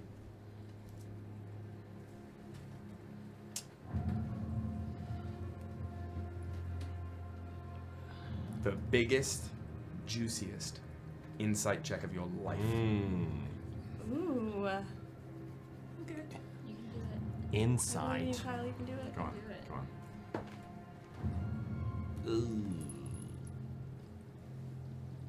I gave you a bardic if you want to use it. It's the one. Oh no! I have none of them, dude. I have no chronal shifts. What? Yeah, dude. If my thing is correct, we haven't rested since then. They're long rests. You didn't chrono shift on the no, that's not right. You had a We long rest. we long You had a rested. long rest before the 2-day climb. Right, and I used them in that 2-day climb. How? We just did Dragonflight. We didn't do anything during the climb. It was just description. I promise you. We went around the edge of the lake. Yeah. That was before the 2-day climb. For the love of God, please. Okay. Chat's saying you didn't use them. Yeah, you definitely chat. should have them. Go with You chat. definitely should have them. Chat tells Go with what the DM says. If he I'm telling you for Okay, sure. okay. Then chronal shift. That's we made sure that we had like. That's why I was saying earlier. I was We like, were full. are we rested? Are we Because fully? you used them during the fight and the layup after that, but then there was definitely a long rest that we kind of elided over to keep the travel going. We may not have even noticed. Okay. Chronal shift. Nice. Thank you. Thank We God. need those. What if it's another Protect one? those. No, I mean it's better. That's better. It's better than one. You don't have a blessing. It's just I was. I'll tell you right now, the sword was gonna break. What? At least for the If day. it was a 1. Yeah. If it was a 1. Yeah. Oh. What do you have? That's a 13. Do you want to use the bardic? Insight. I'm getting my days. I have Yeah. bardic inspiration. Yeah, I Okay. did. If you want to use it, I can. It's the same thing. Since it's your first time using my bardic, it'll be a flat plus 10. Fuck it, yeah, do it. 23. There's a moment Thanks, guys. where the threads tether to your sword, and it's almost like too much energy. The sword is not built to take that, and you can feel the handle flicker. Theagus's eyes dart over just now. Your chronal shift, based on your progress as a herald. Nobody sees it. Nobody knows. Now you can lie to your So girlfriend. cool. It's That's it's so just cool. like a simple slight flash of green in the eyes, and Sick. That's Hot. sick as The fuck. Omega 13, bro. That is dope. It's If you weren't a penguin, that'd be enough hot. to. I'd be I mean, write a single It's pretty hot as a penguin. Yeah. though. It's still pretty hot as a penguin. the single note vibrates through the space, and this sword, it first appears again like that moonlight greatsword shard of air, but then it shimmers. This metaphysical edge, like air calcified, it shears through the earthen ceiling without piercing the actual stone or the earth. It becomes a needle flying point through space and time, and somewhere, someone has a conversation with a holy knight, interrupted by the tugging of a thread, an awareness pulled down below them, that they will make breakneck speed moves to follow up on. Yeah. All of you feel a shift as something arrives in the cavern. And you in this white space, again, it is done. And Yui grows in front of you. Golden wings spread from her back. Armor manifests around her. You made manifest that which must be, that which will be, and that which has been since.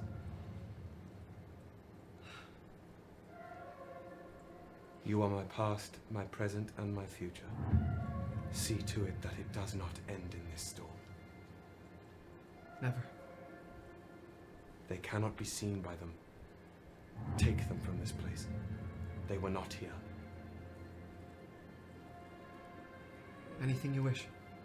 It is done. Her wings wrap around you, and you are back in the space with this little girl, and all of you feel an unimaginable pressure coming from down the passageway. Like it's like the edges of your consciousness are starting to like shift and blur.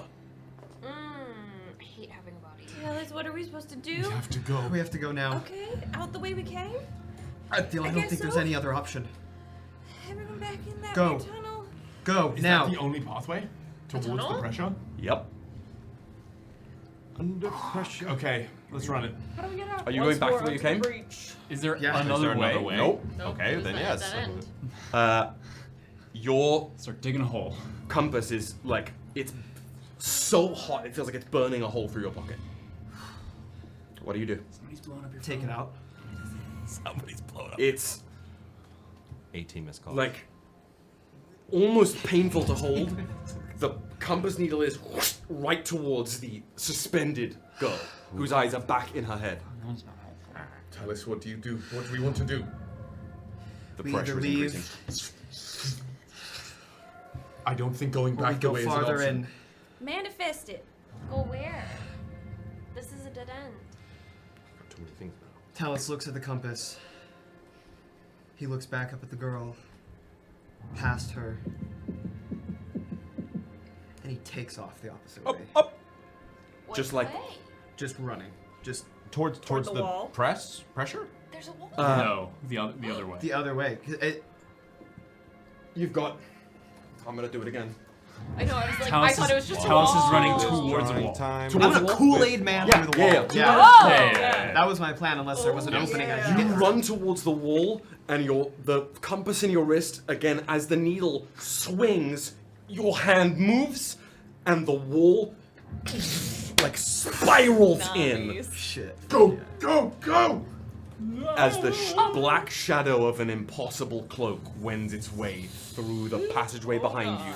You all make your way through this, and you fall into the abyss one final time. Jesus Christo. Everybody go watch Regolus Genesis. I like how you called it a conversation. It was a... Yeah, we're in the abyss. As you fall, the lightning crackles again around you. This awful, horrific storm. And as the thunder picks up, you land in a space made from the storm. You are standing in midair, dark black purple clouds swirling around you, and a sort of another sphere of even like more condensed storm and arcing purple light in front of you. We are here. She lies within. What just happened? Who? Your will is strong. You have passed through the distortion and been remade in your own image. Maravix. Everyone okay? Talis, who was that you were holding? They said their name was Yui. We know that name, right? Yeah. They are that of which they say they are. We're gonna have to have a long conversation about exactly what you know. Well done, both of you. I clasp Maravix on the shoulder. We can work on this after we get her. We can work on this after we get her. Talis, maybe don't run away again. I love you, and I don't want you to run away. Chalice finally feels a little calmness rush through him, as opposed to the little ripples in his blood he was feeling previously. He looks at Ythae'el Kosuma. I'm sorry, you're right.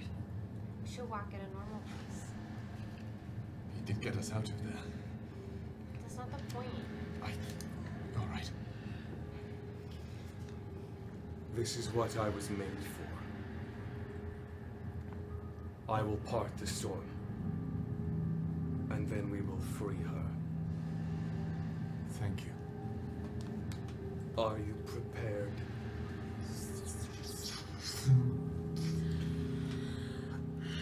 Yes. Was anyone hurt other than me? You hurt? Oh, you ate I had a dirt. couple scratches, but I'm okay. Tummy hurts. I'll be okay. Are we sure? We're all good. I mean, for now. Only go. This was a bit. Oh. I'm speaking a bit above table. Are we all good? No. Oh, yeah. We're going into this. I'll real missing quick. 2 hit I'll real points, I'm quick fine. go. I'll real quick go. Give me a sec. Hand. Hand? I don't know. Fucking more of Like a a flipper. human? Here, do you need a human hand? Human hand. Oh no, Miles, don't give him that. I knew it would come in handy. And I'm gonna do 2 things. Go get Shit, it. I didn't plan this. That's your name. Shit. Sorry. I don't know what card this will be. What do you think the card of Just do it above table. I don't give a shit. What do you think the card of Death Ward would be? Death Ward? Yeah. Chariot. Incredible. Yeah. Hell yeah. Oh, you get to be vexed. That's awesome. I will do 2 things. I will really quickly. The cards will spew out around Theagus, and they'll all kind of flutter, and then one will come out and land in front of him, and he'll very quickly go, Synnove, this, use it now. Do not leave us. Yeah, come on, Theagus! Theagus! And then the second thing I'm going to do, which I haven't been able to do yet, which is kind of what that is, except not as You're good. still up in the air with Endbringer. I've been up there the whole time. Yeah. Even when. Oh, incredible. Even Kool-Aiding man. Even through Kool-Aiding me. the- Great. That's. They can multitask. That's Yeah, funny. I wish somebody would animate that. Hooked him on their horns. I'm going to use Arcane Abyss. Huh? Whoa. Which is essentially the same thing I can do with a card, except the way it manifests is I cast a spell, and the spell, as opposed to when I cast it, it becomes a bead. The spell it erupts automatically, and you see the strands of it all around, and then it into a white little bead. And I look to JB, and I go, this only lasts not long. Okay. But use it when you want to go fast. It's drugs. No. Speed. Speed. So drugs. That has an AC of 15 and a 1 hit point. It's immune to poison and physical damage. It is a spell inside of a moat of time, and you can use it within an hour. What is it? Haste. That's dope as fuck. I've never been hasted. Buzzed? Synnove takes Death Ward, the Death Ward card, and touches it to the symbol on her head, and her brands glow gold and silver for a second, and the card disappears and it'll reappear in your deck. And she's cast Death Ward on herself. Nice. Oh, we've got a great highlighted message in the chat saying Sentinel suits for those who have them. I What don't do they- have one. We haven't used those. I know, but they give you a once. flat +2 to AC and advantage on all dexterity saving We throws. have them on. What? Yes, you do not. You do not. Oh, we do don't? not. No. You have to Is physically Is there like a little activate button you them. can press? Synnove physically activates it. She I've needs been- all the I've been- AC I've she been needs. upset. That's really cool. What? Direct quote. Hold on. Literally, for half of the campaign, you've Yeah. had this. Blue, We just haven't once been using dawned, those. +2 to AC advantage on dex saves, once per long rest, hero of heroism, bonus action reaction. Anyone within a 15-foot sphere radius may add your proficiency bonus to saving throws last until your turn in the next round. I just give you too much homebrew shit. So, There's a lot of choices, yeah. Where is this? It was sent to us on Discord. A long time ago. I wrote it in my little notes thing. I'm gonna cast. I didn't say you get those essentially those super suits, those Cyclops sort of like super suits with that Sentinel symbol there. Okay. And it's a bonus action or a reaction once per long rest to do that aura of heroism essentially. I'm gonna cast Bark Skin on myself. Oh, so love my it. AC will go up. And the last thing I will do is I will use my feat to cast Gift of Alacrity on you. Ooh. Thank you. Great. The Endbringer puts you down in this infinite space here. Crash out. Takes the spear, sort of runs it across their chest, lays it out flat. Sort of almost like frost gathering outside of their mouth. Their brands prickle that icy white blue before they unbalance the scales. And they actualize their unbalanced spirit using 2 of their spirit points. And are now... It's a series of buffs. It's like a rage monk combo. I'm not going to break it down now, but this aura sort of ripples around her as her brands just sort of thrum. You all have improved. You bet your bottom fucking dollar. Are you prepared now? Maravix? Synnove walks up to the Endbringer.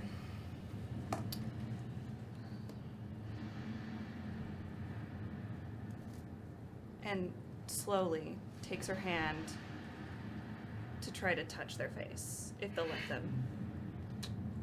They don't shy away. Which hand are you using? Can you reach? I'll use the I'll use the non-gross hand. Sure. Yeah. I mean, what you touch is gross, right? Yeah. Her face. Their face. Thank you. Their face is abominably cold, very, very hard, feels unnatural, and they are covered in moving ichor. So there's like a viscous element, but you do touch them, they shy away, and then steady. And Synnove's just searching their eyes for a second.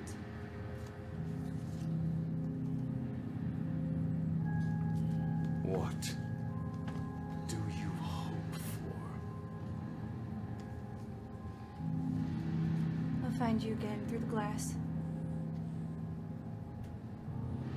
And then she plucks a thread from the horn of dark, glittery magic. May I?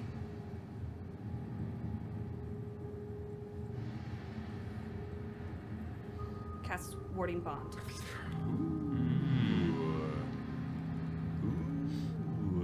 I remember this.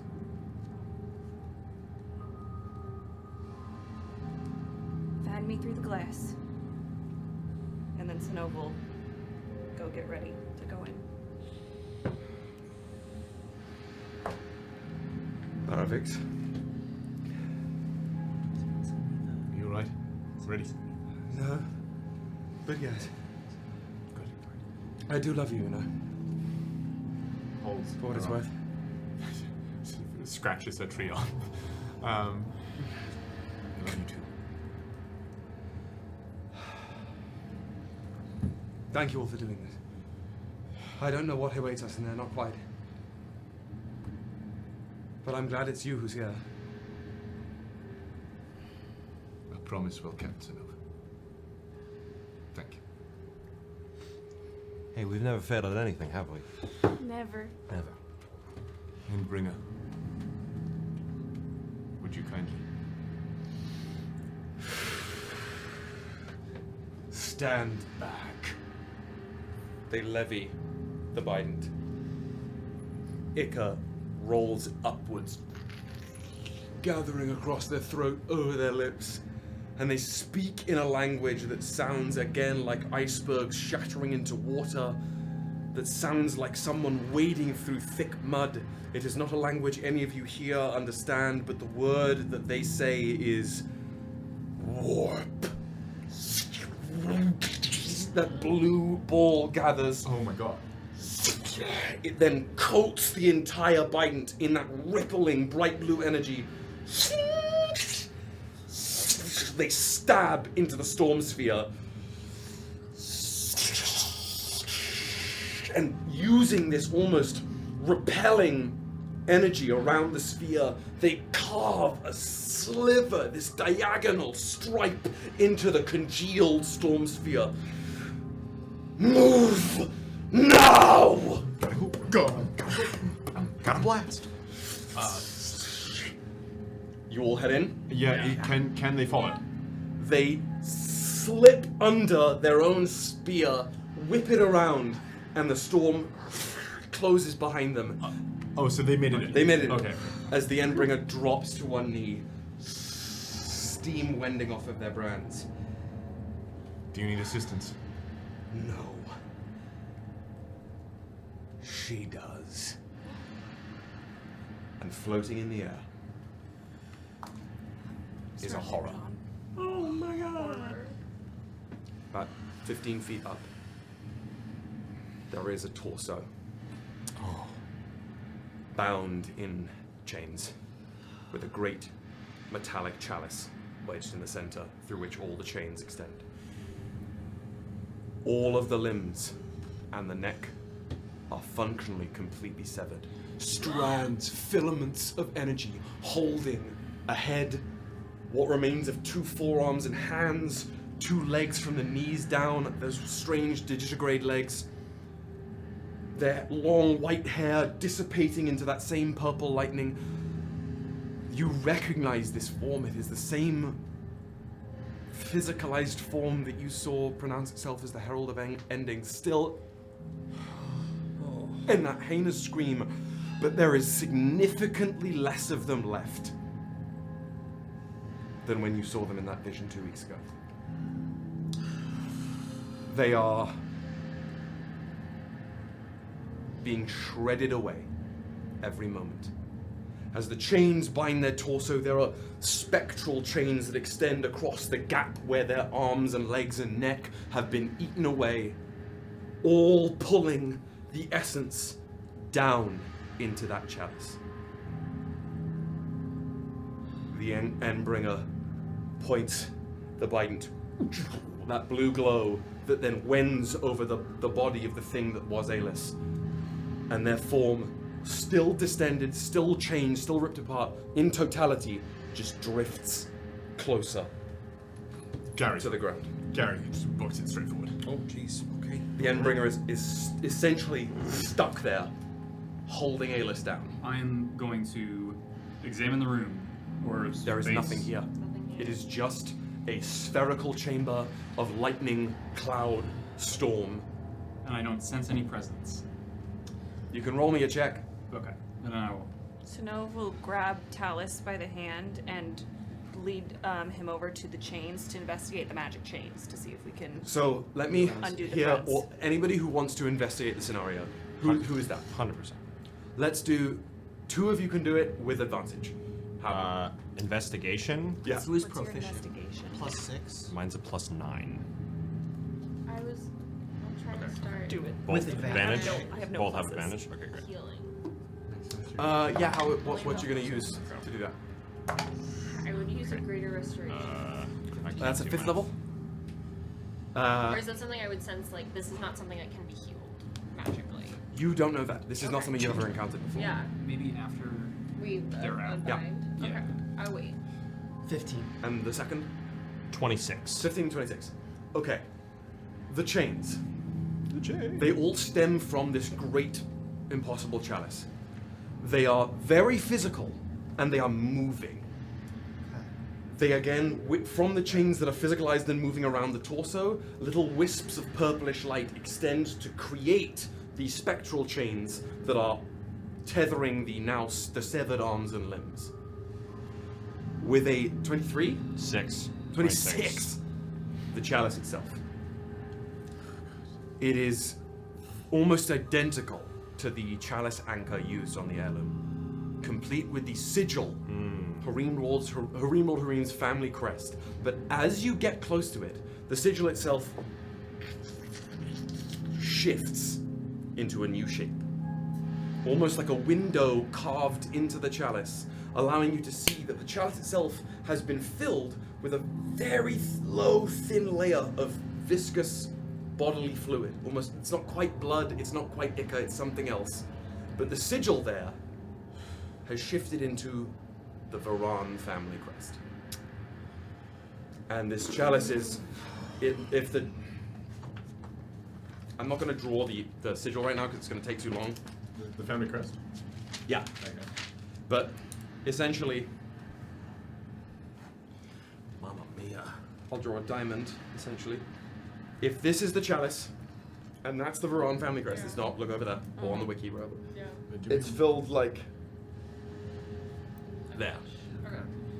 And it seems to be moving and rising slowly with a 26 in a proportional rate to the little shreds of Aelys that are being ripped away. Okay. We've got to save her before that rises to the top. How did he do that? I don't fucking know. It's inside her chest. It's like it's bound onto her on chest. top of her. Yeah. Okay. I thought it was in her chest. That makes it way easier. I don't know much about magic and shit. I'll like kind of like touch the chains.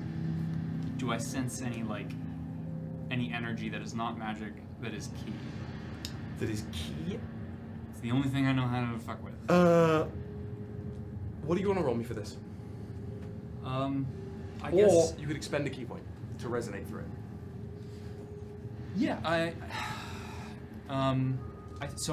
think what I would roll is probably like a wisdom saving throw, but like, if I kind of like focus on my connection to the Grey Lake to like really center that focus, and then as well try and picture the train station.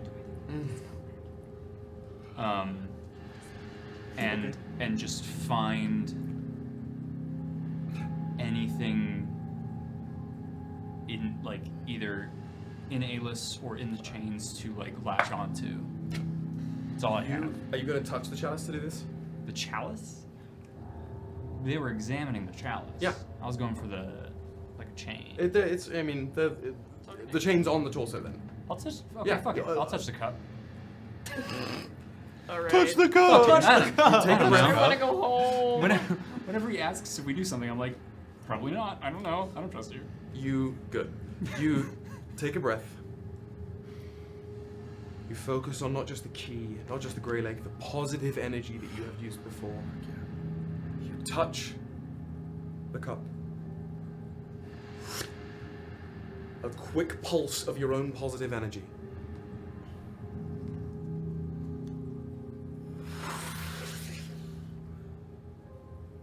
And you find yourself in the train station, face to face, with a very tired, but very familiar Aelys. Absolutely not. Are you okay?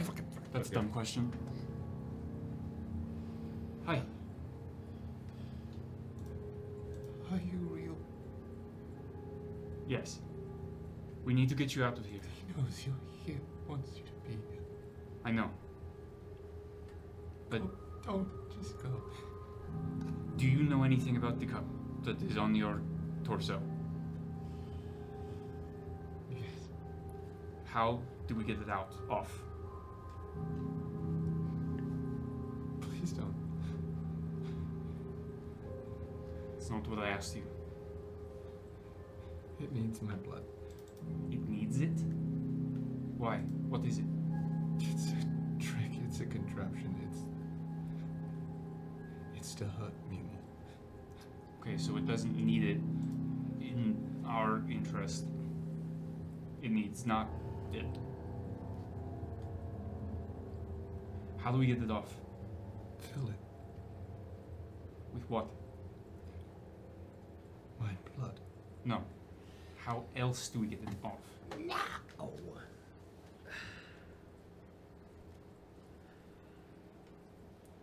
We don't have time for this.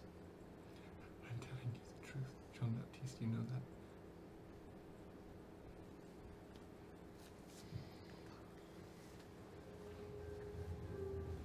It's Viraan blood. Oh, fuck me running. Teamwork makes the dream work. Yeah. I was gonna say, split it. Everybody give a little blood. Give a third. Give a third. How do we know it's not just going to help Hareen? Probably will. Even through the windows in the train station. Lightning crackles. Ah! You have one more thing to say to each other. Please just leave me. Thank you for coming. Shut up. Just hold on.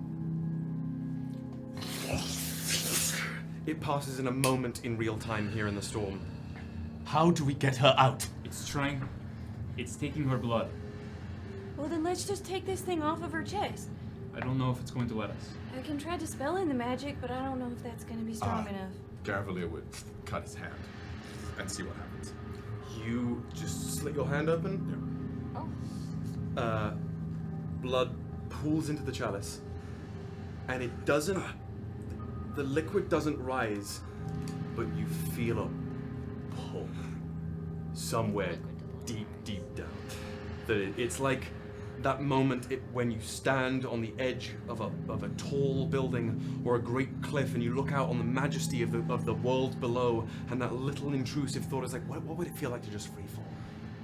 Something is pulling you to free fall, but the blood itself does nothing. She said it has something to do with Viraan blood. What is it with our people and fucking blood magic? Every time! They can't help themselves! Is there anything you know about this that we can avoid having to do this? Take it out, just turn it off. I know nothing about this. I am completely out of my depth here. Theagus? Maravic's, you know what, fuck it, she's gonna try to do the same thing. She has health to spare. I can. Oh yeah, I could want to hit die. 10. I could slow it down.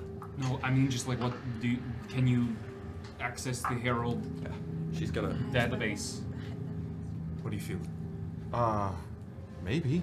I don't know what blood magic is supposed to feel like, but I didn't like that.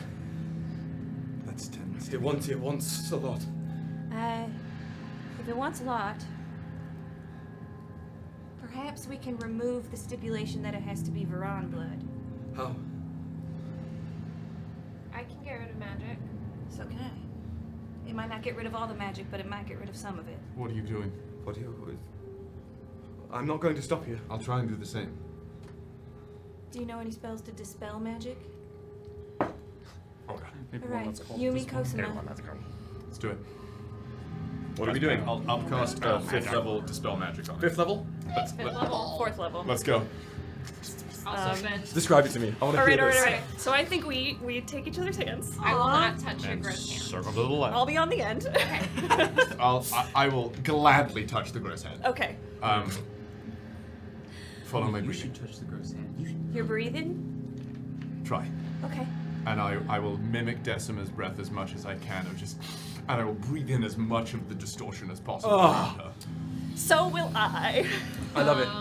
Let's huff the distortion. Oh my god. I will send you a message really quickly, under my breath. Do I have it? Do I have it? Do I have it? Tell me I have it. Tell me I have it. Tell me I have it. Come on, John. No, that's the wrong one. Brother is tweaking. I'm sorry. Yeah, I have to tweak. I have to. Brothers. I know you know the words. I saw you hear my song. And he'll ask you to speak in Elvish, the spell magic. Darth Vader. Darth? Darth Vader? Darth Vader. If that helps you. D-A-F Darth Vader. F-A-E-R. Darth Vader. Did you know he's Luke's father? Synnove just gives a nod.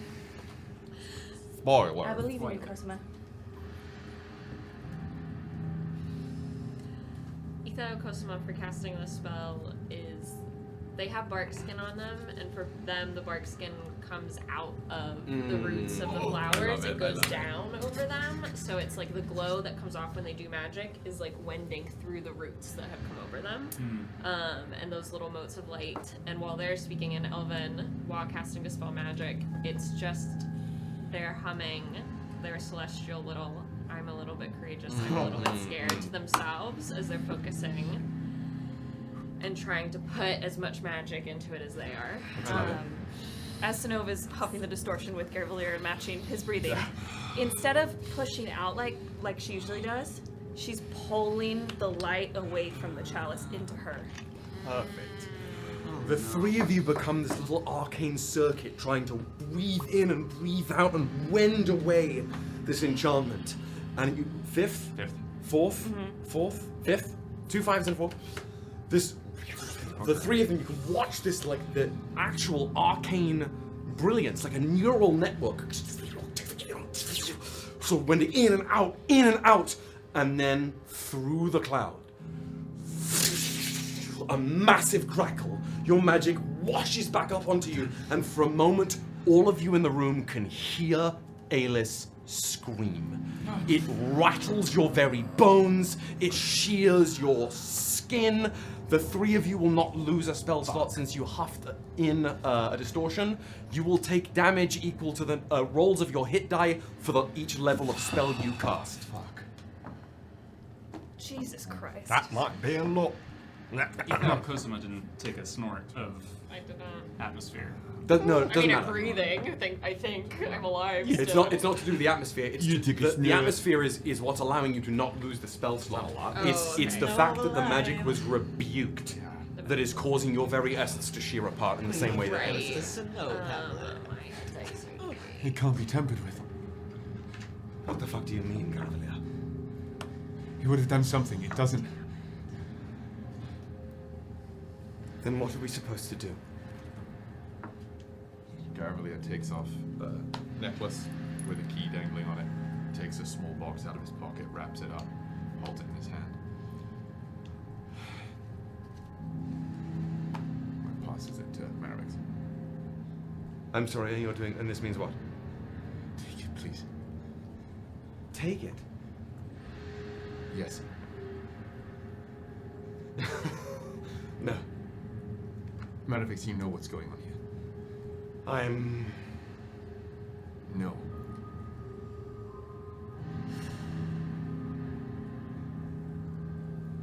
I'm realizing what's going on. And for once... No. I would like you to recognize that I am the eldest of the three of us. Stand down, No. Garavellir. It is not your duty to. Isn't it? No. Who was raised to take this mantle before Aelys came along? Precisely the reason you have to guide her when I'm not here.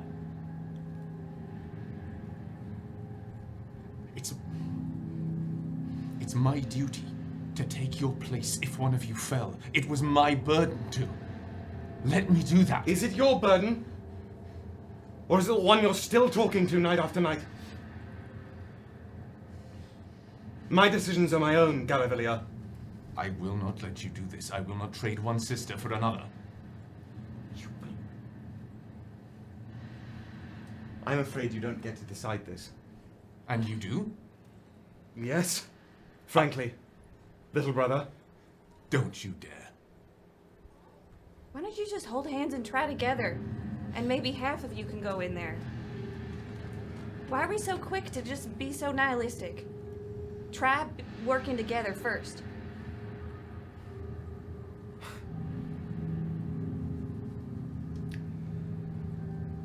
I'll rise to that bait, I suppose. Takes out his little sacrificial knife. Might as well try. Prepared?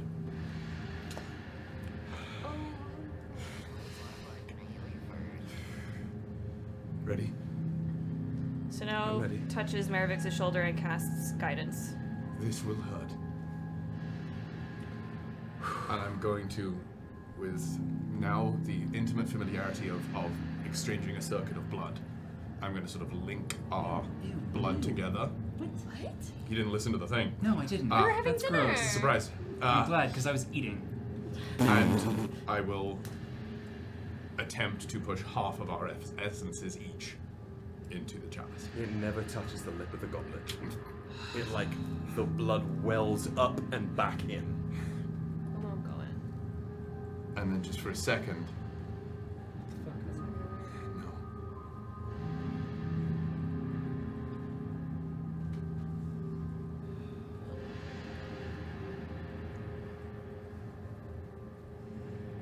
So what the fuck are we supposed to do?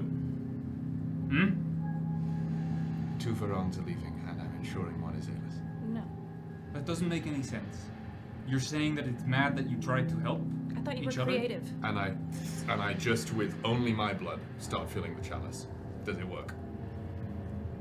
I mean, Gary, you have a wife. If you're letting not just your blood spill, but your essence start to go, you can feel yourself beginning to want to list over that edge, and the rest of you start to see Garavellir's fingers almost begin to spaghettify out towards the chalice. Why not both of them, though? You can't cheat. It's its purpose. But you're cheating right now because there's two.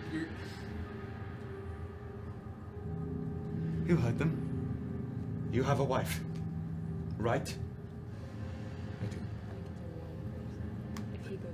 I have spent the last years of my life defending a piece of all of this. I'm not going to let that be for nothing just to watch you. It will not be for nothing. She needs to get it still, does she not? Am I to teach her how to wield it? Am I to teach her how to use any of this? I don't know any of this. You seem pretty good with a sword. Precisely. Blood magic. That is what I am. That is what I'm good for. She has to take a lap. Please. Tell her.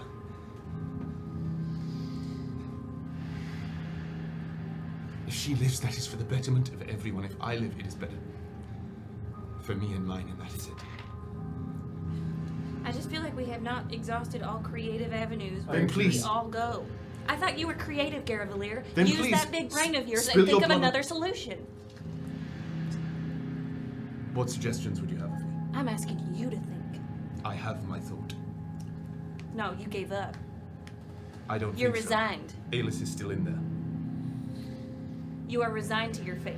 You're not trying all the other avenues first. As far as I see it, there are two.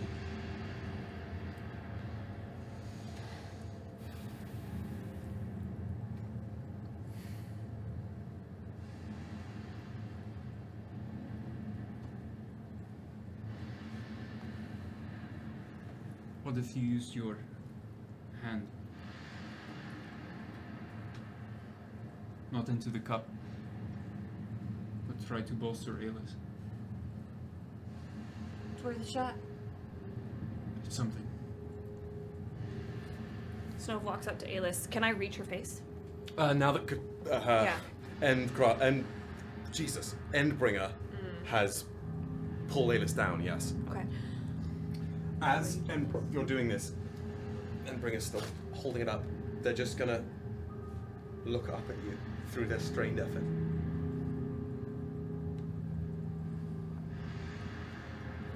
In a scrying, for only them to hear. Do you trust me? I do.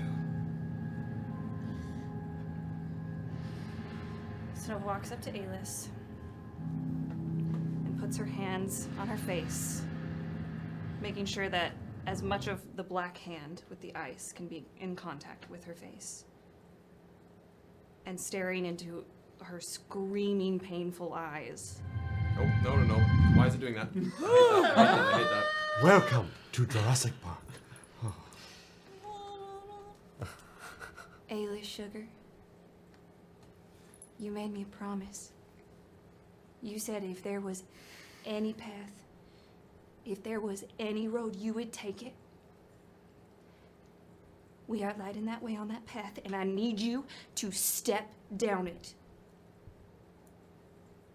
You feel something tug in the ice of your bones. All right. I follow that tug. You almost fall into the folds of your own bones. You sink into the crevices of the ice that makes up your forearm. And you find yourself in the frozen plain that is the seat of entropy. Sitting there, hair dangling down across their face, pinprick blue lights glittering through the strands of white hair, is the Zillyrian. Hi, Sugar.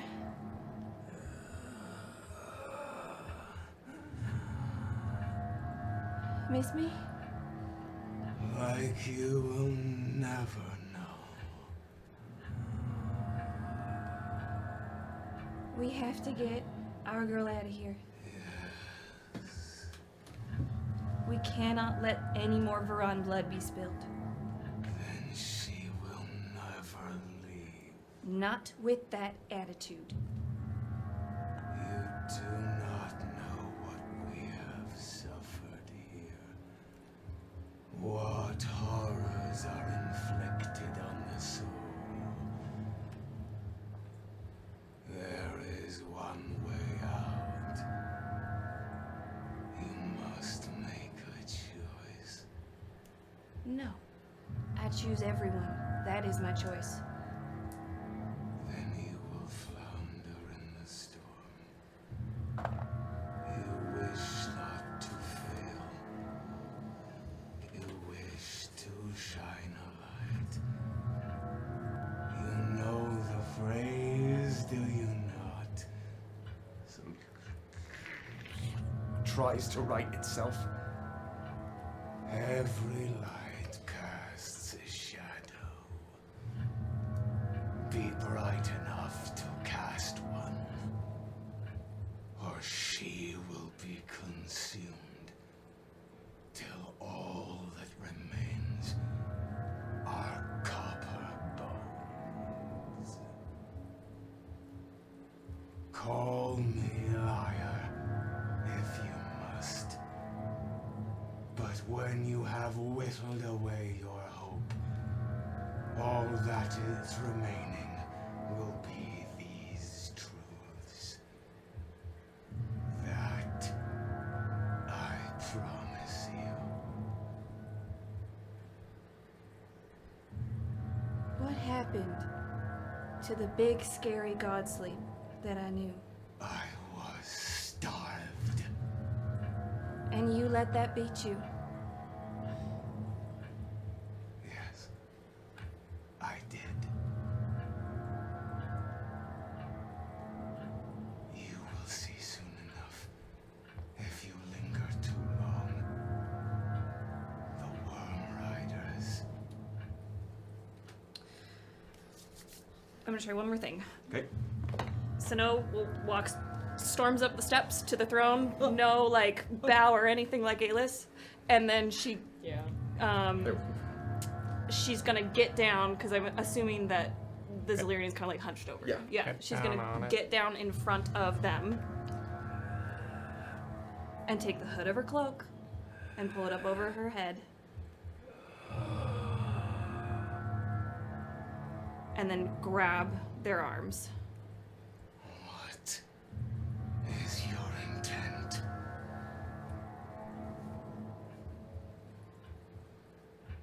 Love and light, Sugar.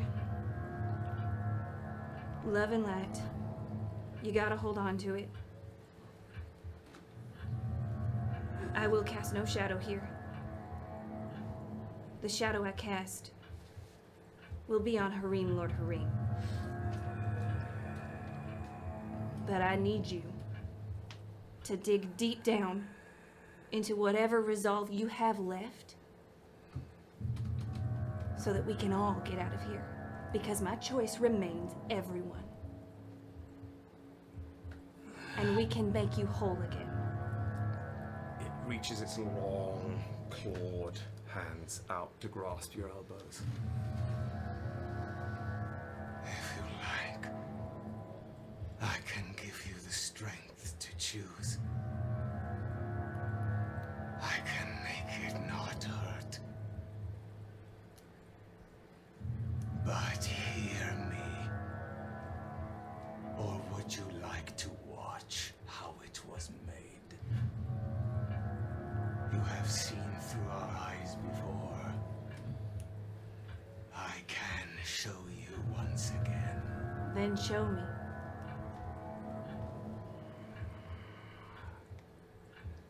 And it reaches out its hands, palms to go up against your eyes. But it waits till you give it enthusiastic consent. She takes their hands. That's growth, baby.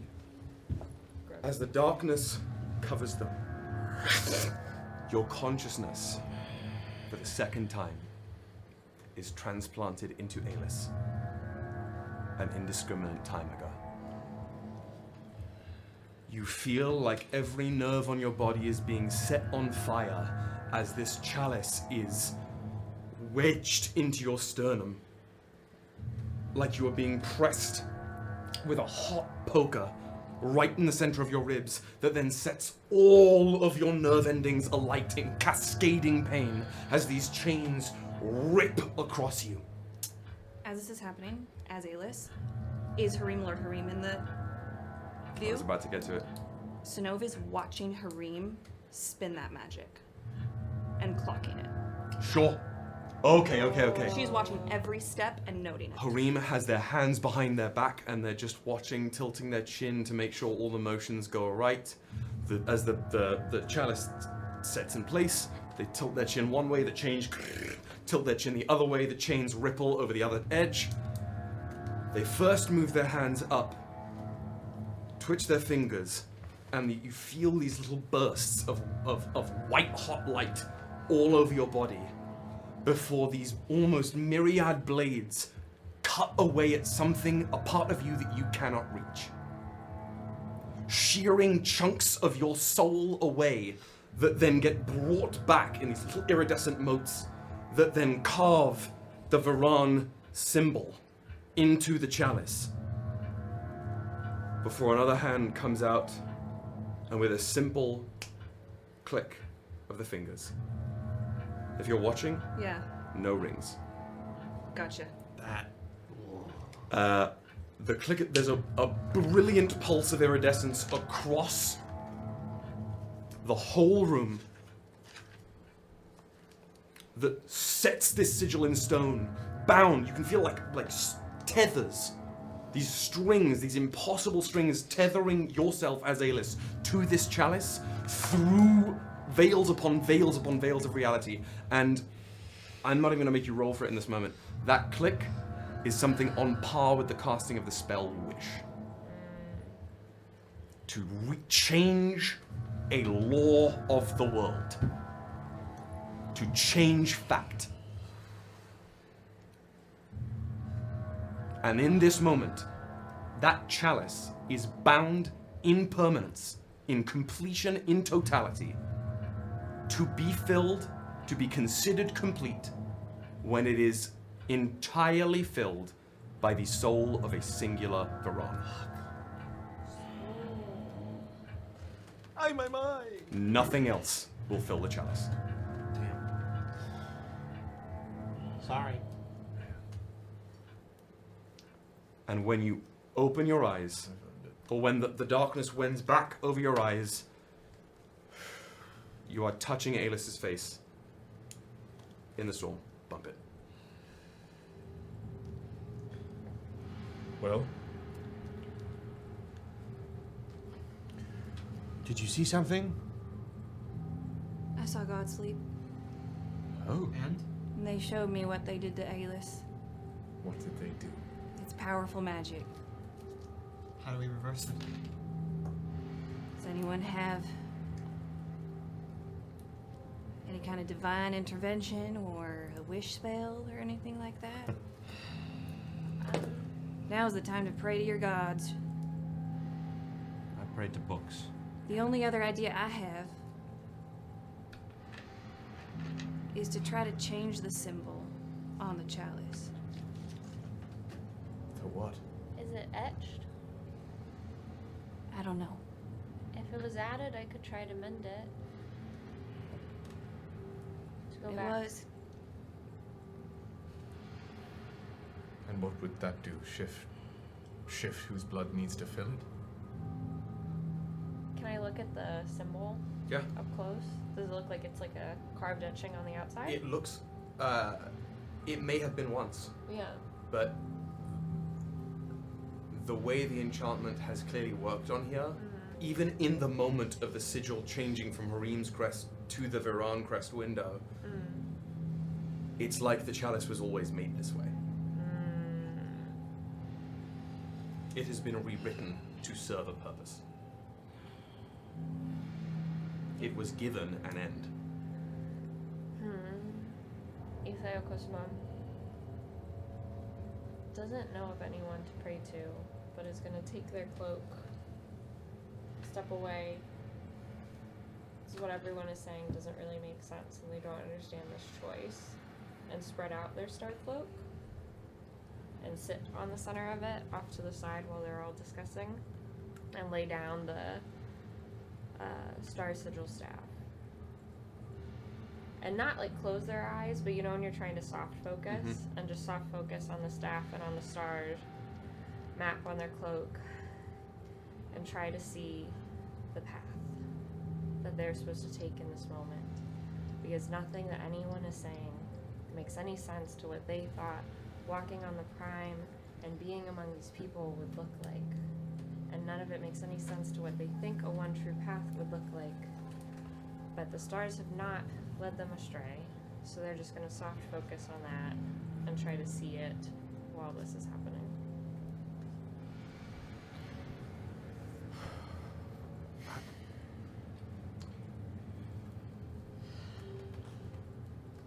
Without stepping back from the moment too much, as you're focusing on the sort of the way light reflects off of your staff and almost forms a constellation of its own.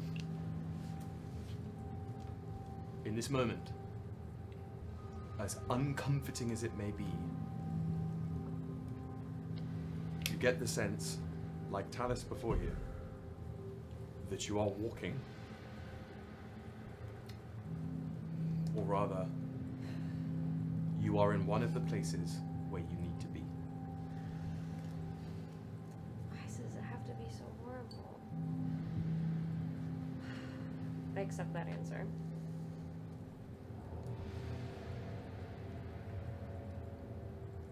The floor is all yours, guys. I have an idea, but it would. I don't know what it would do. I don't know if it would solve our problem, but it would give us more time. I don't know what it would do. Just think out loud. Okay. I have something that can freeze people in time, and if I can find a way to use it on Aelys multiple times at once, would it reverse what's going on? It might stop it. But But we might currently be outside of time. Was the dispel magic reversal a result of trying to tamper magically with the device? If the three of you could roll me an Arcana check if you wanted to. Yeah. It was a 9th level spells. That was cast. 9. 8. Arcana? Yeah. Nice. Oh, damn it. Let me take back your rolls. Yeah. I'm gonna make a ruling right here and right now as a DM because I think it's the dumbest thing in the whole fucking world. Make Arcana checks with your spellcasting modifier. Fuck. Oh. It's intelligent. That is the dumbest thing. I get it. Like, sure, it's about the study of magic, or whatever. But the way I like to use Arcana checks is the way you're in tune with magic, and that should be your spellcasting modifier anyway. Okay, So so make it with your spellcasting modifier. That's a 19 now. 19? Do I reroll? Yeah, I'll give you a review. That's also a 19. 24. 24? Yeah. Spellcasting modifier? And then Added to it, I rolled a 19. So like +5. Okay, Yeah. that's fine. Yeah. Thank you. Wizards would roll with intelligence, yes. Yeah, wizard would and that's roll fine. with intelligence. Yeah, but that's fine. sorcerer should get to roll this well. Yeah, it is crazy. Someone Calias is like, yes! Calias was so bad at these, and I was so upset about it. So, what did you get? 19. 19, 19, 24. or 24, and 19. 19. Locked in.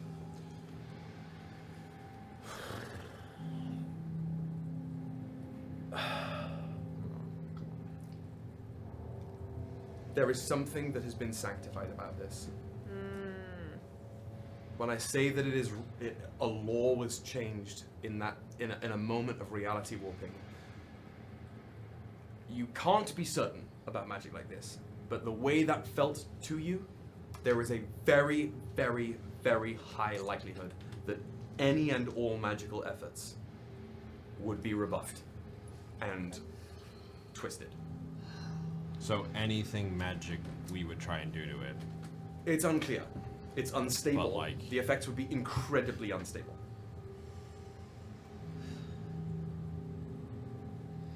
Can we try to use the sigils? I really think it. Unfortunately, I really think it needs blood. Like, I think there's no two ways about it. Like, I think it's blood or nothing. There's technically 3 ways about it. There is technically three ways about it. But Unless one of we them. can get your Are we watching? cousins or parents here. Yeah, well, there's no guarantee we could get back here, is the issue. For my BioWare fans, Yeah. I'm gonna lay this on the table. Yeah. This is This is Kate Ashley, isn't it? this is Mass Effect. It's Caden or Ashley. Dragon Age Inquisition. It's Who Stays in the Fade. I am giving the choice to you. Friends, please.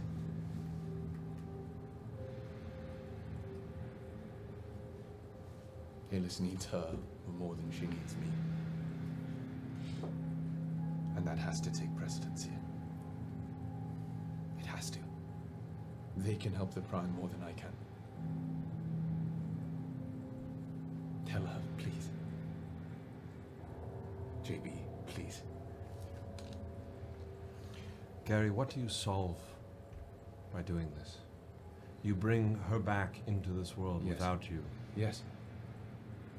She's the only one who can make the choices in the end that will change things, if things go right. At least the only one of us 3. Why does he need a Viraan?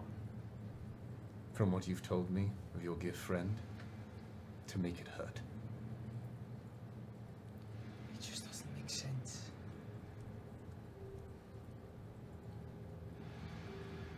Maravix has distanced herself, but all she's gonna do is wait, and she's just gonna try and catch your eye, Synnove. Synnove walks over to Maravix. Talk to me. I don't want to have to go back on what I promised you.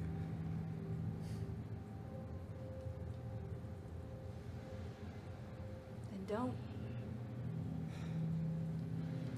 I can't look at her like this. I was so bitter and angry for so long. I craved the responsibilities she was given. I craved them. And I thought I could fill them by teaching her. And it didn't do it, couldn't. And now,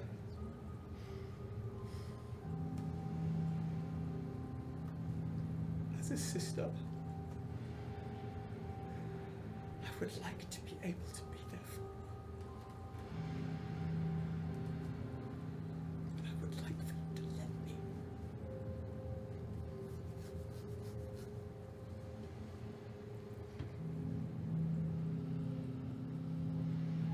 I can't let her lose either of you.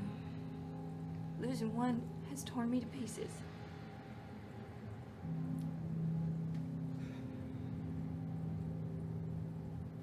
I'm not gonna make this decision. Because my decision will always be everyone. Maravix. Then just hold him back. He has a life. All I have is my duty. That is not true.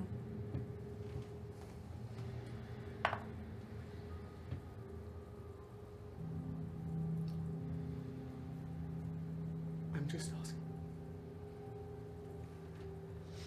In this moment, I am asking for permission. Because if I get my way, I won't be able to ask for forgiveness.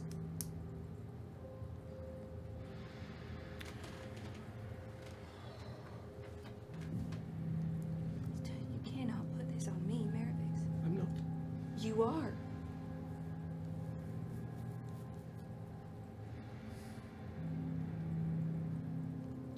Then Maravix is just going to start walking up to the chalice. Maravix. You would not get past Gary.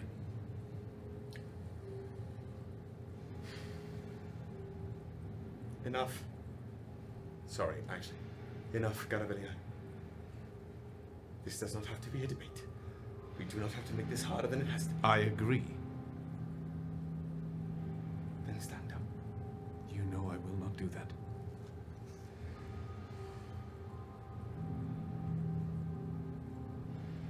Maravix is going to give one last look to the group.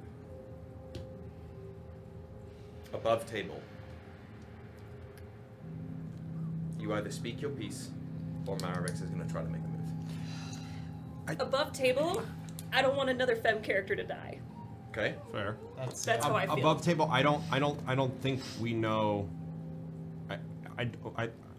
Is there another way that we could do this? I don't think we can find. I don't think there's another way we can do this. To quote my man Kirk, I don't believe in no-win scenarios. Yeah. I feel like that's what we're being presented with, though. We've tried the magic. We've all looked at it in different ways. Right. This is it.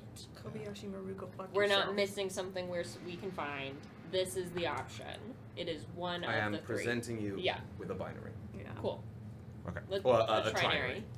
A trinary. Calanthus. Two Viraans are getting out, and one isn't. Got it. Synnove wouldn't say that, but I Yeah, don't yeah. want another femme character to die. We die a lot. Yeah. No offense, John. Gary approves. No offense. Gary Two of approves, them are absolutely. you. That. Gary's here for it. I'm just like, what a horrible world for Ythae'el to come to.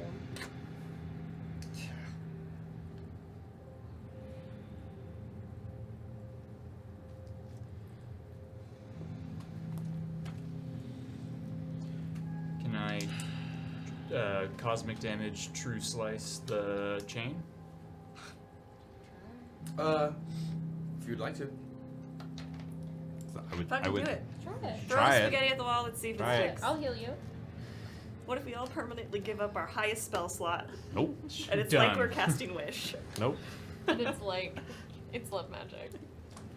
I don't know. I mean, That's the only thing you think of is the cosmic damage. I don't know. I don't believe in no-win scenarios. I think it's always... I don't know.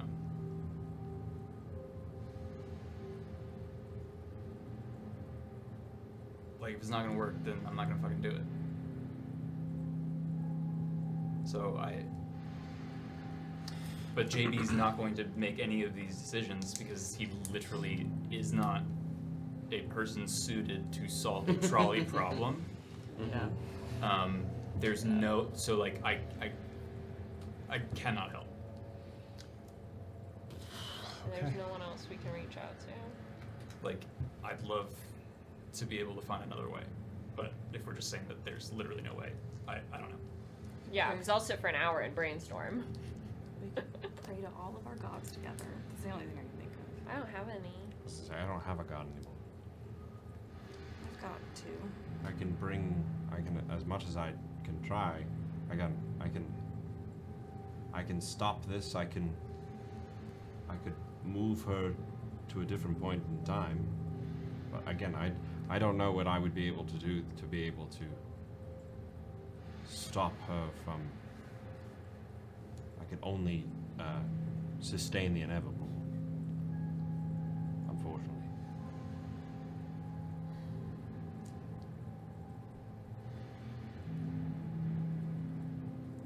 Will the chalice kill whoever it's attached to? Who are you asking? How much? I just said it out loud. How much has Aelys deteriorated since we've been here? No, it would take a long time. Okay. For Aelys to physically deteriorate and fill the chalice. Synnove, from your vision, it seems intentional that Aelys's decay into the chalice is purposefully extended, not just to cause pain to Aelys, but to buy time.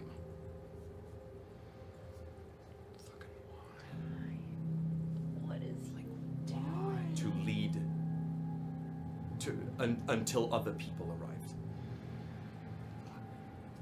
This is a trap. He wants us to do it. Harim wants us. Harim lives in a world where he doesn't care what happens as long as it's a good show. And this Fuck it. is a show for him. Fuck it, do we call him?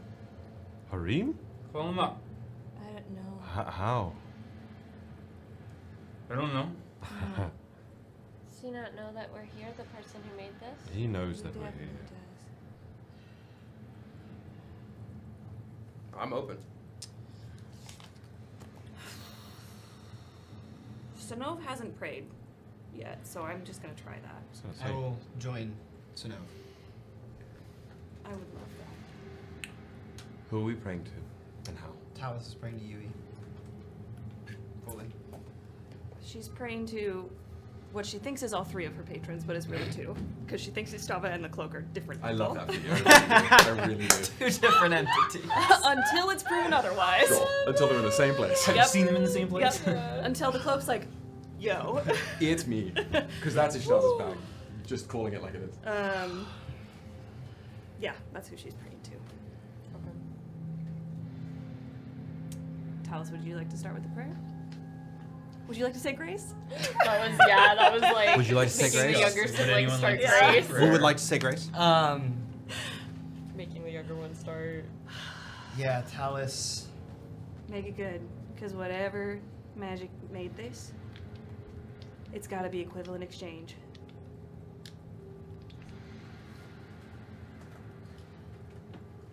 He closes his eyes. And he still feels that echo of what happened to him in that white room. Mm. And he says, "You said if I called upon you, you would try.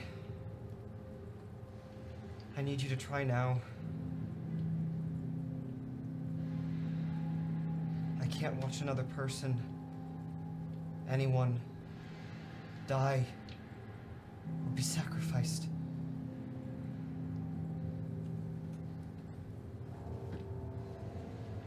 I am your past, your present, and your future. I need you.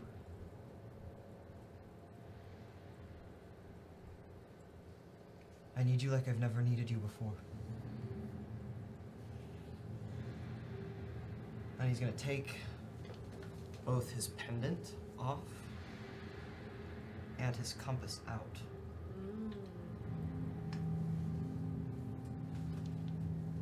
And he is going to offer them.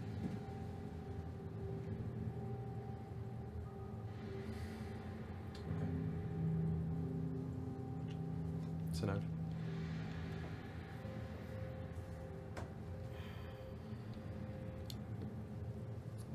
Snow closes her eyes and imagines that grove of moonlight. Imagines the cloak.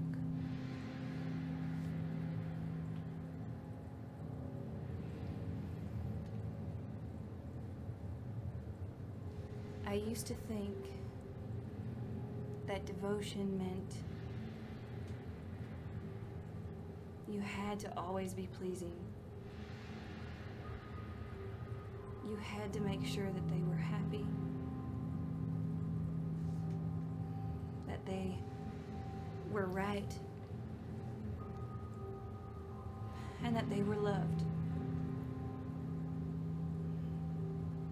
But it all came with strings attached.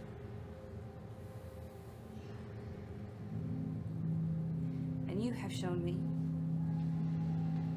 that even in my silence to you, my confusion in all of this, you have never left me.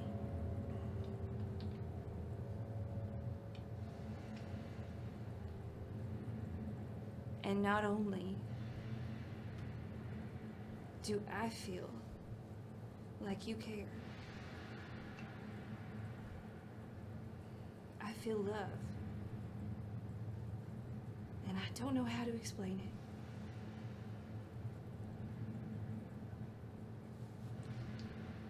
I am asking you to help me cut these strings attached to the Viraans. Because they have been devoted to a god that has required them to give so much of themselves. I am asking you to intervene to help us put the heavens back together. And my connection to you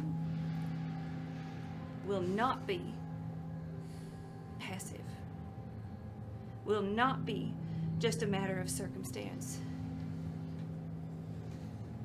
I will be your champion. I will put the heavens back together. Even if it means there is no seat for me. I need both of you. In a moment. To roll me a spellcasting check. I am going to write a DC down on paper. And I am considering this something akin to a joint divine intervention. If this fails, the heavens will be silent for both of you. If this passes, we'll talk.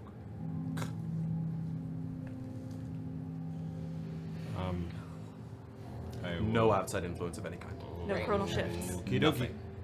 No I was about to. Thank you. I was about to. No blessings, no bardic inspiration. Just a straight roll with. I want whatever blessings you already have. You already have one. You can use. Okay. But this needs to come from the pair of you, your connection to your divine patrons, and nothing else. This is not influenceable. This is a plea, a cry, a reaching out of power to tether to the one above you. Just so I understand, I can't use Garavillier's bardic inspiration. Did you already have it? Yes, it would Then I will allow it. It would be a roll still because because I wouldn't be able to like activate my ability to trigger the maximum. Is it a reaction? It's like what it's like a thing that it's a thing that I do. It's not a reaction, but it's a thing that when I see his them do influence it. I think in this instance to roll the dice is fair. Yeah, no, But then I would agree. allow the next time in real space. Sick, For thank that you. one. I appreciate that. Yeah, I think that's fair. Who wants this? Me. Don't open it. That's so tiny. I'm sorry, what did you say we're adding to these? Just a spellcasting check. Did you do 2 blessings from earlier? Hey, I have one. No, I used one. Oh, you used one. MFM, y'all. Motherfucking Minshew. Sanjivar, brother. Sanjivar. Let's go.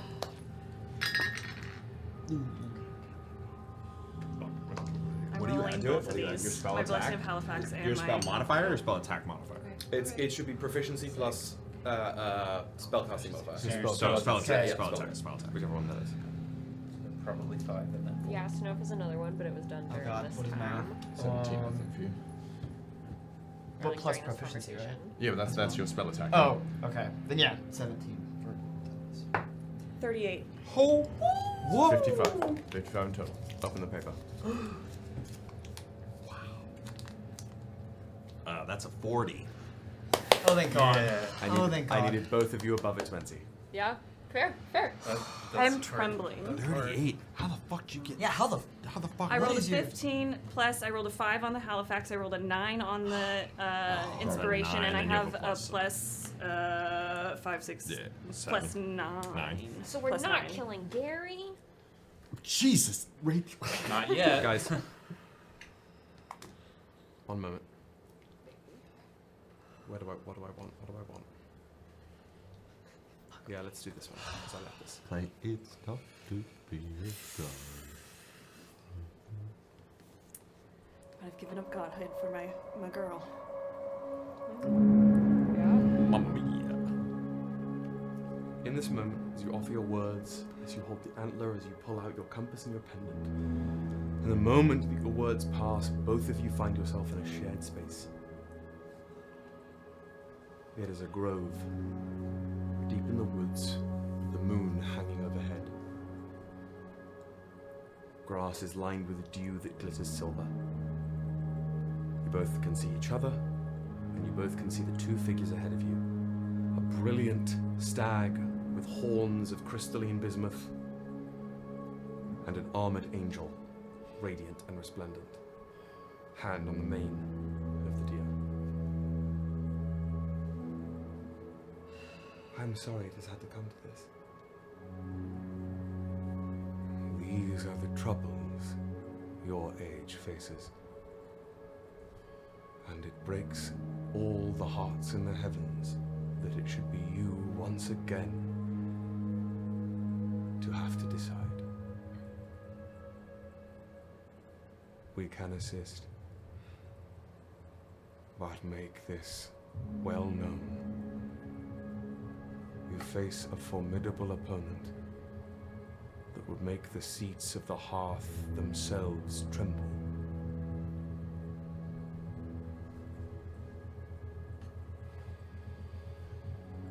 That goblet, soul-bound, yearns. It hungers, and it must be sated.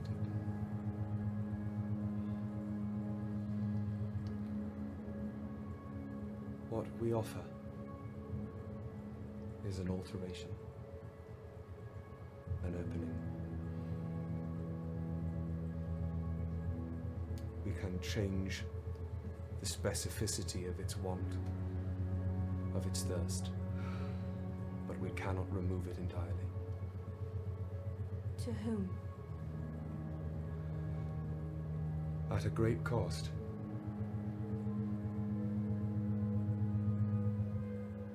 It could be anyone.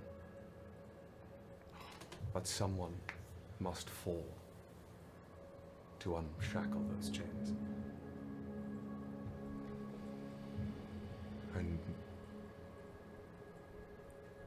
I wish I could say I could usher them to our silvered pastures, but whomsoever falls into that chalice does so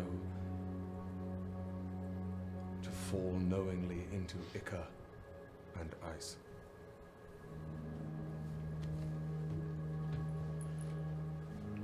Beyond my reach. If you wish to follow through with such endeavors, we will hear your plea. But it will beleaguer the pair of you greatly to channel such force in our behalf.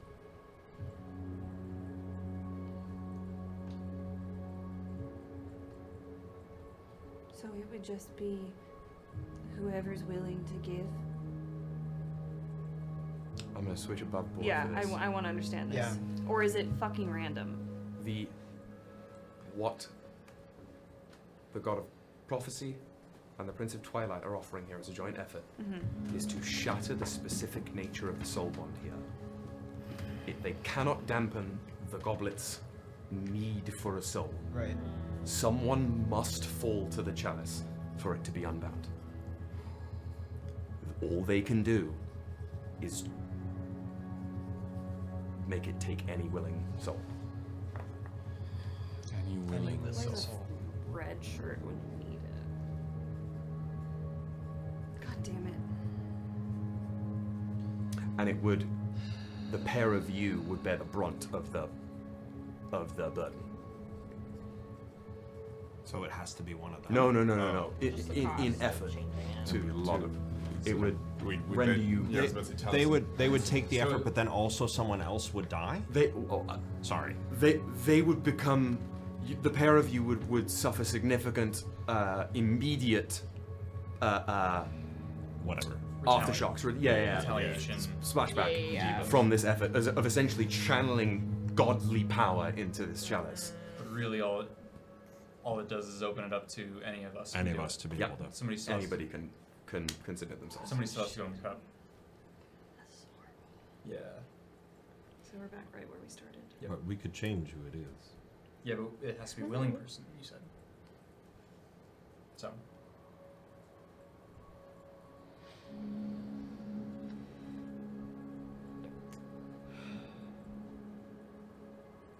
It has to be a living person, like person with a soul. Should have brought contest. How dare you? Oh my god. The rest of us Could have done How contested. dare you? Every single one of us would go before. I'll let you guys. I'll let you guys above table as even though it's the pair of you right here, right now. I think this is a party discussion. Oh yeah. How are we I feel supposed to make this there's- decision at there's 11:30 no- on a there's- Wednesday? There's no use in doing, or in my opinion, Yeah. it doesn't make sense to do that because then y'all are just gonna get fucked up, and we're gonna be still sitting here. Trying to decide. And Hareem's It's horrible. gonna show up the second it's fucking filled. Yeah. Yeah. But either way, it's Gary or Maravix. It's Gary or bust, in my opinion. Okay.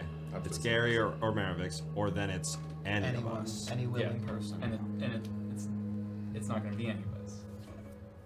You know it. It's not me. I have to see the whole world. Yeah. We have baby. I just got here.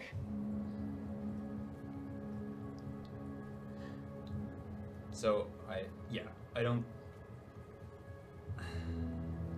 Gameplay standpoint, I don't think that is gonna help. Yeah. Because I don't know who's willing to go into it anyway. It's not. It's not worth.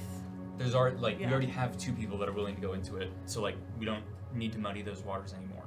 It's all of our brain trials, so like, and what they would do in this situation. So unless anyone thinks they would actually, their character would actually do it, it doesn't make sense. I agree. Yeah. We would just be crippling ourselves to then still have a. Don't you dare, you son of a bitch. Synnove would do it for Talis, the I world, she love won't do it you. for Aelys. Don't you fucking dare. But the thing is, Talis feels, in a way, complete. Don't you dare. You played You like played like 4 4 episodes. Well, no, I know, but asshole. We just got you. but Look at it's the art. he doesn't even have art yet. You fucking need Yui. Why? Because you saw your god, you feel complete? No. Yui needs you. That's where the compass has led him.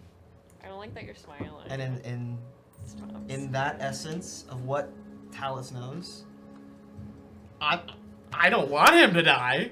I love Talis, but It would still be shooting us. It would still be, gameplay perspective, it would still be shooting us in the foot because Synnove would get absolutely fucked up. We would lose a powerful spellcaster, and then we're definitely gonna have to fucking. oh fight yeah, it out. Hareem. oh Yeah. 100%. I'm just saying, I the can also tell you, willing portion, Talis is Talis interested. would. I Thank can you for being tell honest. the pair Yeah. of you what the aftershocks would be, if that makes anything easier, Okay. as opposed to just rug pulling you if you choose to do this. Mm-hmm. Yeah. You'd get 3 levels of exhaustion and be unable to cast spells until the next long rest. Oh. So then we So all you die. Really fucked. Yeah. So you would be. So okay. You would be civs. Then Which it's level? Bunch of civvies. Bunch Then- of mudbloods. Yeah.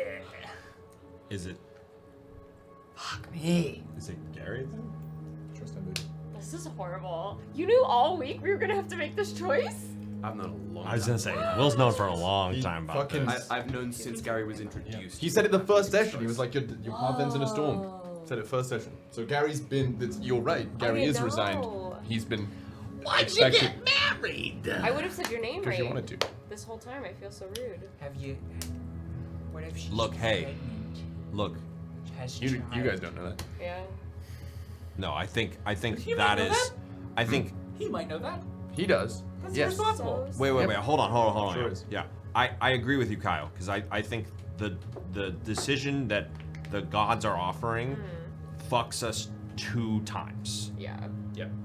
Whereas we don't make that, and then it is Gary or Maravix, and we are fucked 1 time. And it's a champion decision. I'm gonna go pee. You're gonna Go go piss, pee? girl. Do you want to take a break? No. Okay. We can go. I don't think we have time to take a break. Unless you're ready to make a decision. Unless you're ready. Go pee. Go pee. Go pee. Go piss, girl. Yeah, I can't think with you smiling at me. I'm smiling. This fucking sucks. I'm just putting it out there. I love Mass Not Effect that- choice. I'm sorry. I Not love that it. he I've never wants played these to or that games. I want him to, but Yeah, Talis would. Yeah, That is that's good to know. how he feels. He would. Ythae'el Kosuma does not think that this is an option. Yeah. And is removing from making this decision when we get like on table because I also don't think that either Gary or Maravix would like let someone else decide? do it. Yeah. Oh, that. yeah. Yeah. Gary wants you guys to tell Maravix to stand down, and Maravix wants you guys to tell Gary Yeah. to stand down. Yeah. So I'd So tell someone to stand down. even if we went through that process and Talis was like, I'd do it, I think the Virans would be like, shut the fuck up, it's my sister. Yeah. What if now it's because it's anyone? Could it be two people? No. I think it's still a one. It's soul. one I don't soul. think we're gonna get that. It's one not soul. it's not a Unless certain we had amount twins, of I soul. don't think it counts.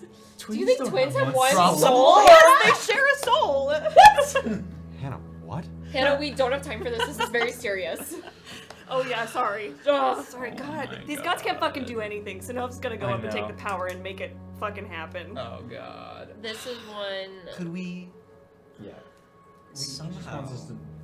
we have to like yeah. John is Don't you be Yeah. texting your brother behind my back like so many years ago. I got nothing. Oh no, that I would stand by. I That I'd didn't do know again this was every the day. choice we had to make tonight. Well, I mean, I don't know how many people There's- are gonna remove themselves from the choice, but it might just be a y'all running for it. If no one stops you. I will just reiterate my above table Yeah. thing that Synnove would not. I don't want a femme character to die and anymore.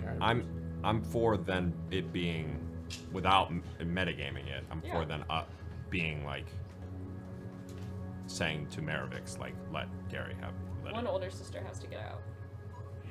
Of Regolus. Makes sense. It Right. checks out in character.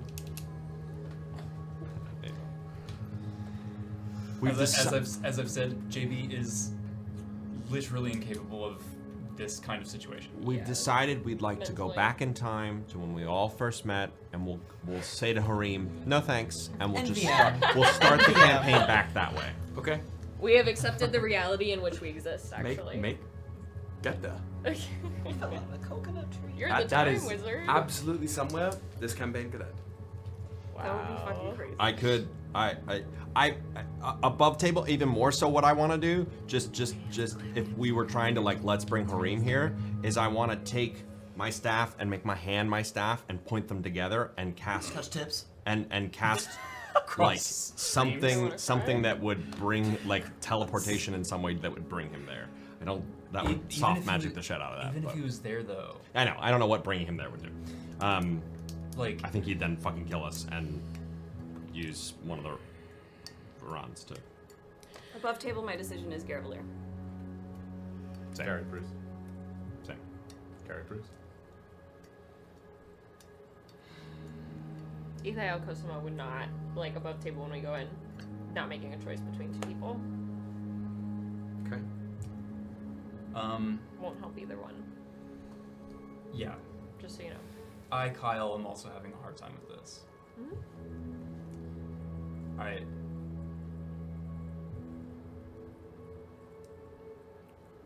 Yeah, I don't know.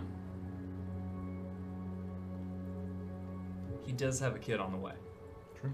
And You he don't just- know that. And he just came The in. kid's got another parent. He fucking knows Jesus. True, but as Gary has said, in his view, saving him is the selfish choice, saving her is the selfless one.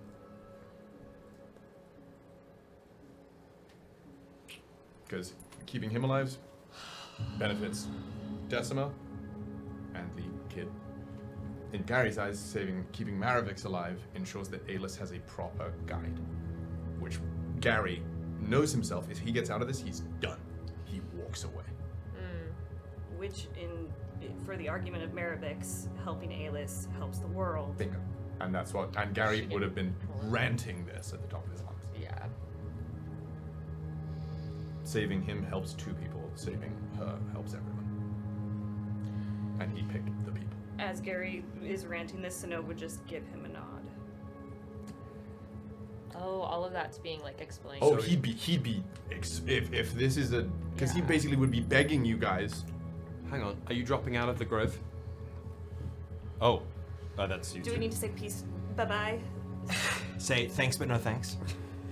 Because Hags. Yeah, I mean, Hags. Because of that. so long and thanks for the That's fully fish. explained. Yeah, he would. He is expressing. All it will take is a look. Yeah. These are the gods that you are connected to. What you choose to know and decide, they will know.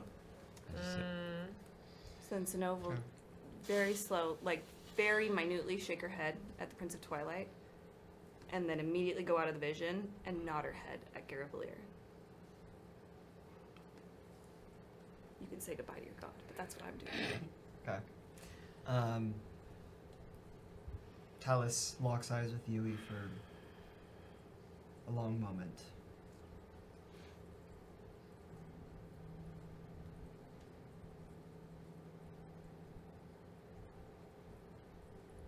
I know what to do. Of course you do. You were there at our beginning, and this is not yet our end. There's no other way. There never is.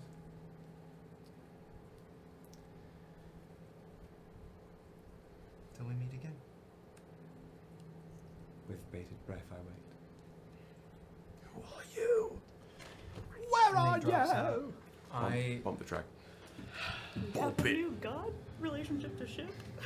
What do you JB will stop Nevrikos. What are you doing? Jean-Baptiste. Theagus will look at Nevrikos. I don't think that's a good idea. That's not a good idea? I was gonna cast hold person. I was going to do something about I mean, Jean-Baptiste, what are you doing, please? I just palm the chained key and the harmonica box into your palm. She needs you. She needs him. Please let me do something for her once in my life. Nevrikos, the world needs you. Nevrikos, it is a decision that is one or the other, and we are sorry. I will never be able to forgive this. I will never get over this. Nevrikos. Don't you stop with me, Garavellir. I'll be with her. Fuck off. She won't have to bear it alone any longer. Do you even hear yourself? Yes. I'm my mother's son. And I pass them a harmonica box. So you're your mother's son when it counts now. What shall I tell her? What do you expect me to say to her? That I kept her daughters alive.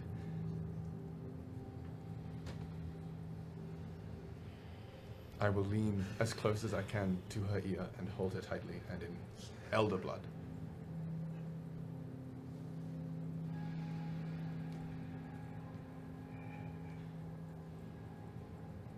You'll be an aunt, Nevrikos. Please, make sure they're okay. And I will cloak her in this moment in a cloak once put around me and cast Gaius. What's the wizard? Jesus. It's a lot. You Google it. I cast gas. It like Just learn from the best. it Yes, essentially- learned from it the makes best. someone Oh do my something. god. Yeah. If I can, I will invoke the same thing she used on me to automatically fail it. You don't have to do that. Hmm? I'm a When what she invoked on me, the cloak of Dominion. This is so much worse. No, wait. This is so much worse. And the same way that my Vora Siobhan used Modify Memory on me, I will make this memory not hurt. No. John Champion. For as long as she'll remember, she won't. It will be something that is okay. Not that she will forget it. How long does this last? I believe for 30 days. So she has 30 days to just like. To be like, So she- well, The cloak drapes over her.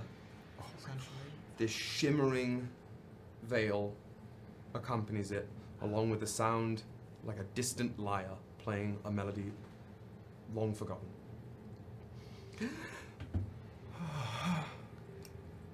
And with tear stains on her face, her tears stop. I will miss you. 30 days. Lethaline, I will miss you. Lethaline. Know that I did this out of love. Something behind her eyes strains. And she goes in for a slow hug. She holds her close.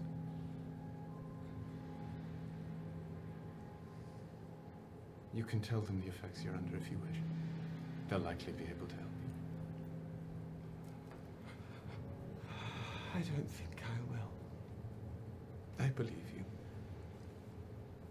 And I'll turn and march up the stairs under my breath. Thank you for the lesson, Vorishivan.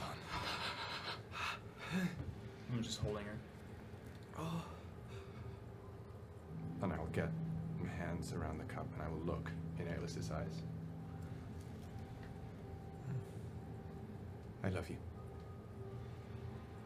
And I will pour everything into the chalice, and as I'm doing so, I will send myself to that moment in the reeds.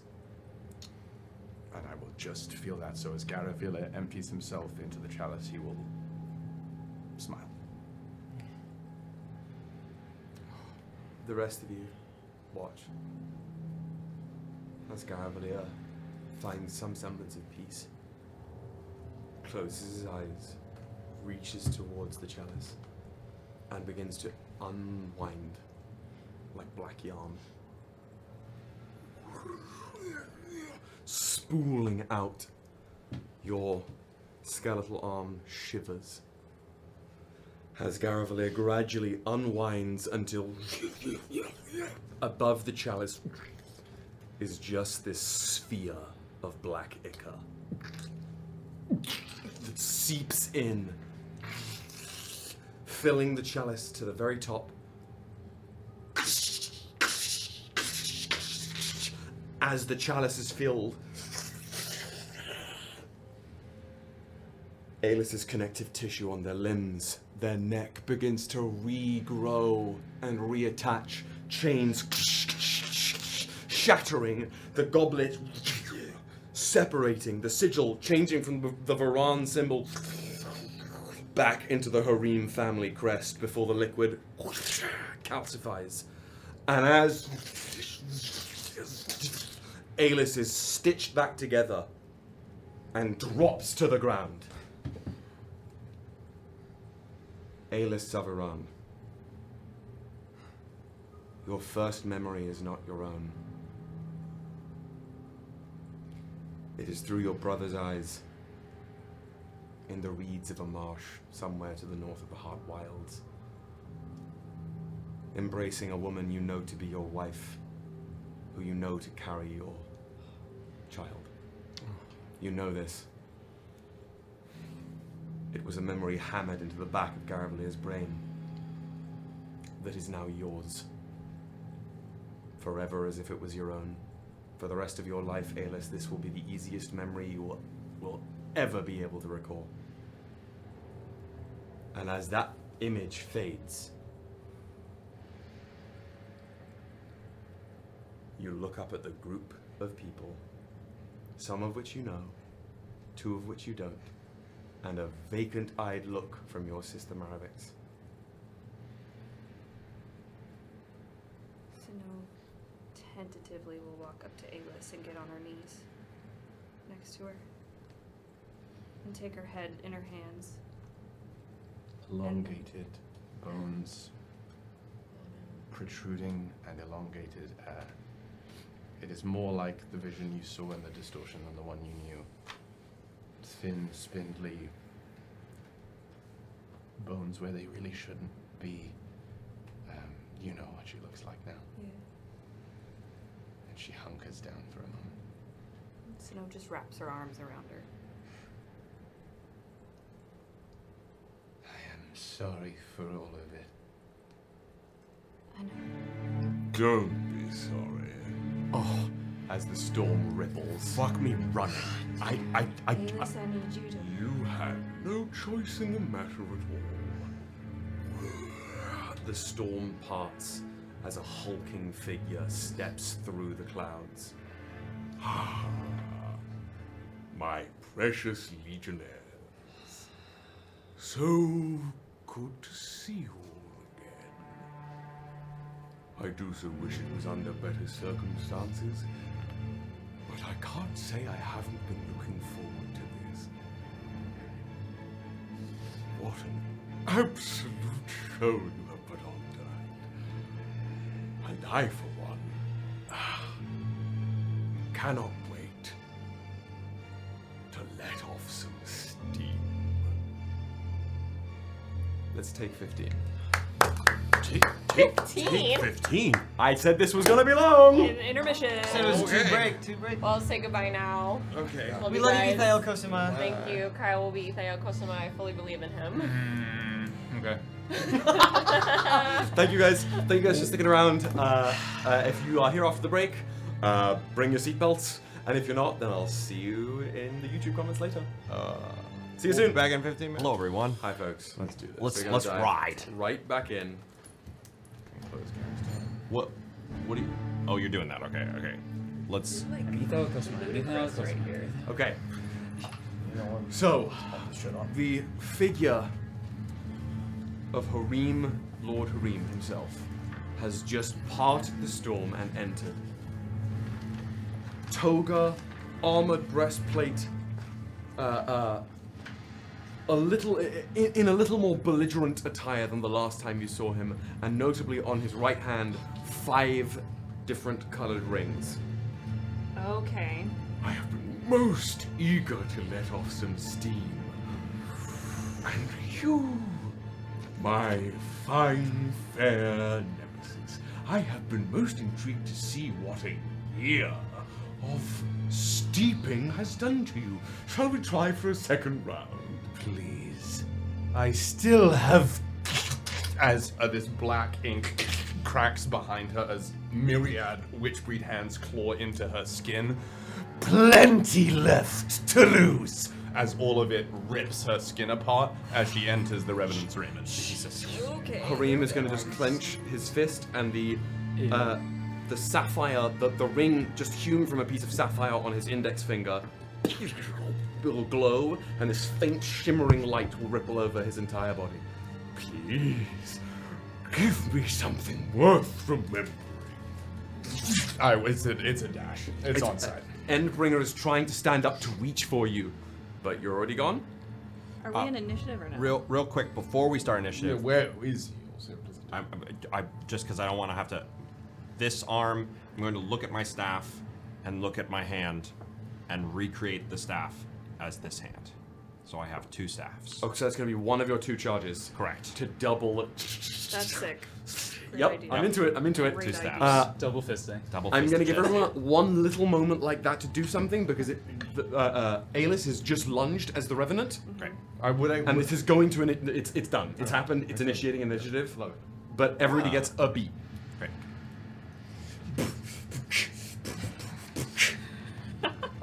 Malefic's is still in your arms and stunned. No, she's not. She's oh fuck. She's processing things and is going to be ready to do whatever here, but she is not well. Yeah. That makes sense. Can't imagine why. If you don't have anything to do, that's fine. That was all I was gonna do. I wanted to make sure I did that before. Would I be able to feel Maybe I could do something. the Endbringer's intention? Not. I don't think in this moment. They're just reaching for you. Yeah. So everybody's doing something? If you have something to do. Ythae'el Cosima is going to activate their story form, and activate the wheel. Okay. Constellation of Great Wheel appears on you. Yep. Love it. Helps with spell slots. I imagine it very similar to, like Maharaga. It's like this, the starry love it. thing of just like an 8-spoked wheel. Yes. Shimmering in a cosmic backdrop right behind Ythae'el's head. Fuck yeah. Almost wended by her hair. Do you have JBs or I can go while you cook?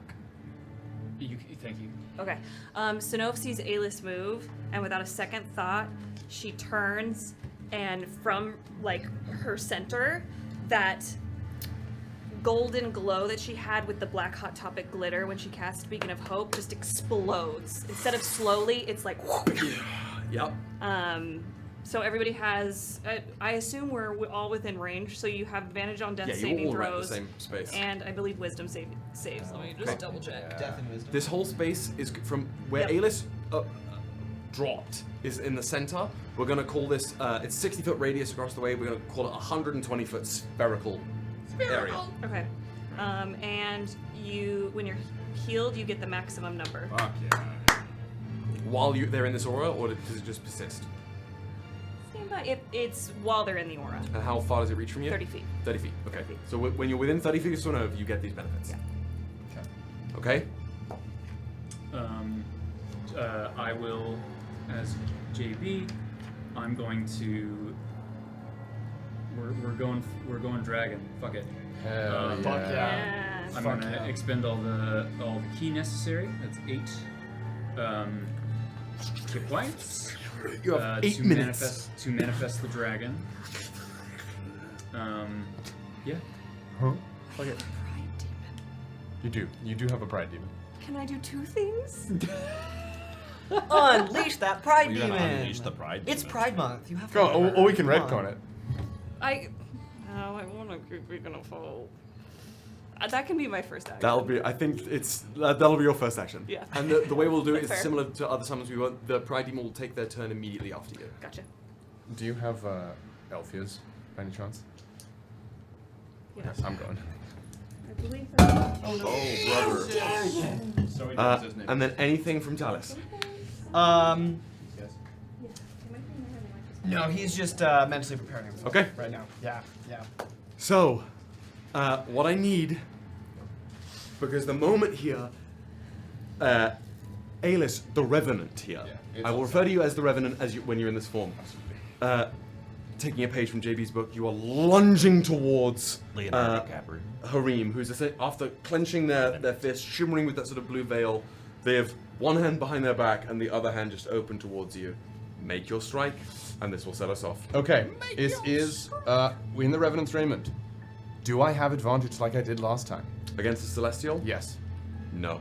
A celestial. It's he adapted. You did the first time. Yeah. You He's do not changed. now. Interesting. Just because he has the rings on? You do not know. He's adapted somehow. One I might took an assume. eye last time. And He this is one- not missing an eye this time. He's not missing The an eye one this you saw in the vision was. Missing an eye? Mm-hmm. I took it. Remember we This might not be did. him. Am I wrong in that we learned that like change 21. 21? 21. Amy. Let me be clear. What did you get on the die? 11. You. And it just like. Not quite. Boom! Damn it. They're gonna make an attack against you. As this sort of.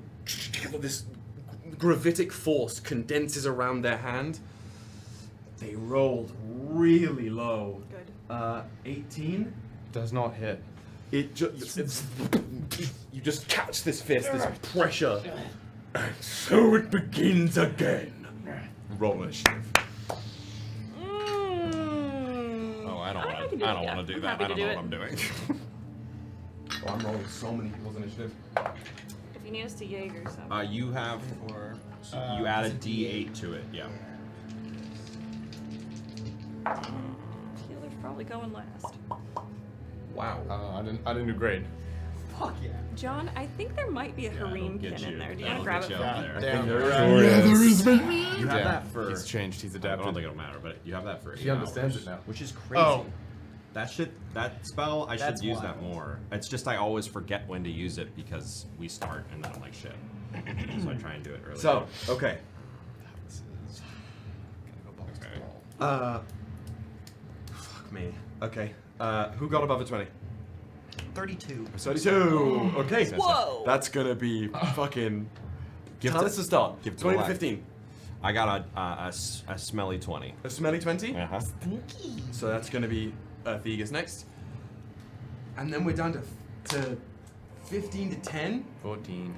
14 for Aelys. Okay. I'm so sorry.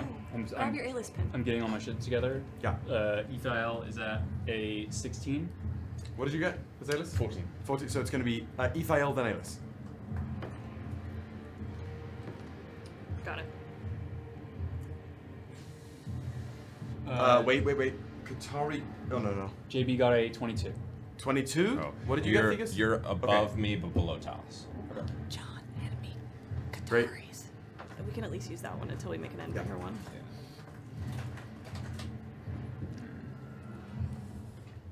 And we need to put JB in between Theagus and Talis. Gotcha. Oh, thank you. Any more we need? Katari got an 11. Who? Okay. Endbringer got an 11. I knew I was going to do that. You're good, you're good. Harim got a 10. Snove got a 9. Damn. Harim got a 10. He's lulling us into a false sense. And Aravix. crit failed. Oh, I mean, That makes sense. Makes fucking sense. Makes fucking Womp sense. womp. She is, Yeah, fucking again, these sort of like petrified. flat lines of tears just falling from her eyes, and she doesn't even necessarily seem to be aware that she's crying. Oh, that is. Oh my good lord. So, It's horrid. we begin with Talis. Bump the volume a bit. Right. I'll turn the storm Fuck down. him up. Talis isn't fucking around. Talis is fucking pissed at everything that just happened. So he is going to, with one hand, hold it out. He's going to hold out one hand, and the other, he's going to pull the threads from himself. And he is going to just manipulate them and thread them together until he is holding a fireball in his hand. Ooh, you like craft one. Like literally pulling the threads, crafting this fireball, and he is going to lock eyes with Harim Lord Harim, this ugly ass motherfucking hippo, and he is going to just say, "Fuck right off!" And he's going to cast 5th level fireball right to this bitch. Fireball. Fireball. So I need a Motherfucker die! Yeah, it has that energy. Save? That's a good number. Motherfucker die! Motherfucker die! Anyway, I started blasting. That was some so peak anyway. D&D for me. Oh, it was great. That is going to be a 9. He does not. I don't. No, it fails. He's a big old hippo man. He takes 39 points of damage. The fire wreathes over him. Ah! Flesh singed, clothes singed. Make another one. Let me see you do it again. Say less. 39 points of damage Like on this. Harim. Where is this message from? There. Perfect. Anything else? No. that's Great. it for now. You're standing about. If Harim is where they came in, you're standing just about 60 feet away. Great. Essentially. Ooh, Aelys is right there though. Roll me a dex save. Yeah. That is a probably succeeds. Well, that's gotta be. That's not right. There we go. That's a 27. Yeah. 27. So with evasion, just takes no damage. Love it. Amazing. Okay, we move to JB. Is there a 5-foot straight line between me and the hippo? You could definitely position yourself that way to just Sorry, like clear don't hit one. my friends. Yeah. My very conductive friends. Very conductive. Yes. Yeah. The key dragon raises its head and pulls in the purple lightning from around the storm into it. It pulls it into a small ball that it then eats, and then just Godzilla-ing it, carving its make way a across. dex save, you big fuck. Big ugly chicken. That is going to be a 24. Ew, that's Does it succeed? Then he will take no damage as it just. Silvery barbs. It's a 16. Huh? My DC is a 16. He has to re-roll. I have to Silvery re-roll. barbs. Oh, re-roll. So silvery We barbs. stand silvery barbs in this DC house. 16. What is that? That's dirty 20. Ah, damn it. It was It a good try. shot. It was a good try. Yeah. But now Silver he barbs has is four. advantage on the next attack against him, or something. No, Something silver. like that. Silvery barbs. Well, It's something like that. Something like it has that. a crazy I forget what tertiary it is. effect. Yeah. so that was a waste. Let's see if I recharge it. Nope. Just like it, the blue barrier around him, it just wends away. You've surpassed your limits, Jean-Baptiste. I am eager to watch how far you are willing to go. They are going to use one of their legendary actions to just clench their left fist, and they are right next to you, Theagus. Hello. I just want to say for silvery barbs, I'm giving you advantage on your next attack roll, ability check, or saving throw. Me? Yeah. Okay. Wow, I need to change what I'm gonna do now. It's still my turn. Oh. Yes, it is. Okay. Let's say you've used like at most 20 feet of your movement. Yeah. So for the rest of it, I will. Get up. Prank him, John. Bite him, scratch him. I'll fly so that I don't think I can interpose between him and Theagus, but I'm like I'll curl around as much as I can Theagus to be right in his face. I don't think I have a bonus action to do. Okay. So you're sort of wrapping your bulk around Theagus there, so it's like you're bolstering Theagus a little bit. Yeah. Theagus, talk to me. Beepus. Oh. Sorry, you doing that, I don't know what to do. Do what you were gonna do. It's just a Well, help. what I was gonna do, okay, You don't have to use it now. It's just within a minute. no, I mean, what I was gonna, I think. how tall is he? He's what? Like pushing 7 foot? He's big. That was the next one. Come, little wizard. Show me what the power beyond our realms is capable of. Fuck it, fine. I will look at him and go, but what if you didn't move? And I'm going to cast as a spherical dome above him, Wall of Force. Okay, hang on. So it encapsulates him. It's a 10-foot high sphere. So you're putting it like 5 feet above his head or something like that, or... No. I'm encapsulating him in a... I don't know if I'm doing this correct. You can form it into a hemispherical dome or a sphere with a radius of up to 10. You can essentially try and make a little dome around him. That's what I want to do. Okay. But then we can't get in. But he can't... Oh. But we can run. But we can run and he can't get out. Okay. So you're doing it? Well... We're not killing a celestial today. There's no I fucking know, way. but Do we don't have a way. Are you casting it? I'm just above table real quick. It will essentially end the fight. I will say you just watched him use a legendary action. It's not gonna end the fight. I don't think he can get out of it, dude. It's not gonna end the fight. A disintegrate spell can destroy it. He used a legendary action to teleport. And I'm... Okay. I'll just say that. It's not like an arcane cage or anything. So you could just... Yeah, but nothing can... physically pass through the wall. You can So still you could teleport Misty out of it. Step out of it, for example. Well, Fireball 2.0. no, literally right above you. Yeah. Send your eyebrows in. No, I won't. Can I wreck on it? Yeah. Okay, then I won't do that. I will instead do what I was gonna do and cast at the 3rd level Healing Spirit, but I'm a little confused on where we are. Yeah.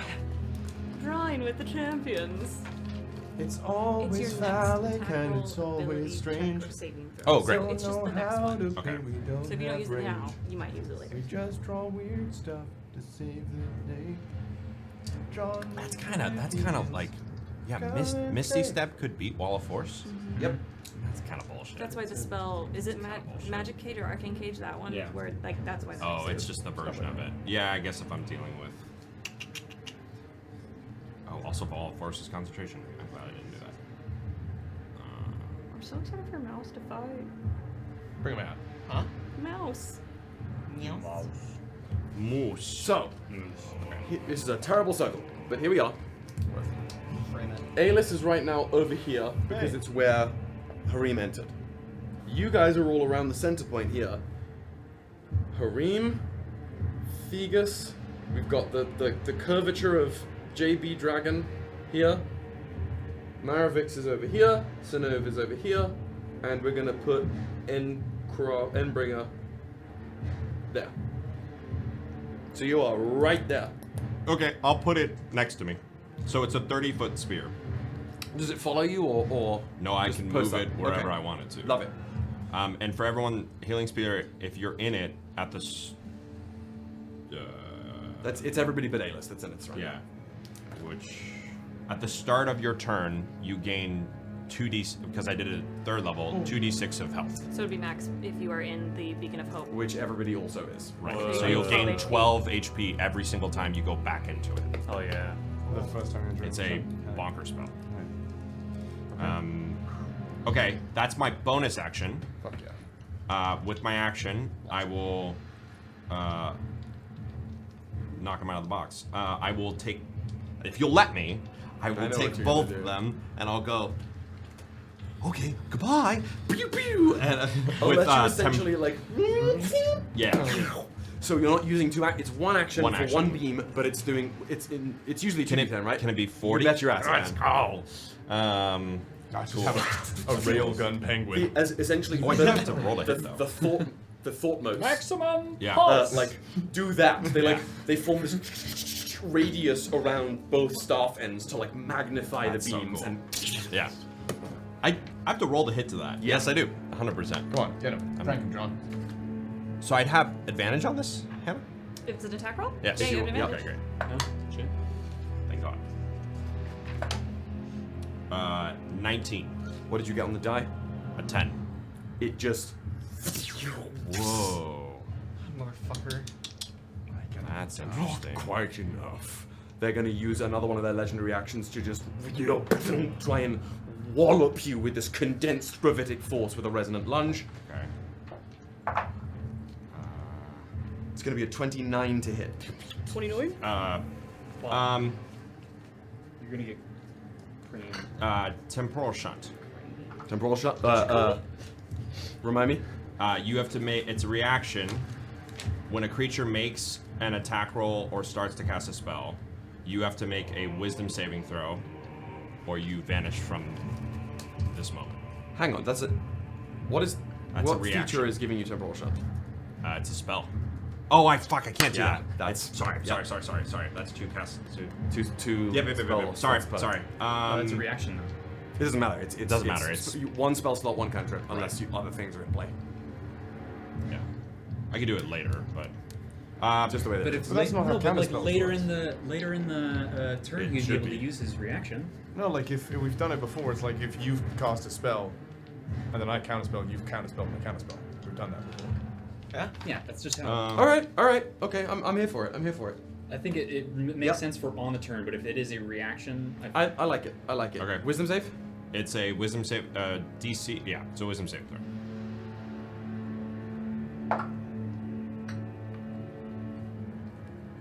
That is going to be a 24. I don't want to use everything. Yeah, that succeeds. He remained dead. So you the punch gets stymied briefly by your attempt to warp Harim through space, and he just shatters through it anyway. Full Thanos moment with the mirror dimension. Fucker. I'm scared. I'm scared that he's Maharag. He adapts. This is not good. What's his deal? I'm so confused. I fucking hate him so much. You take, with this punch, you take 25 points of force damage, and you're pushed back 10 feet into the crook of JB's serpentine body. 25, you said? 25.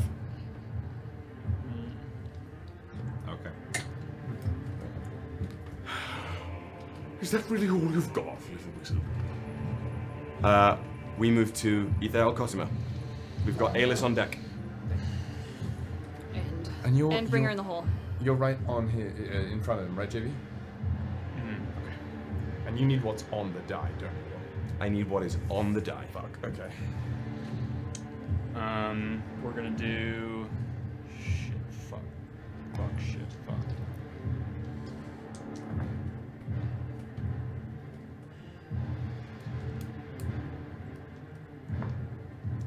I'm just looking through shit.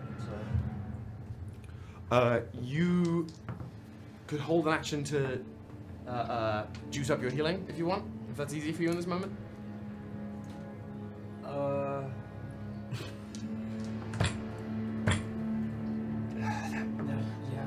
So many people need healing though. I mean, we all get 12 points at the start of our turn. Okay. Yeah, if you start your turn in the aura, you're pretty fucked. No, I'm only missing like roughly 14. I thought you're like you're pretty fucked. I just got hurt. Okay. So Ythae'el Cosima is going to cast.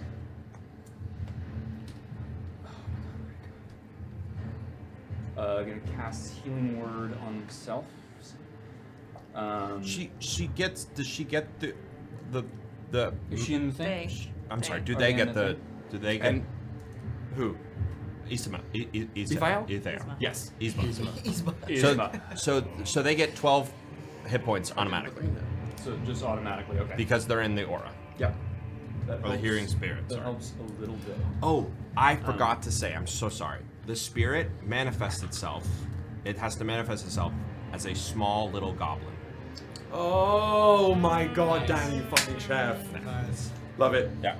A small little goblin with a mechanical arm. I can assist you. So going to so cast Healing Word using bonus action on self. You said that if I use the action as well, it can be max. No, that's for potions. Okay, then never mind. You said something about bolster your healing. It's max while you're in the aura. It's max while you're in the aura. Which Ythae'el it absolutely is. Okay, so Healing Word on self. That's going to be 4 plus 5, so 9. So that's 69. Ha. And then because of the wheel, whenever you cast a spell using spell slot, the wheel turns, and I'm going to choose Theagus to you get to regain hit points equal to 2d8 plus 5. So that's 21. 21. Wow. Am I crazy? You rolled that? You don't have to roll it because you're in the aura. The aura that Synnove is generating makes healing max while you're in it. So both those auras are together? Yes. They're touching. That's a combo, folks. Plus 21, you Our said? auras are touching. Great. Our auras are touching. Our auras are touching. Oh, I'm not touching you. It's my aura. Thank you, Ythae'el. I keep wanting to call her them Ythae'el or Isma. Anything else? Poison. Yeah. Fuck it. Fuck it. Fuck it. Oh my god.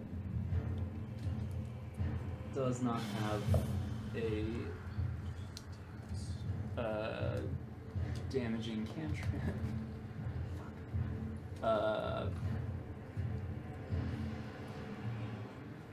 Guiding bolt. Nice. I can't do that. That's a spell. Nope. Yeah, What? Circle of the Stars. Yep. It's a. Fuck. This is so fucking complicated. I know. Yeah, druids. Rachel left you with I'm moving between 2 different Notion pages. It's so. I tried reading it once and it almost fried me. It's just not. That can be enough. Yeah. That was helpful. Yeah, your brain's on You- fire. I That can be almost, enough. I was almost brought back up to full. So, Okay.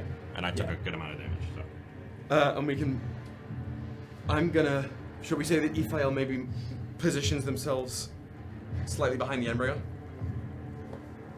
Yes. Did you say the embryo? Endbringer. I also Sure. heard embryo. Jesus. Okay. Aelys, you're up. Rushing in, passing through the healing spirit, gaining up to Gaining 12, I believe. 12. The 1 hit point that I lost from trying to speed siphon and gained a whole whopping Yep. 1. Okay. I am gonna haste as I'm going, so it's gonna go.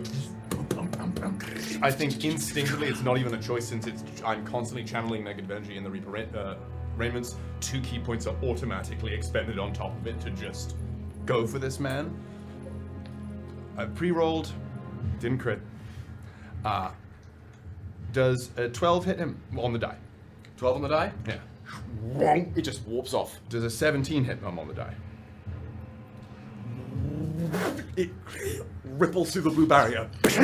Excellent. So then 18, 18, and 19 will hit. Yes, they will. I do not gain advantage because he's a celestial. Do I still deal double damage?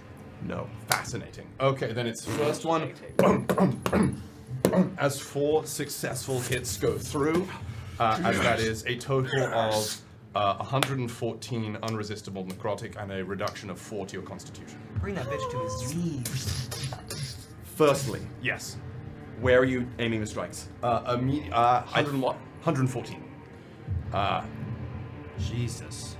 I think with each of these strikes, it's going for any area that's exposed, but I think there's a preternatural sure, instinct to go for the eye. I want it. Okay. I So, don't like, think I maybe intend 2 to. in the ribs, 1 in the throat, and then like there's bones like extend a little bit as you go. As you're going, we have missed this. That final across the eye, flesh comes away, and you can see metallic. Fucker. Like we've been calloused. We've been fucking calloused. This red light. Excellent work. Keep it coming. That's my turn. That is my turn.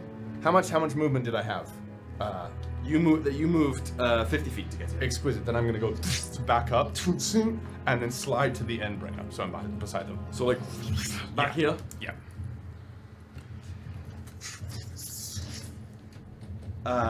Oh god, cool. So, Harim turns, steam venting out from some of the other wounds, but this eye and like mechanical, like, just gears and circuitry and these sort of like steel pillars going through their head. Well done. This makes no difference. You will still end all this. They're going to use their final legendary action this round to do a resonance burst towards you, Synnove. No. What does that mean? Oh no. Einar. I had so many plans. But you are warding bonded. I am warding bonded. Plus 1 AC. That's going to be a 24. Of course. Let me pull up warding bond so I don't fuck this up. Yeah, tell me how it works again. I get a +1 to AC, but that doesn't matter. Resistance to all damage. Resistance to all damage. And then bringer will take it. And bringer will also take it. And then there's other stuff, but if it happens, I'll let you know. So this is going as this. Again, the gravity sort of wells around Harim's arm, sort of compresses into this disc that he just punches at you, and this condensed chunk of gravity shatters over your body for what would have been 33 points of force damage. I would have been down. The- That's exactly my HP. Like, that I still have. So that you take instead 16 Okay. points of force damage. And Endbringer sort of drops to a knee for a second as they take. I'll let you know that Endbringer has 180 hit points. Jesus. Big chungus. We got But they take 16. Amazing. It is then the Endbringer's turn. Take them away. Let's go, baby girl. Baby they. Baby they. The Biden out, the Akarian fully structured. They put their hand on your shoulder, Revenant. You are freed. Let me keep you safe. And they're still unbalanced. They're still in that state. They're going to leap forward and make all 3 of their attacks against Harim. Let's go. The first one, however, again, they speak in Abyssal. Warp! As that blue orb shatters over the Bident, and they're going to make a warp attack first. Come on, Gojo. Oh, the blue. Okay. Let's Get see. him. It doesn't matter what all their modifiers are. First one is a natural fucking 20! Let's go! I'm weak. Okay. Second attack is gonna miss terribly. Third attack is also gonna miss. We got terribly. an nat 20. We got an nat 20. That's 2-for-1 deal. That's a 2-for-1 But special. the nat 20, they come down this blue orb,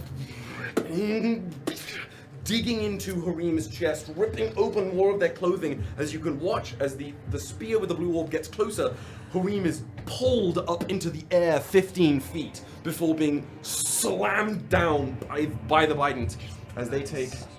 By the bomb. Prank him, John. 20 plus... As they take, after the crit,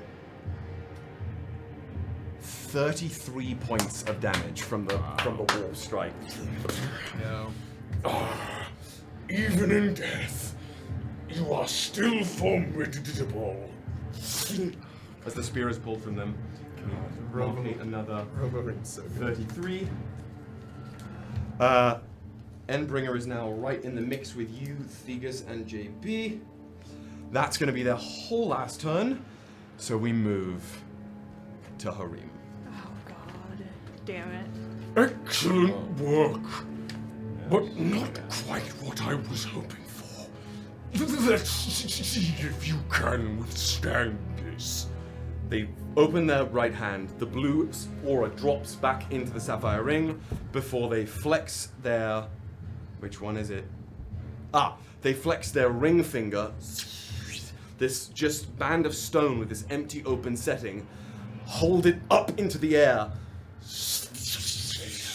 and lightning from the distortion is pulled into the ring, this crackling orb of lightning that then wreathes over both of their fists.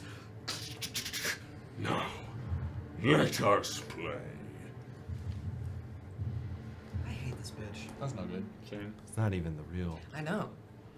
They're going to make their first 2 strikes as the lightning from the distortion is like tethering to them. The edges of the distortion, the sphere, start to flicker a little bit and thin. The cloud layer thins out. They're going to make their first 2 strikes against you, Theagus. I should have put up, whatchamacallit. First one is a 26. That definitely hits. Bye-bye, penguin. Shit, I'm not. Second one is a 21. Yeah, that hits too. So many 21s today. Hey, man. Anyone? 1, 2, 3, 4, 5, 6. These crackling fists slam into you once, slam into you a second time. You take exactly 80 points of damage. Are you okay? I am down. But not dead. Okay. It has to be what? A lot over. Yeah, don't worry about a lot over. You're fine. You're fine. These crackling punches charged by the distortion. First one lifts you off your feet, and the second one he just hammer blows you down onto the ground. With that second strike, as a lightning lashes from the distortion into it, a sliver of the storm sphere parts as Harim is wending too much of the energy of the way, and a sliver of white-grey light of the outside world is revealed. However, after those first 2 strikes, Harim is then going to open up his palm, let us fly, and he's going to attempt to shift gravity on all of you. I need everybody. You fail What is he automatically. using to shift gravity? An intrinsic ability. Oh. There's not like an action, bonus action. It's he makes 2 attacks per turn, and then if it's available, he gets to use the gravity shift. I need a wisdom save from all of you who are aware. Everyone has advantage. Do I? You're sleeping. I'll float. Yeah. So that healing thing goes away too. I'll float down here. Should have. Never action, but I did have. Oh, is Wisdom save, yeah? Wisdom, yeah. Shit. Oh, I wouldn't have been able to do it. Never mind. I got a 12. 12? 22? 22? Shouldn't have used my reaction when I did. Fuck. Natural 20. Let's go! Synnove bears 13 down. for JB, and then a 19 for EK. Okay. EK. Synnove and Aelys hold themselves on the ground. Everybody else starts floating up into the air 60 feet. I was a dragon anyway. Dragon these balls. I can already. I was about to say, Dragon. Outstanding. You now are... Gravity has shifted for you, but it doesn't super matter because you have a fly speed. Yeah. The water just started to flow in a different Yeah, direction. you just have to pivot, sort of, your serpentine body shifts in the air. Yeah. And I'm going to say you do rise the 60 feet, but it's it's well within your effort to not to just manually resist that. I didn't even think about that. So I didn't hear it. So Ythae'el is floating 60 feet in the air, and you will, by the end of your next turn, touch the storm sphere wall at the top. Oh, no. That's probably not good. No, swim away. But the pair of you are grounded. Harim stays put in the center. Is that going to be all? That's their turn. We move to Synnove. Okay. Synnove is going to take out her skeletal hand. Mouse, take his pride and summon the pride demon Mouse. This little rift, this green rift into the faded realm, shears across the ground. These gnarled, clawed hands of purple flesh rend themselves out of reality as the bulk of the six-eyed pride demon pushes itself into reality. And you know what a pride demon's naturally occurring element is? Lightning, baby! Lightning, baby! As they rise into distortion, similarly to Harim, tendrils of it. What power? They're so similar, it's crazy. What power? They look towards you, and as their six black eyes shudder in their head, there is a moment of hatred that fizzles into glory. For my That's your bonus action. Yes. Is that a bonus action? You gave your right arm to a lich. It's a bonus action. I was going to use Slipstream, but now I don't have to. No. Okay, here we go. Then for my action, I'm going to Cosmic Cloak Harim, Lord Harim. I'm going to take my horn, shoot it up toward the moon, and a beam of moonlight shoots down Synnove, and then she points the horn at Harim, and the moonlight comes back out and through the horn and at Harim. So what will happen is... I curse it until the end of my next turn. The next time you or any ally of yours hits the cursed creature with an attack, the creature has vulnerability to all of the attack's damage, and then the curse ends. And there's Okay. no reason, it just happens, right? It just happens because it's my channel divinity. yeah. All right, and now it's Mouse's turn. Speak to me. I rolled a natural 20 on his first attack, which will be Crazy. double damage plus the vulnerability for Harim, Lord Harim. Prank him. It's just a claw attack, but that is 64 points of damage. Let's go. Again, with the lightning winding from the distortion, bolstering the demonic musculature of the pride demon, it just rips a chunk of flesh off of Harim, exposing this metallic ribcage, more servos blinking under their skin. In the distortion, pride will do everything with advantage. Oh, then let me re-roll this second attack. Everything. Because I don't think I made it the first And now that the blue veil is... Another nat 20? Are you kidding me? Did I tell a story, baby? Did I tell a story? Pride's in it. 64 you said for the first one? 64 for the first one. Well, give me 1 second to do some Jesus math. Christ. Pride. That takes me to... Why is it? Hannah's on fire tonight. Jesus fuck. The magician. We need it. The magician. Yeah, really. The magician. The magician. Please fucking end him so that I don't have to keep looking at all of this. Oh, and I know chat gave me a healing word, so I will heal myself for 5 HP. Carol's overwhelmed. It's so much. Thank you, chat. with each strike from Pride, that sliver, as more of the Distortion's energy is being wended now to the Pride Demon and through Harim, that little gap is widening and widening and widening. And through it, you can see the craggy rocks of the dragon spines and the heirloom. Ooh, okay. So, second attack, 25 points of damage. Great. And that's with the crit? Yep. I rolled like shit. Okay. And then, last thing Pride does is a firebolt, 23 to hit. 23 is going to hit. 18 that's fire with the damage. modifiers, right? Yep. Yep. 18 fire damage. Unless, well, let me roll again since I have advantage. It's not a natural 20, so we're fine. 18 goes to... Great. And that is Pride's turn. Modifiers are back on the menu. Well, because the blue went away. I was about to say, it's the rings. Interesting. And that fucking. Sparking, now that their entire chest servo is exposed. What glorious efforts! Give me more. Synnove, after the turn of the Pride Demon, just looks over at Mouse and goes, "Good boy." Turns over. Talis. Oh no! Who's NPC 2? Maravix. It would be Nevrikos, who has a crit fail. Maravix. Can either do action or bonus action. Bonus action. Oh, did she get up in the air? Oh, yeah. Probably. Let me see what she wants to do. She steps up, holding onto all. Oh, I didn't roll for her. Did she magnify gravity? She has wisdom or advantage. She's good at these two. Come on, Mara. That is a 17 plus 8 for a 25. Nice. She's fine. Nice. So, standing the ground as the gravity is still rising upwards, she is going to use. She's just going to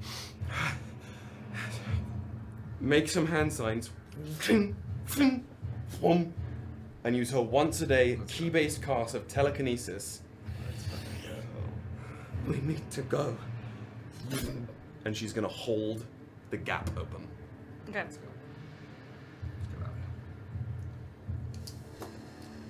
At the beginning of round 2, Harim, seeing Maravix open the door, Fine. We are not going to play fair. drops the ring finger and twists the ruby signet ring on his thumb. Glows bright red. 2 discs of red light appear on either side of him and materializing through little motes of red light assembling like servos. 2 more Harim automatons emerge into the chamber. God. Just speaking with one voice. Run as fast as you can. At least make it entertaining. Oh, you had a moment there, Will. You Harim, could too have many said, Harims. can't catch me, I'm the Harim man. They are. We're going to draw them. Harim 2. Harim 3. We gotta go, gang. We gotta go. It's time to GTFO. Yeah. How the fuck we get past the heirloom? That's a different question. The heirloom is static. Even from this distance, it looks like it's probably about 100 to 150 feet away. You see no movement on that deck. Run to it, slash its tires, or steal the boat. Salvador would be so excited. There's no way we can steal the fucking boat. Well, he can Not teleport. with that attitude. He can teleport anywhere. There's no way he doesn't have a fucking. Let's make Salvador proud. What are we doing? Top of the round, Talis. Or am I still up in the air? Yeah. Do I have an action up there? You have everything up Okay, there. okay. But I do you know don't if know it's everything up up there. I have Oh no, that's not a ring. My bad. Okay, well since there's not really much I can do movement-wise, I'm gonna... Talis looks and sees the main Harim. The ruined one. The ruined one, and he sees all of the sparking of this mechanical beast, Yeah. and he goes, "Let's have some fun." And so he reaches up with his threads and pulls from the clouds all of the water that he can muster out of them from every cloud in the sky. And he is going to cast a whirlpool of tidal wave onto Lord Viraan. And so I need another dex save. Let's get wet. Let's get wet. That is going to be a 23. Okay, it does. You take half damage. Okay. 12 points damage. 12 points. They just brace themselves. 12? Yeah. I wish it was more, but yeah. It was the. Would it not do more because they're metal? Yeah, and they have electricity going through. Either way, they're sparking all over the place. This main construct drops to a knee. Nice. And starts. Yeah. Oh.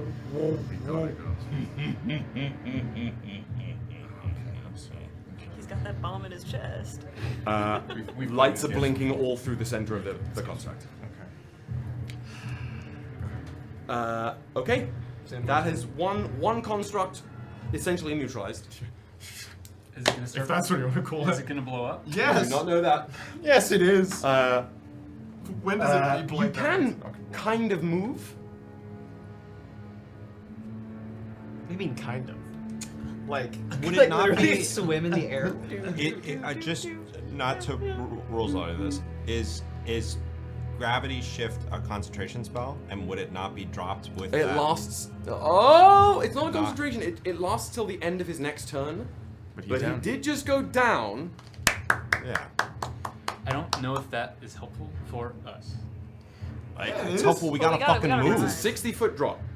That's fine. No. That's helpful. That's only 60 As I drop, can I kind of Theagus airbend the is wind a in the little air. bit to just caution or I will doing take death a charisma saving, since charisma is your spellcasting ability. I will take a charisma saving throw from you. You're not doing death saves anymore. I Why? can cast Spare the Dying as a free action. You're good. You're stable. At least. Did you touch him? You are going to hit I the don't ground have right to. now, though. It's at range. It's at range? I am gonna hit the ground though. Do it after you hit the ground. Well, I'll Spare the Dying again. It's a free action. Okay. I got a 22. But I go. You're I at go 22? before. I'm So gonna take two I death love it. saves, As and you then begin I to have drop, you just slightly. one roll. So No, you just managed to mitigate the landing. Because I love I it. That's it. Theagus, you do drop 60 feet. Right. You are going to fail a death save. No. As you just smack into the ground. Right. That's what I thought. It's just the one. I'm not going to crit it, but you do fail a save. Spare the Dying. You can do it as a reaction. A free action is what you gave me, sir. I did do And that. it's at range. Wow, you gave that. Holy shit, dude. I mean, yeah. Yeah. Okay. So you hit the ground. You can hear Theagus sort of like something crack in Theagus, and you just instinctually, it's not even a thought. Just some of that black hot topic glitter swivels around Theagus, and Theagus is stable. But I'm not up. Not up. Oh. Unconscious. Stable. Do I have death saves at all? No. Okay. You're just Oh, unconscious. wow. Okay. Uh, Jesus. That's who else was crazy. floating? Ythae'el, Decima. Ythae'el also is going to drop at their turn. On their turn. On their turn. Okay. JB. That's the first time I've Okay. That's crazy. That's a crazy thing. It's like we've done it before. Everybody grabbed onto the puff of magic dragon and was able to fly, right? Mm-hmm. Okay. It is a physicalized construct. Then let's at least try it. Going to fly so that he can gather everybody Magic school bus. on the magic school bus. How about the magic school You're going to take 2 opportunity attacks from the 2 Harems.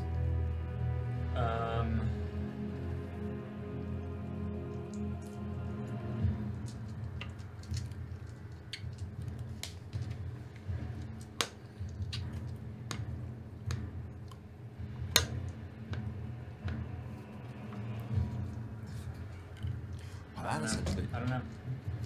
That means like we could never have done well What's your health unless at? you go down. Or stop being a cleric of I haven't taken any damage.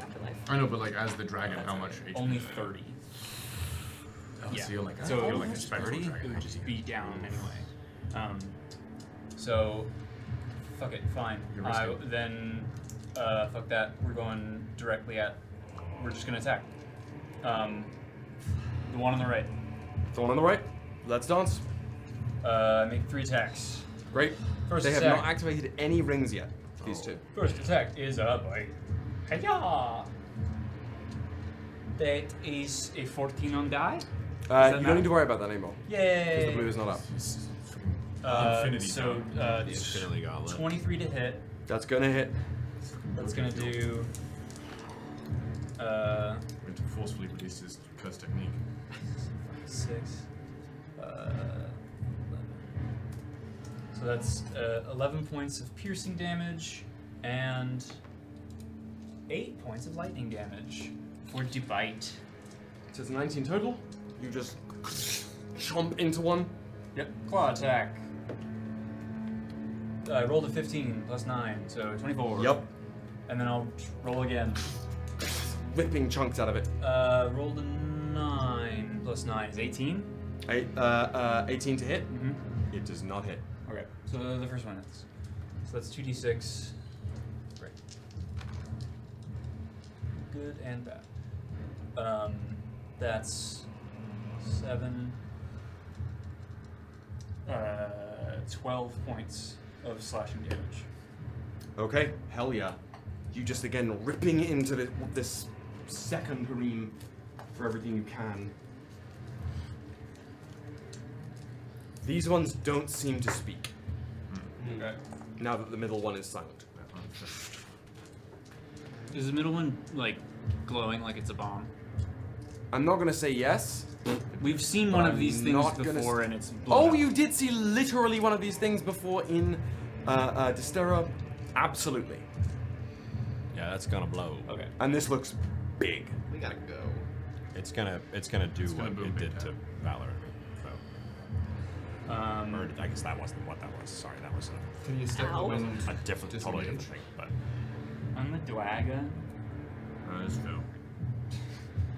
Don't do that. Now that you've engaged with the right one, if you choose to move, it'll only be the right one that hits you. which is yeah. the right one? Okay. I mean, fuck it. Yeah, fine. I don't know what else to do. Yeah, I'm gonna try to go and pick everybody up. So Endbringer is right there. Synnove and Maravix are within contact. And Ythae'el is just a little further away. Ythae'el would take a little bit of snaking around to get. Does anyone have does anyone have Featherfall for these people that are about to fall? It's just Ythae'el who's falling now. And they have fly. Oh. It's just Ythae'el? Yeah. Why? Because it was Everybody else you, is down. You fell down already. Ythae'el is falling. And Talis saves.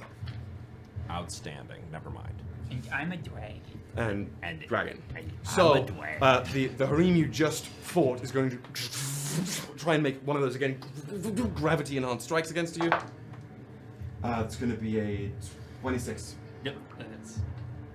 Live it, live it, live it, live it. Every It's day. gonna be like a plus 82, right?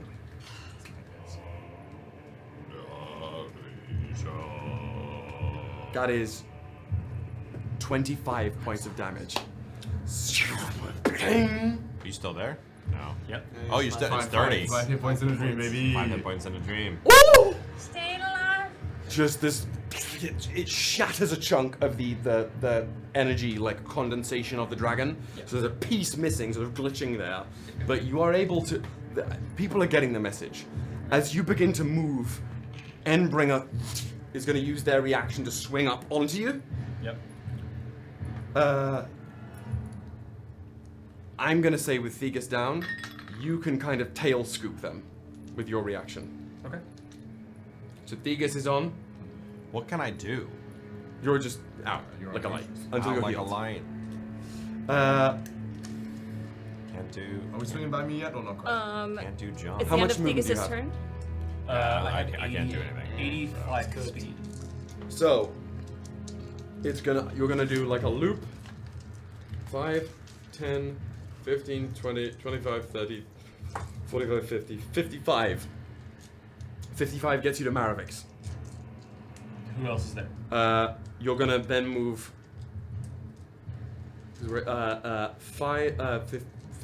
50, 60, 65, 70, 75 gets you to Ythae'el and Aelys. Okay. And Synnove is like 10 feet away. How do I eat the thingy? Eat Or what not, thingy? or do I eat it? How do I use the Just thingy crush thing? it, and it's haste into you. Do I have to? What do I have to use? It's You used a bonus action? It's a bonus action. I have a bonus action left. Hard like Salvador did. I'm in any minute if you have bonus action left. Yeah, You just like projected from like you utilize the wind sort of subconsciously within the encased JB here to project the bead up to the dragon's mouth. And now this like cyclone whips around you as a dragon, and you are now hasted. Fuck yeah! Let's go. Tell me what my movement You speed. get double movement. Doubles?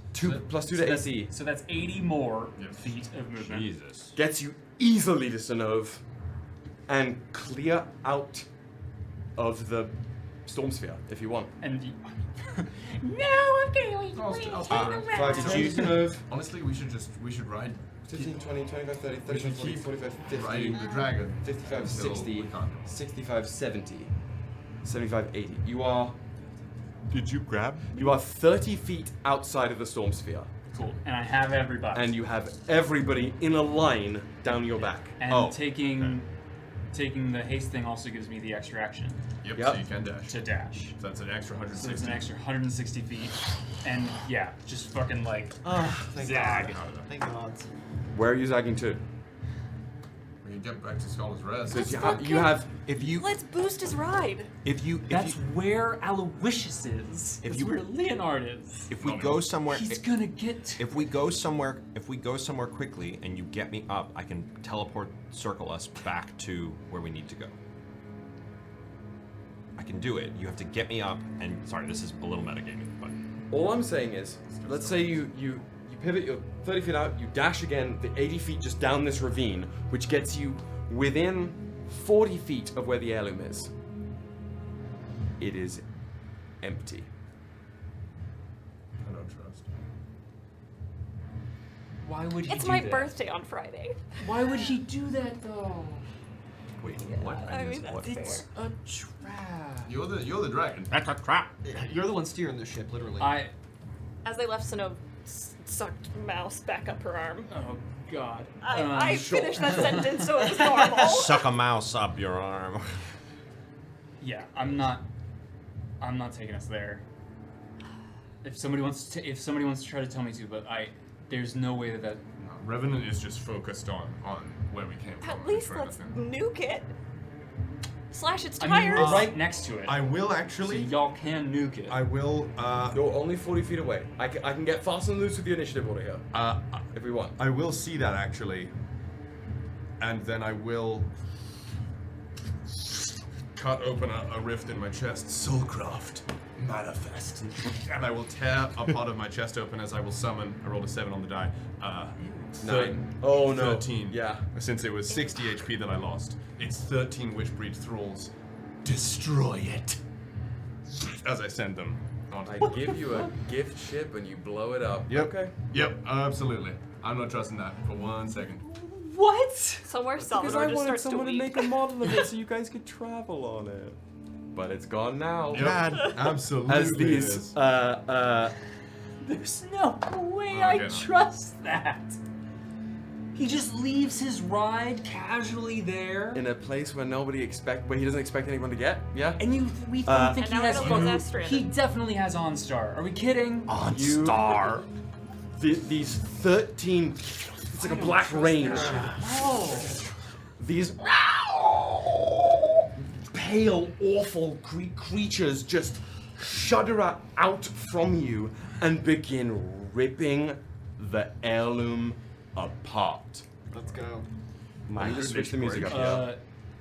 Ythae'el Cosima, if we're initiative order is a little wonky, right? Yep. Is going to healing word. Please, thank you. And I still have Beacon of Hope. So And then, sorry. It's you max. still have it? You still have Yeah, it. it goes with me. Hell Like, yeah. and It's that not was like the concentration? very last end. It's Yeah. not concentration. It is I'll concentration. drop it after this, but yeah, it would be like the tail end of it. Oh wow. So I lost the thing because that was concentration and I lost it when I So died. healing word is D4.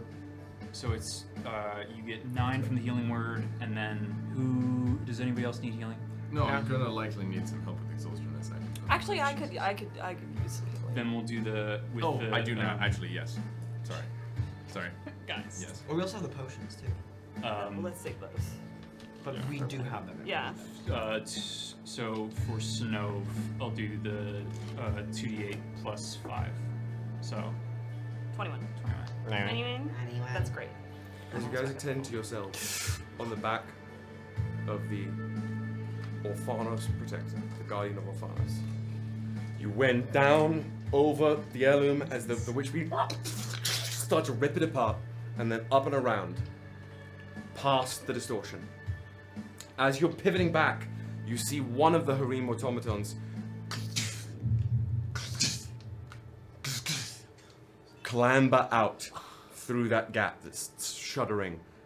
See you soon, Legionnaires. You whip past the distortion, towards the mountain pass from whence you came.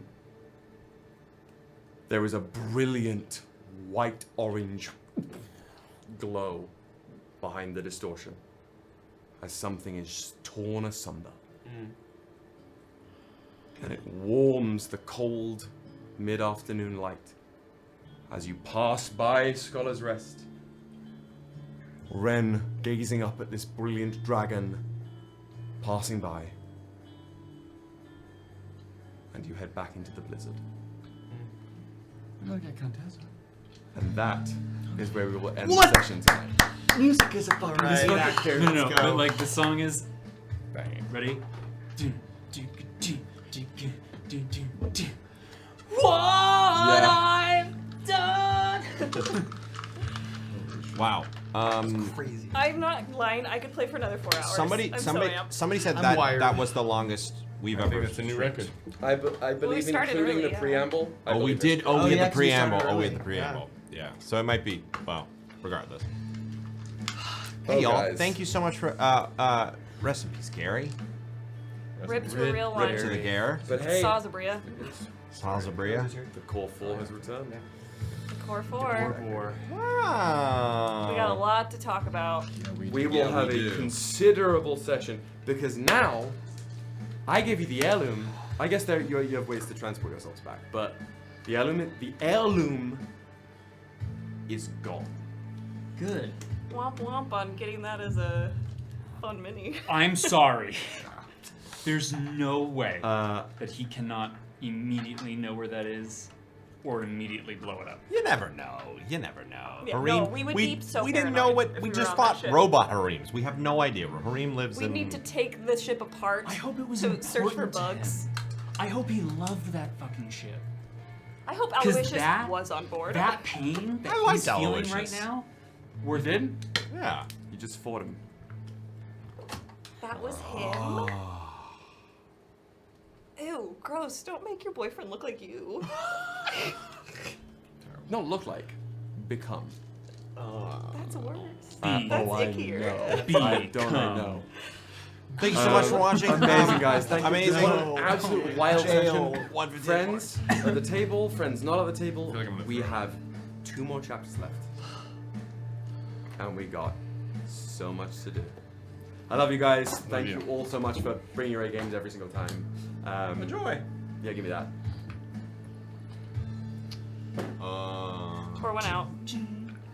I want them to see it. Please join our Discord. Yep. We love you. Stay safe out there. And see you next week. Take care of yourselves. Directed by Michael Bay.